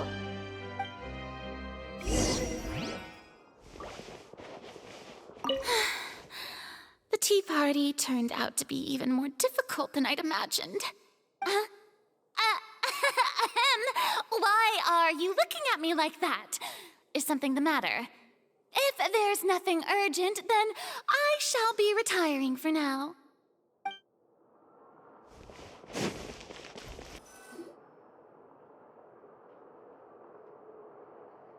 I'm glad that you were willing to come with me. Of course, Childe was just an excuse. I have no interest in your dealings with him. That's what Paimon thought. You lent your aid to the children of the House of the Hearth. As their father, I would like to express my gratitude. That was all. Formal topics should be discussed in formal settings, and informal topics in informal settings. I know you just returned from the Fortress of Meropide. Relax. I have no intention of trying to get anything out of you. Lyney, Lynette, and Freminet are still there, and I trust their judgment and abilities. They've all been working very hard and have always done all they can to fight back against anyone who tried to stop them, especially Lyney. You mean Wriosthesley. He's a tricky one to deal with. It's unfortunate that Lyney's so eager to prove himself that he can't learn to rely on others, including me. By the way, and you can just consider this a bit of idle gossip, but what's your impression of Furina? You are outside of our disputes, and the freest person in all of Fontaine, able to move around most easily. Allow me to share my perspective with you. And that's everything that happened during the trial. Master Childe was declared guilty and immediately transported to the Fortress of Meropide. Didn't he say he was coming here on vacation? Does he not feel an ounce of shame for all the trouble he has caused? Forget it. He did give us an opportunity. I will be meeting someone shortly. Do you require help with any preparations? No need. I will take care of it myself. I need to meet with Furina, the Hydro Archon. She is at the heart of Fontaine. But what's fascinating about her is that she often seems more like a celebrity than a working Archon. Oh? Come over here, you little critter, you! You dare to run from me? Stop right this instant! My goal is just to discover the location of the Gnosis. But but I didn't expect the chance to approach Furina to be handed to me on a silver platter. This is so easy, it's actually making me a bit suspicious. Anything left unguarded is usually just bait. But no one will blame someone for taking the bait. After all, from the moment it was attached to the hook, the bait is meant to be sacrificed. It's just as I guessed in the second before I struck. The Hydronosis is not currently held by the Archon. In fact, this Archon doesn't seem like a god at all. And I sense that she's under some kind of curse. Who are you? And what are you trying to do? Please don't kill me! I'm begging you, please! The fear in her pupils is genuine, so perhaps she's not bait after all. Either way, targeting her has lost all meaning. I left the scene with ease. Nobody came looking for me, and nobody could serve as a witness to my near assassination of Focalor. I suspect even Furina dares not mention this incident to anyone. Not long after, my informants confirmed what I had guessed. After returning to her quarters, Furina quietly cried alone. She was so scared that she could not sleep that night, nor could she even bring herself to eat her cake. There's no doubt that there's something wrong with her. I began to entertain the possibility that she is not the true Hydro Archon. Perhaps Iudex Neuvillette is actually the genuine article. I have to find the Gnosis. If the Neuvillette hypothesis is correct, he is probably in possession of it. Alternatively, it might have been hidden in a place that's hard for ordinary people to access. Yes, Father. My dear children, please speak. News from the Fortress of Meropide. Master Childe has gone missing. On top of that, the contacts and guards we bribed at the fortress have all gone quiet as well. Probably the handiwork of that Wriosthesley. I'm afraid so. This is a good opportunity. The value of a harbinger is much higher than most would imagine. We now have an excuse to exert diplomatic pressure on the Fontaine authorities. Set up a meeting for me. I would like to meet the Hydro Archon and Iudex Neuvillette. Oh, and I have an additional mission for you three. Yes, Father. Tartaglia's disappearance was not a part of my plan, but I can use it to make a breakthrough.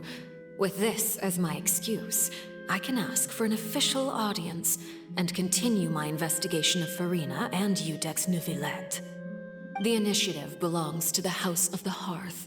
My wish to investigate the Fortress of Meropide will be a front. Lyney and his group will be responsible for the actual intelligence gathering.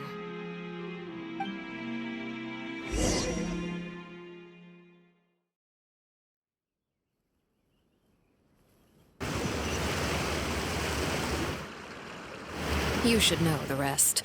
Lyney's group is quite close to you, so they wouldn't have hidden anything from you.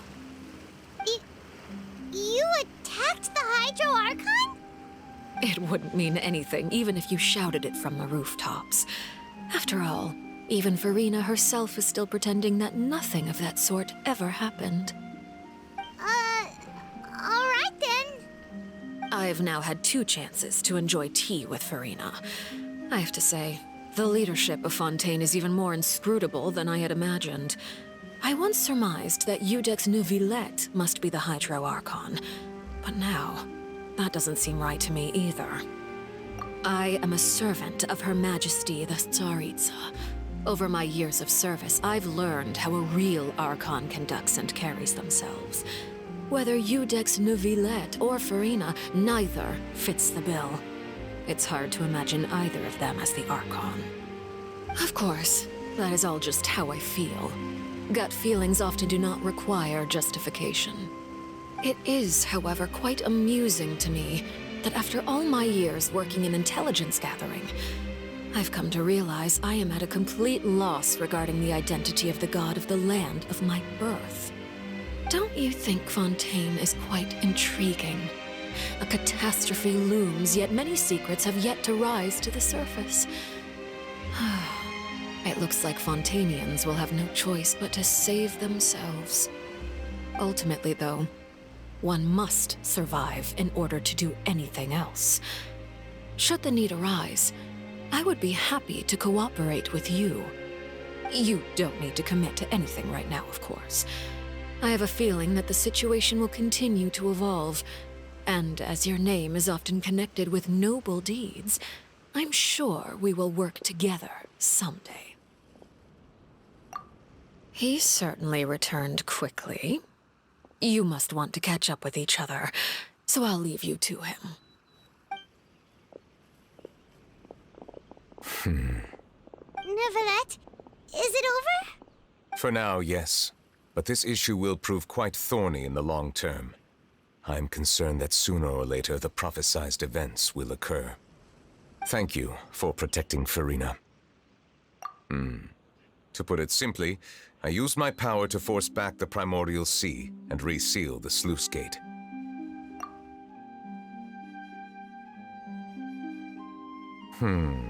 So as expected, the Knave has turned up the pressure on Furina. She's trying to feel her out, though I'm still unsure as to her motives. Permission granted. Whoa. It can't be that you're the real Hydro Archon, right? But that's just a speculation on our part, though. You can't tell us? Then that's okay. We can talk about something else. We won't try to force you. You guys in Fontaine are super strange. If by the phrase, you guys, you are referring to Furina and I, then although I'm not sure just what you are trying to imply, I must clarify that I do not share her positions on a multitude of topics. I believe so. The fortress has a long and complex history. It has seen much grief and suffering. And now, another catastrophe will soon be upon us. I mourn this turn of events. Huh? Why is it raining all of a sudden?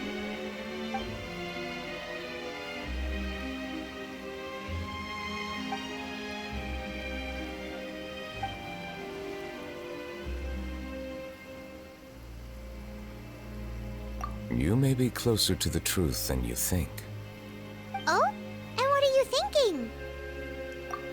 The dragon of... what? Huh? Please do not be so surprised. Furina? Neuvillette! Neuvillette, are you listening? My apologies. We were just guessing randomly. We didn't guess right, did we? You're not actually the dragon sovereign of water, right? Well, if you don't want to confirm or deny... You guessed correctly. I sincerely hope you'll be able to keep this a secret for me. Right, of course. We'll definitely help you keep it a secret. There's still something Paimon wants to ask you, though. Please, go ahead.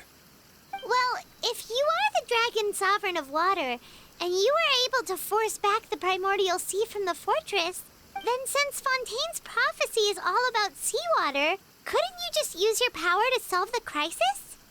None of the currently living dragon sovereigns in the world, myself included, possess our full dragonhood.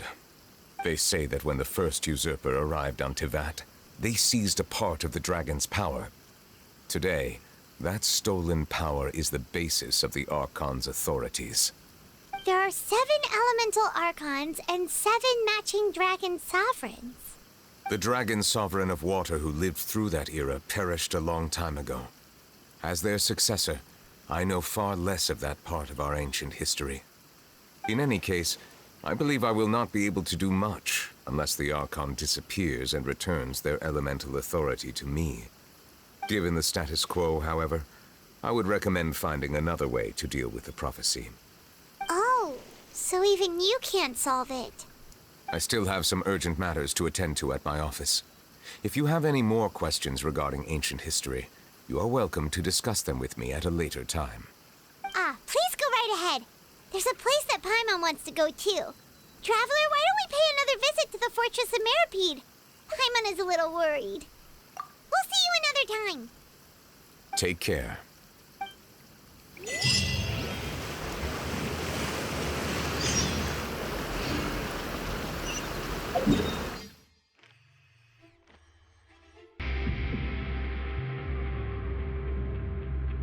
Now guess, what suit will this next card be? A bare-teeth cat? Well, well, look who it is. Traveler, Paimon. Hello, everyone. Looks like you're recovering nicely, Freminet. Mm-hmm. Thanks to everyone's support. Oh, right. I managed to work up the courage to thank Miss Clorand in person. Whoa, how did she react? She told me that it was nothing. It was as if saving a life wasn't a big deal to her at all. She also told me not to worry about it. She didn't want to stress you out, that's all. She's right, and it's best not to dwell on it. Yeah. Okay, but check this out. We went back to the Opera House and we met the Knave. You met Father? Did she say anything to you? She said a few things that were, a bit hard to understand. And also that she's looking forward to working with us in the future. Her attitude towards you is even better than what we'd imagined. That's fantastic.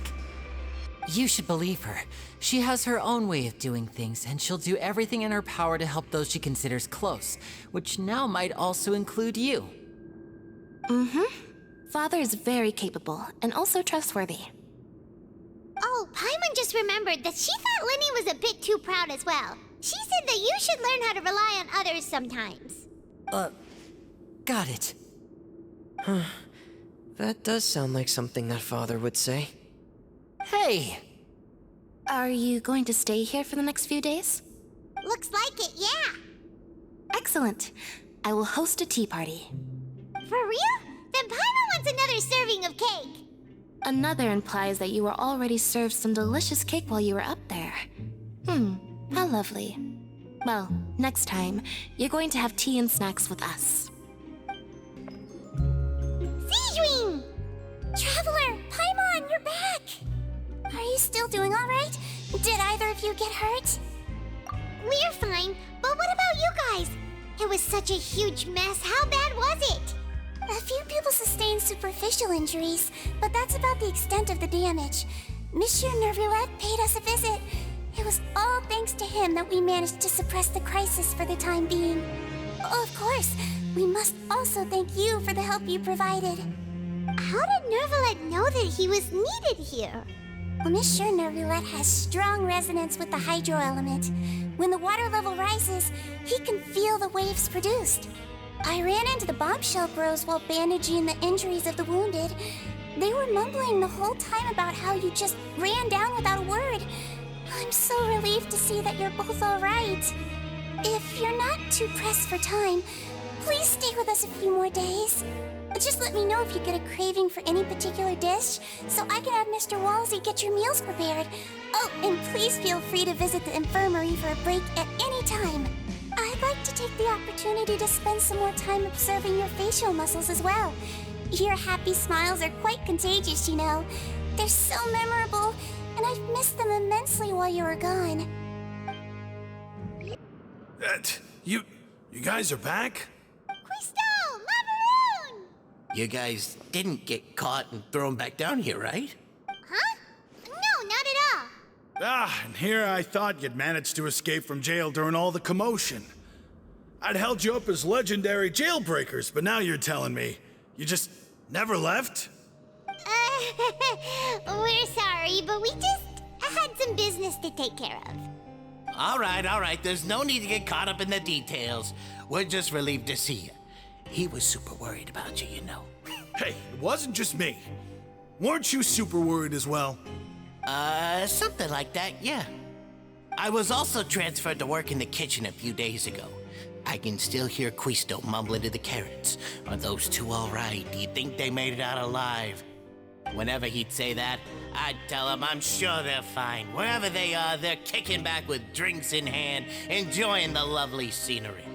Hey, there's nothing wrong with worrying about your prison pals, is there? I mean, considering how they always love listening to all my gossip. These two. They sure are a lot warmer and friendlier than when Paimon first met them. Oh, well, if you say so. I'll be watching you to make sure you finish every last bite. Courier, Miss Sigewinnie told me you still haven't eaten.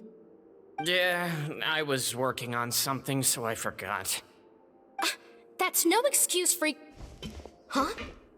What's you two? Courier, Lurvine, we're back! Hello there. It's been quite the mess here recently. How have you been? And you? Are you still taking the secret passageway from the infirmary to work on the ship? Yep. That is still top secret, though, so don't say a word to anyone. It can be a bit annoying when there are lots of people in the infirmary, but I still prefer taking that route over the one from the Duke's office. I mean, the infirmary does make it easier for you to slack off. Oh yeah? Then why are you also here so much? You two really are just using your jobs as a cover for your relationship, aren't you? Not at all! Do my eyes deceive me, or did I just see two inmates come back after making it to the surface? Some strange winds blowing of late. We wanted to see how the fortress is doing. Is everything still alright? We're fine, for the most part. Neuvillette came down and took care of the worst of it. If that's the case, why don't you just ask him to stay here? Oh, yeah, what a brilliant plan. Let's go convince the Udex himself to exchange the Courts of Fontaine for a puddle of water in the middle of nowhere.